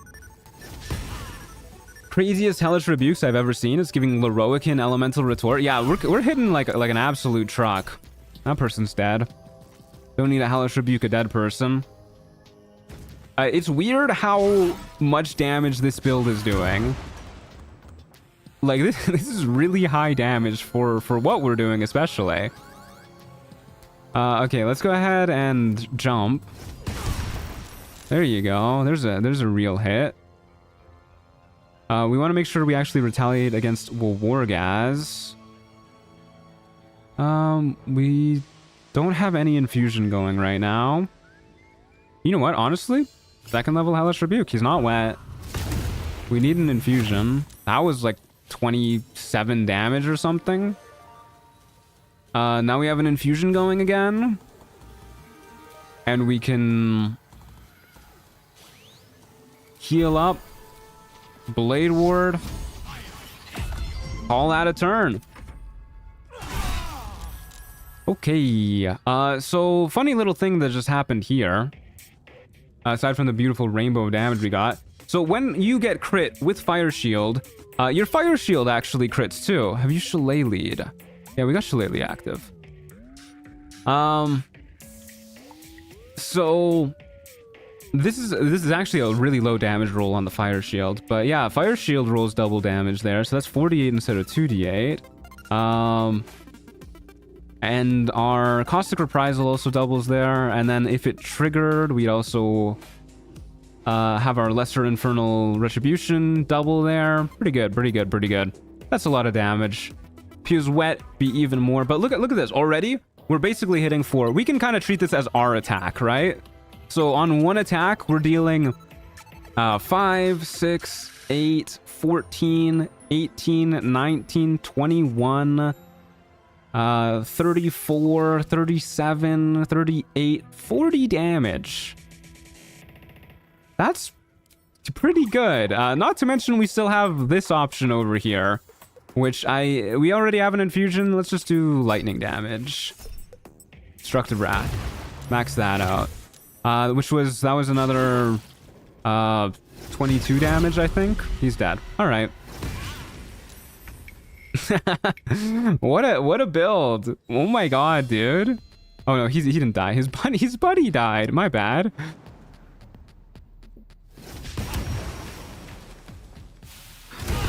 There you go.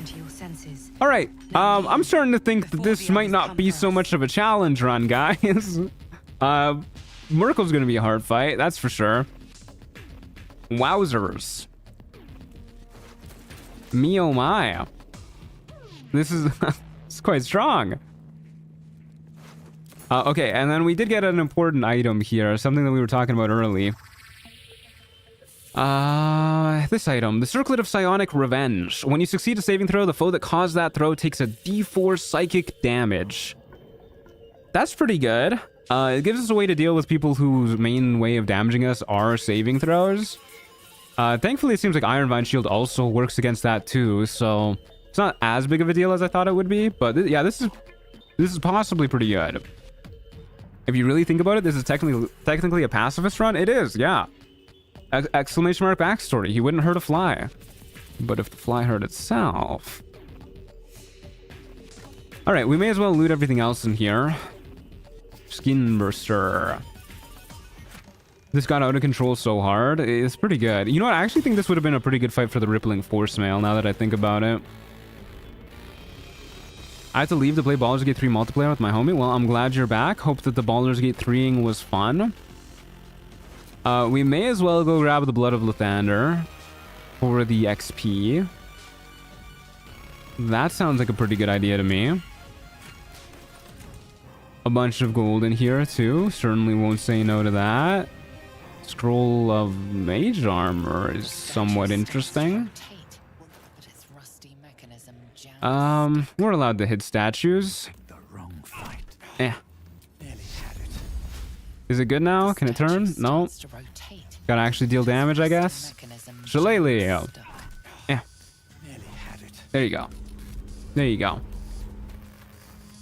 So you are technically a bug zapper? You know, I kind of am, actually. Surprising amount of lightning damage in this build, too. No, it wasn't fun. We accidentally pissed off the entire city and Shadowheart died. Well, Shadowheart dies in a lot of my playthroughs, too. That's a bummer, though. If it wasn't intentional. Pacifist, but it's that person who says they're a pacifist as an excuse for the damage they cause. Yeah. Better than nothing. I'm starting to think Retaliate might be a violent man. Oh, we should do... Oh my god. We should do the therapy in Act 3 and then get the... get the violent man outcome. We got a violent heart. That would be really funny. We're retaliating against the dwarf for getting in our way, by the way. Not cheating.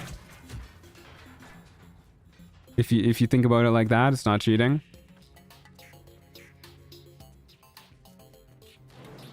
Yeah, I don't think we're gonna ever use the Blood of Lathander. I could see it possibly having a use in some world where we're significantly less tanky.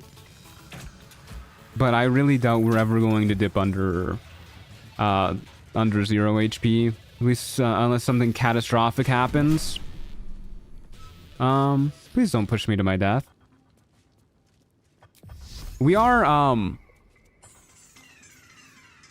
really tanky, like significantly tankier than a normal character by sheer virtue of the fact that every single thing we do on our turns is designed to keep us alive.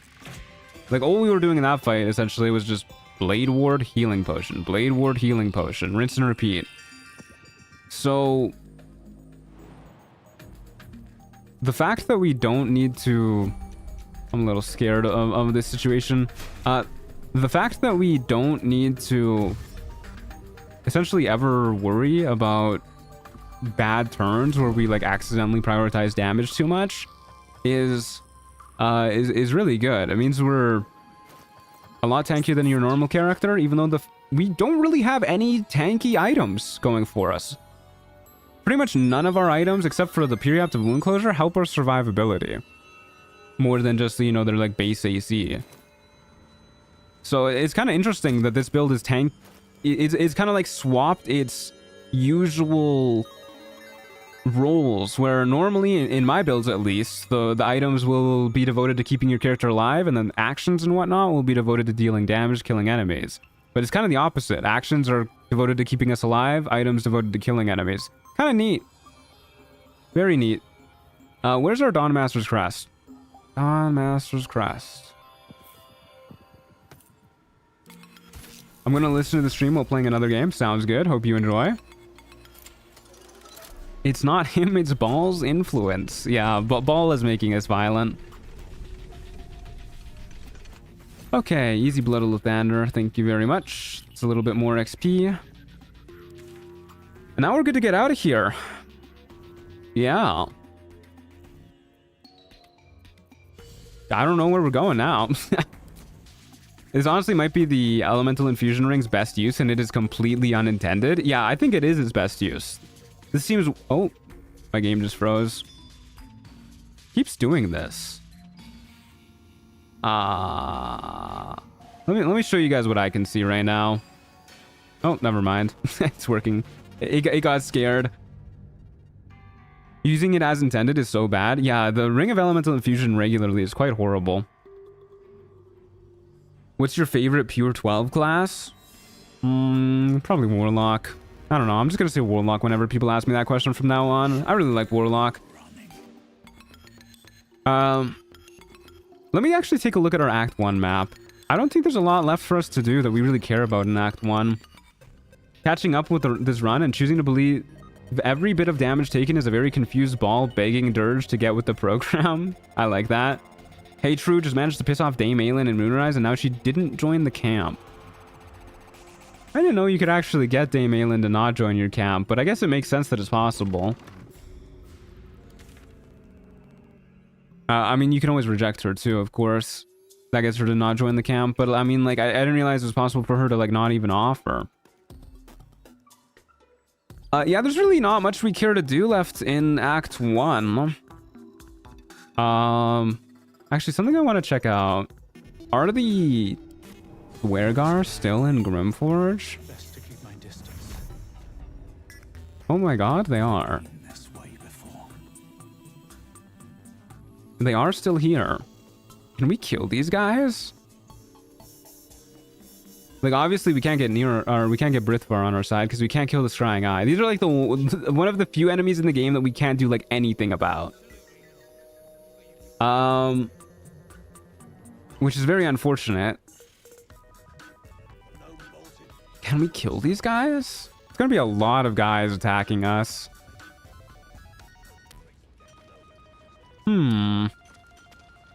We could save Barkus Root if we do. What are the main things we need to worry about with these guys? They're mostly just physical damage, right? I think we can do this. Yeah, I think we can definitely do this. I think it is possible, at the very least. Is it possible without long resting? It might be easier if we don't long rest. We have Bless and Bliss Spores still going. Surely there's a better elixir than Psychic Resistance, though. There is some Psychic damage in this fight, but not a lot. Is there anything I want to concentrate on?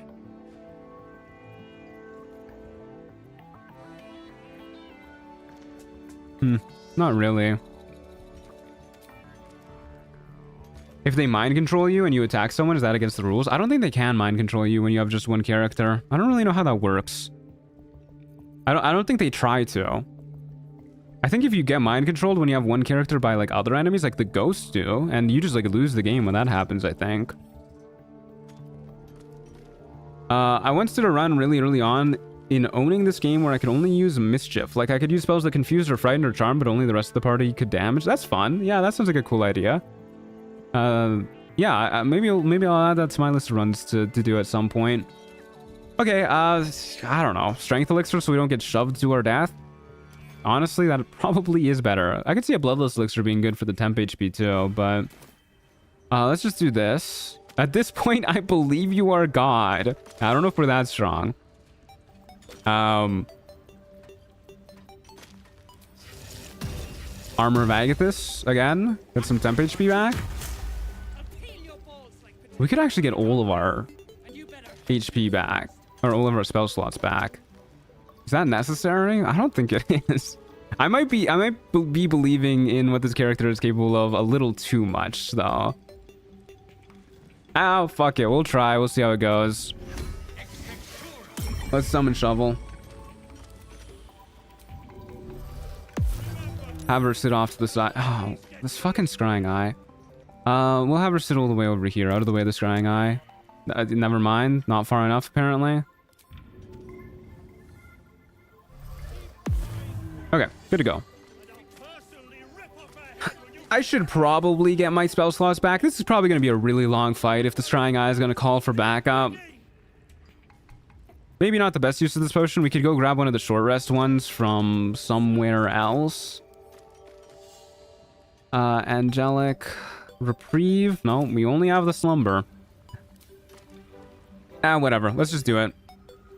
I don't want to go track down another potion and then come back here. Fuck it, we ball. That's the kind of attitude I'm at right now. See how this goes. Okay. That was a great nap. Thank you guys for napping with me. I love napping with other people. Getting a one big cuddle puddle. All 183 of you.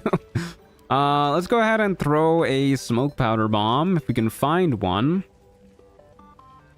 I know I bought 2 for just the occasion. There you go.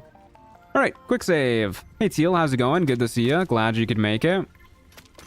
I guess we should. Yeah. Well, okay. Here's what we'll do. We'll throw one bomb.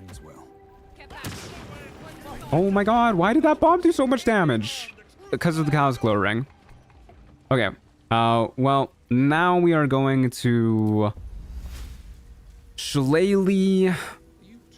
Oh yeah, was I going to concentrate on something? I don't think so. Well, Shillelagh, Resistance, Blade Ward. I guess we'll do another quick save here. Blade Ward, in we go. Hello, please attack me, but don't kill me.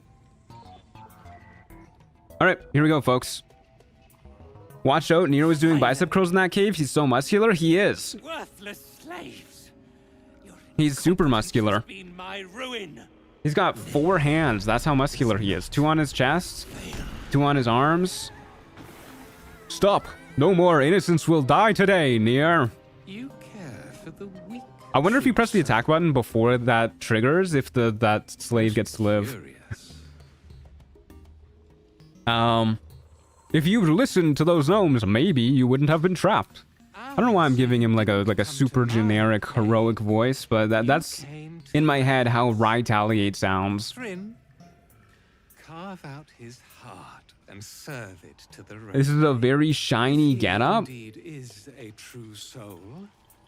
Let the I guess it is pretty shiny. I think it's part of this lighting too. Oh my god, I didn't realize how shiny we are in this lighting. I'll offer up your guts, ingrate. Dwega, this true soul has betrayed us. I always thought Nier might make an interesting evilish aligned companion. I believe he's a bard. I mean, he's not proficient with his weapons, so that rules out a lot of classes. Orin really damaged his brain. Yeah, our character is he's not doing too hot in terms of the mental capacity, but that's okay. Who of us really are? All right, this is gonna be an interesting fight. Don't really know if it's gonna be doable, but we're going to find out. Stage fighting these 5 to start with seems pretty dang nice, I won't lie. So let's do that. Got 2 of them. That's okay. And then we walk this way. Keep walking this way. Lunkbug, you gotta stay still, man. Something bad's gonna happen if you keep moving around. We want to kill this guy, actually. So let's try and focus on the ranged guys. I say that like we're gonna be able to like actually choose who we're dealing damage to. But we'll just get next to this guy and, I don't know, stare at him. Good. If he's a bard, he'd be good with his own weapon, no? I think it depends on what type of bard. I don't think every bard gets... what does he have? A scimitar? Scimitar proficiency? Yes. We definitely want a Sonic Backlash. Give us lightning charges. Maybe we should have saved that for... Hellish Rebuke. But getting lightning charges is great, and then we also get to get an infusion later on. Isn't it a rapier? Oh yeah, it is. You're right. All bards have rapier proficiency? Alright. So he's definitely not a bard. I don't think he really is a class, I'm gonna be honest with you. He 18 int, 18 charisma, 17 strength. He's muscular, he's got extra attack. And he's not proficient with his weapon. I don't know. He's got a lot of weird things going on. He is boss class? Yeah. This guy's just shooting the floor. Old drow have rapier proficiency? Not old drow. Apparently. I don't know. I'm just gonna like stick to this guy. Blade Ward. Me and Drar, BFFs for life. Could do something else with our bonus action too. Shillelagh seems like a good idea. He's his own guy. Yeah, he's not defined by classes like you and I. He's broke free of the mold. Nier's a phony? He's the most original there is, actually. We're the phonies. We stick to an archetype and pretend that we're unique. He actually is unique.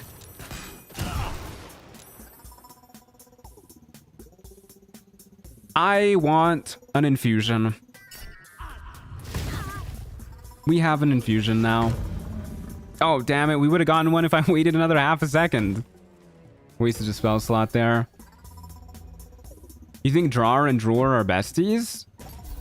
I mean, every time I've met a dude with like the same name or a similar name as me, we've always been like, hey, you're also named the same thing as me. That's awesome. And then we've just like become best friends.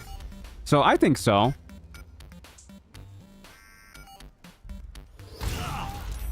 Don't like Mind Spike. Mind Spike makes me upset. Unfortunately, we are going to have to run away from this fight. I just realized because the Scrying Eye here. We cannot actually win this fight so long as the Scrying Eye is here. But we can kill everybody else here. So why don't we start by doing that?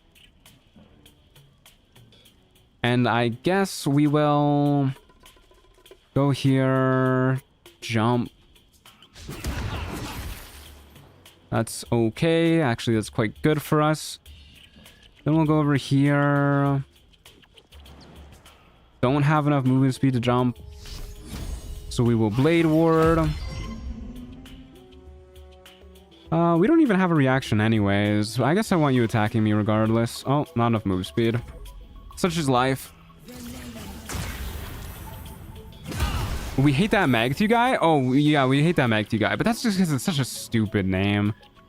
Like, if he was named, like, Marthew, I'm into that. Magthew? Sounds like he's like a fucking, like, magpie, you know? Magpies are maybe the worst, actually. So we do not fuck with that. Anyways, who hit me? This guy hit me? That can't be right. Why are we getting Wrath of the Storm? Surely it was Sergeant... Oh, so yeah, Sergeant Thrin hit me. Sergeant Thrin is dead. We don't need to do anything. I gotta lock in and stop reading chat so much. What about exchanging the first letter? Oh, I literally took a strength elixir exactly so that shit wouldn't happen. At least we're resistant because of Blade Ward. This is near hitting us.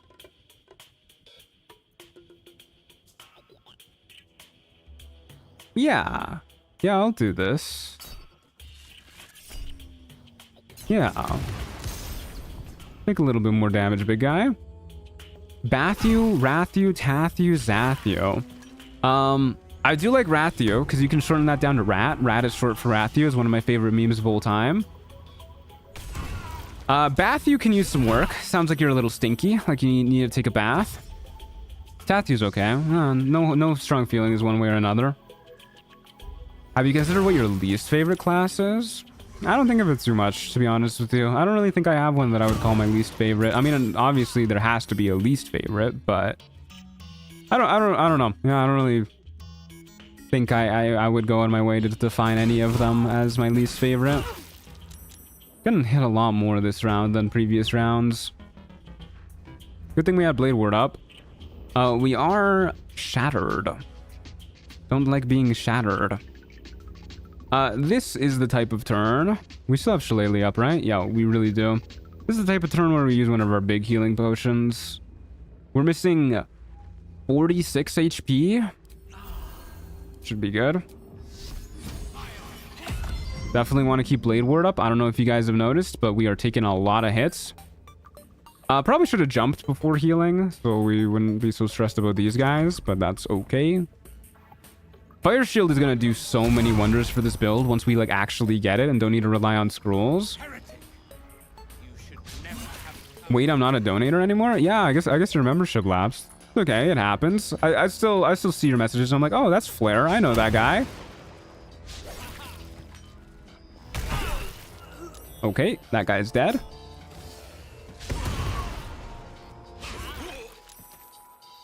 Nice. I hate Nier's legendary action so much. I always hold person him first every time I fight him. Hold person, if you can actually like hold person him, yeah, that's great. But his legendary action is just so tedious to deal with. Like, I understand why you hate it. It's not actually like worrisome. It just means you basically get him like once a round, which is so frustrating. But also not a concern because he can't do anything on his turns. So you can just ignore him, kill all of his buddies, and then it's just him left, and he can't even hit you if he tried. Everybody around me is prone on the ground. That person's prone too. It looks like everybody's just taking a nap here. We cannot provoke attacks of opportunity. Who are we going after? I don't know. We'll just walk over here. Blade Ward, and I would love to get some other healing potions in these slots. What are the healing potions I would like to get? These ones. 42 of these bad boys. Let's start breaking into that stash. Welcome back, JP.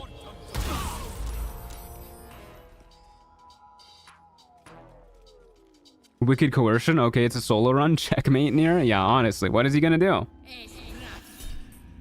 Yeah, let's just kill you. I would love to do that. Thank you. Nier's legendary action is easy to play around, TBH. I hate Inquisitor Wargaz's legendary action, though. Yeah, his is super frustrating as well. Yeah, Nier's almost dead. Honestly, we've gotten so powerful to the point where I'm not even really like paying attention to the fights that much, which is kind of crazy how quickly that happened. This is literally the second stream, and we are absolutely cooking. I mean, it is because we like broke the usual order that I go. Like I you know, because I'm not role playing, because we're not region locked, I just went and grabbed the most powerful gear for this build available to us. But man, it happened fast. Any tips for honor mode? I'm playing with my friend. I'm a sorcerer. He's a bard. Plan for every fight. Yeah, that's a great tip. Plan for every fight for sure. Inspect everything. Examine every enemy if you're not 100% sure what they do. This person has extra attack, no other crazy abilities. Good to know. Because sometimes you'll come across something that is just like completely unexpected and way stronger than you're prepared for. So inspect everything. Don't get into fights if you don't think you can handle them. Always have invis potions on you. Always have potions in general on you, actually. If you get into a fight, you don't have an invis potion to get out, you're obviously in a bad spot. If you get into a fight and you don't have healing potions, you're in an extra bad spot. And do everything in your power. This is the biggest tip for Baldur's Gate 3 that I can give just in general.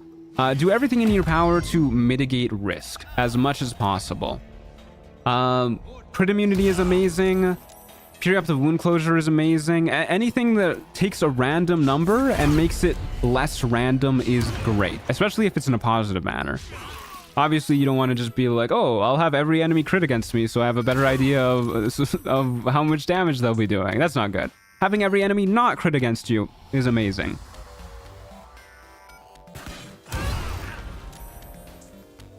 That's rude. We did not need to use that long rest potion, by the way. These guys, we spent 1 spell slot this fight.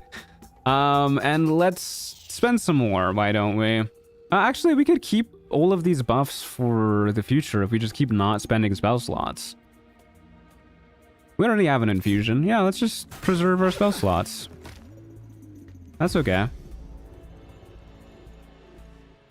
Crit immunity and high initiative is super helpful in honor mode too. Yeah, high initiative is also really good. That's a part of like lowering variance.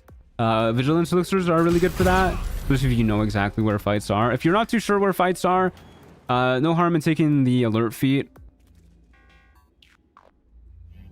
Yeah, we'll jump here. Any other melee guys? Are you a melee guy? You are a melee guy.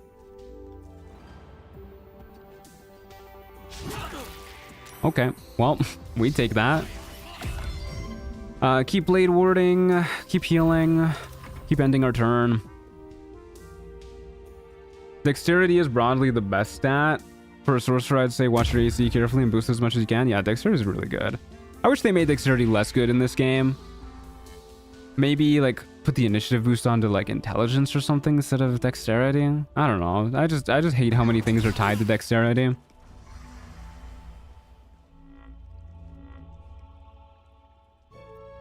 What's happening here, buddy? You doing anything?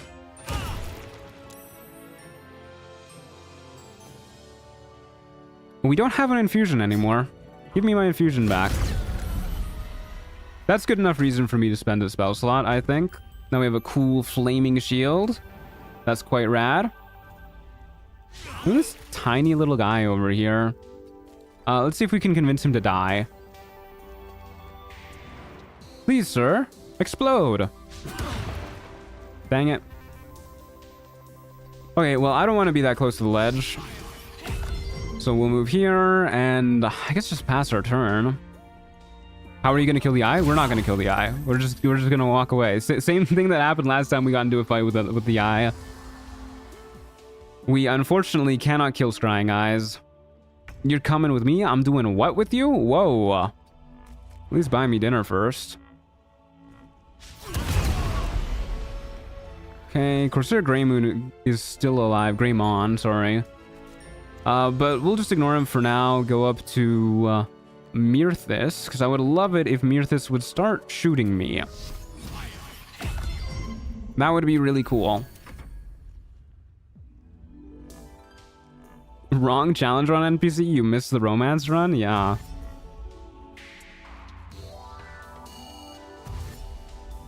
Come on, fellas. Hit me. Kill me. Please, attack me. Thank you. We don't have an infusion? Spend it. I think that's the way we use our spell slots, honestly. Come on, man. All right, actually, I did not think retaliation was going to work there, but thank you for shoving me? Question mark? Thank you for shoving me off a cliff. Oh no, we don't have enough movement speed to properly get this guy though. Whatever, it worked. And we probably don't need a blade ward anymore at this point. Maybe better to just dash. Retaliation on shove. Yeah, I guess because we took damage as a result of the shove. Okay. Barkus must be so fucking afraid right now.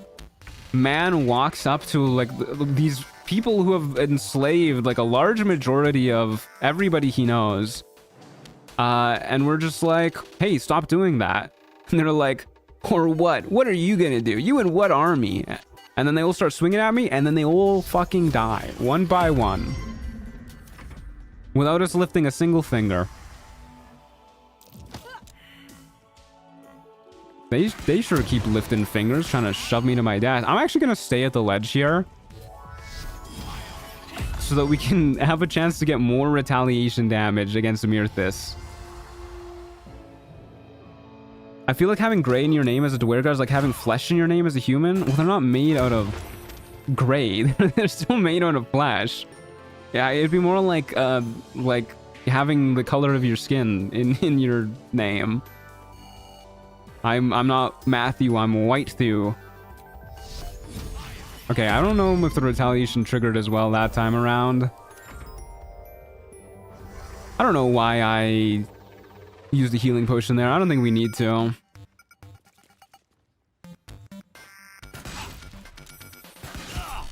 Thank you, my god. Just fucking explode, man. Alrighty, we did it. Kind of. Hold up a second. We can't actually talk to Barkus here. Barkus, where are you? There he is. Can I... Nope, can't speak to him mid-combat. Cannot flee while in this region. Where the hell do I go to flee? Where is this area not a red area? Can I go this way? I mean, we could go invisible to break combat. The scrying eyes don't move. Maybe we can jump across and then that won't be a red area anymore? Doesn't crouching work? Oh, you're so right, actually. Because the scrying eye can't move, we could just crouch. Oh, I don't think this works, actually. Because the scrying eye doesn't look for you either. Okay, never mind. That didn't work. Another step forward. This nerd is in the way. Like, really in the way, actually. Thank you. Okay, is this still a red area? It is still a red area. Oh my god. Maybe if we just get far enough away, it'll just, like, naturally break combat? Yeah, there you go. Okay, what did the journal update say? Save the Grimforge gnomes. Did that count? The deep gnomes are free! Okay, we did it. Phenomenal. And then I guess we just have to sneak back in. Unless the scrying eye is gone. Which it looks like it is. Okay. Alright, we did it. I don't know where it went, but we're good. Another parasite. Collect it. It might Yeah, that's actually a good idea. I should collect it. That might be useful. Hey, Seema, how's it going? Good to see you. Alright. Free head? Not like that, chat? Yoink. Must be terrifying seeing people constantly hit a man and he just stands there and people start dying around him. This is a nightmarish build for our opponents, honestly. And we haven't even been like anywhere close to dying since we got all of our retaliation gear too. Yippee, we got inspiration for that too. We actually already have a moon lantern. Do not think we need to worry about that.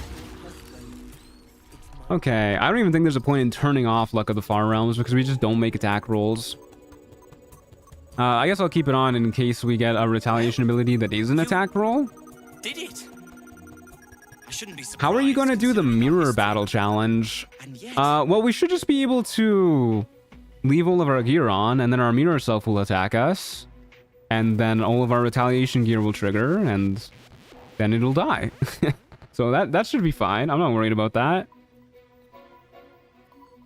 It's not like our mirror is against attacking. A reflection.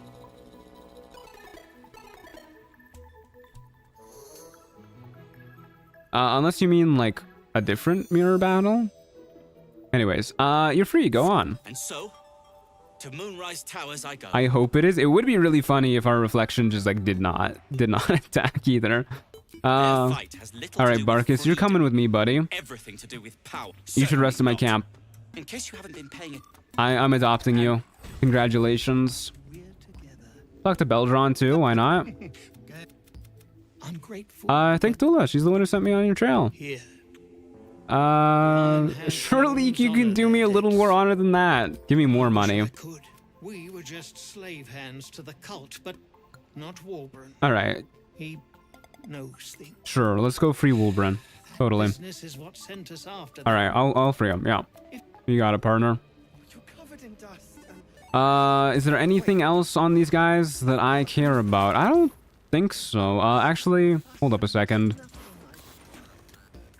Where's Corsair Greymon? Oh, hi, Theodosia. There's a little baby cat with me right now. Come here. Come on my lap. What are you doing? Don't be weird. Come here. Yes, come here, on my lap. Nope, that's not my lap. All right. All right. She's being a little rascal. She is being quite the rascal. Okay, we wanted Corsair Greymon's items, and then I think we're good here. Ah! Oh, no. We are not good here. Okay, into the poison. Quick. All right. We're good. Nope. Little baby cat, stay off my desk. Okay. I think... Oh, my God. This little rapscallion. Hold up a second. Oh, my God. Theodosia, what are you doing? Where are you going? She's on the move. She's on my desk. All right, I think that is going to do it for today's stream, folks. I can't even get the camera angle. That's the Pepsi can I was drinking last night. Okay, well, there's this beautiful view of my cat. I think that's going to do it for today's stream, folks. This little baby cat clearly wants attention. She's chewing on my microphone cables and everything. Yep. There she goes. This is my main mouse. What's she doing? There she is. All right. Anyways, thanks for watching, folks. I hope you enjoyed. Next week we'll actually like do Act 2 properly. I feel like this is a pretty good stopping point.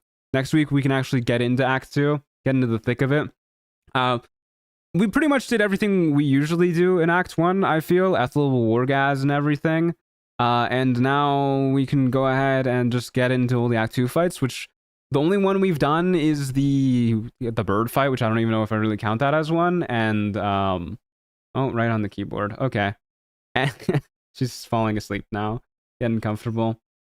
It was the bird fight and the shadow fight right at the start. Okay, she's eating the camera. So we still got a lot more to go through. Anyways, thanks for watching. Join the Discord server, !Discord, or click the link in the description below. Check out the merch store too, !merch. And I will see you guys next week. This build is a blast, honestly. I cannot wait to play more of it. Okay, I will see you guys later. Have a good rest of your day. Ciao. Buenas noches. She's eating the webcam. Oh my god. Oh my god. No. All right. Nope. She's literally biting it. Rascal.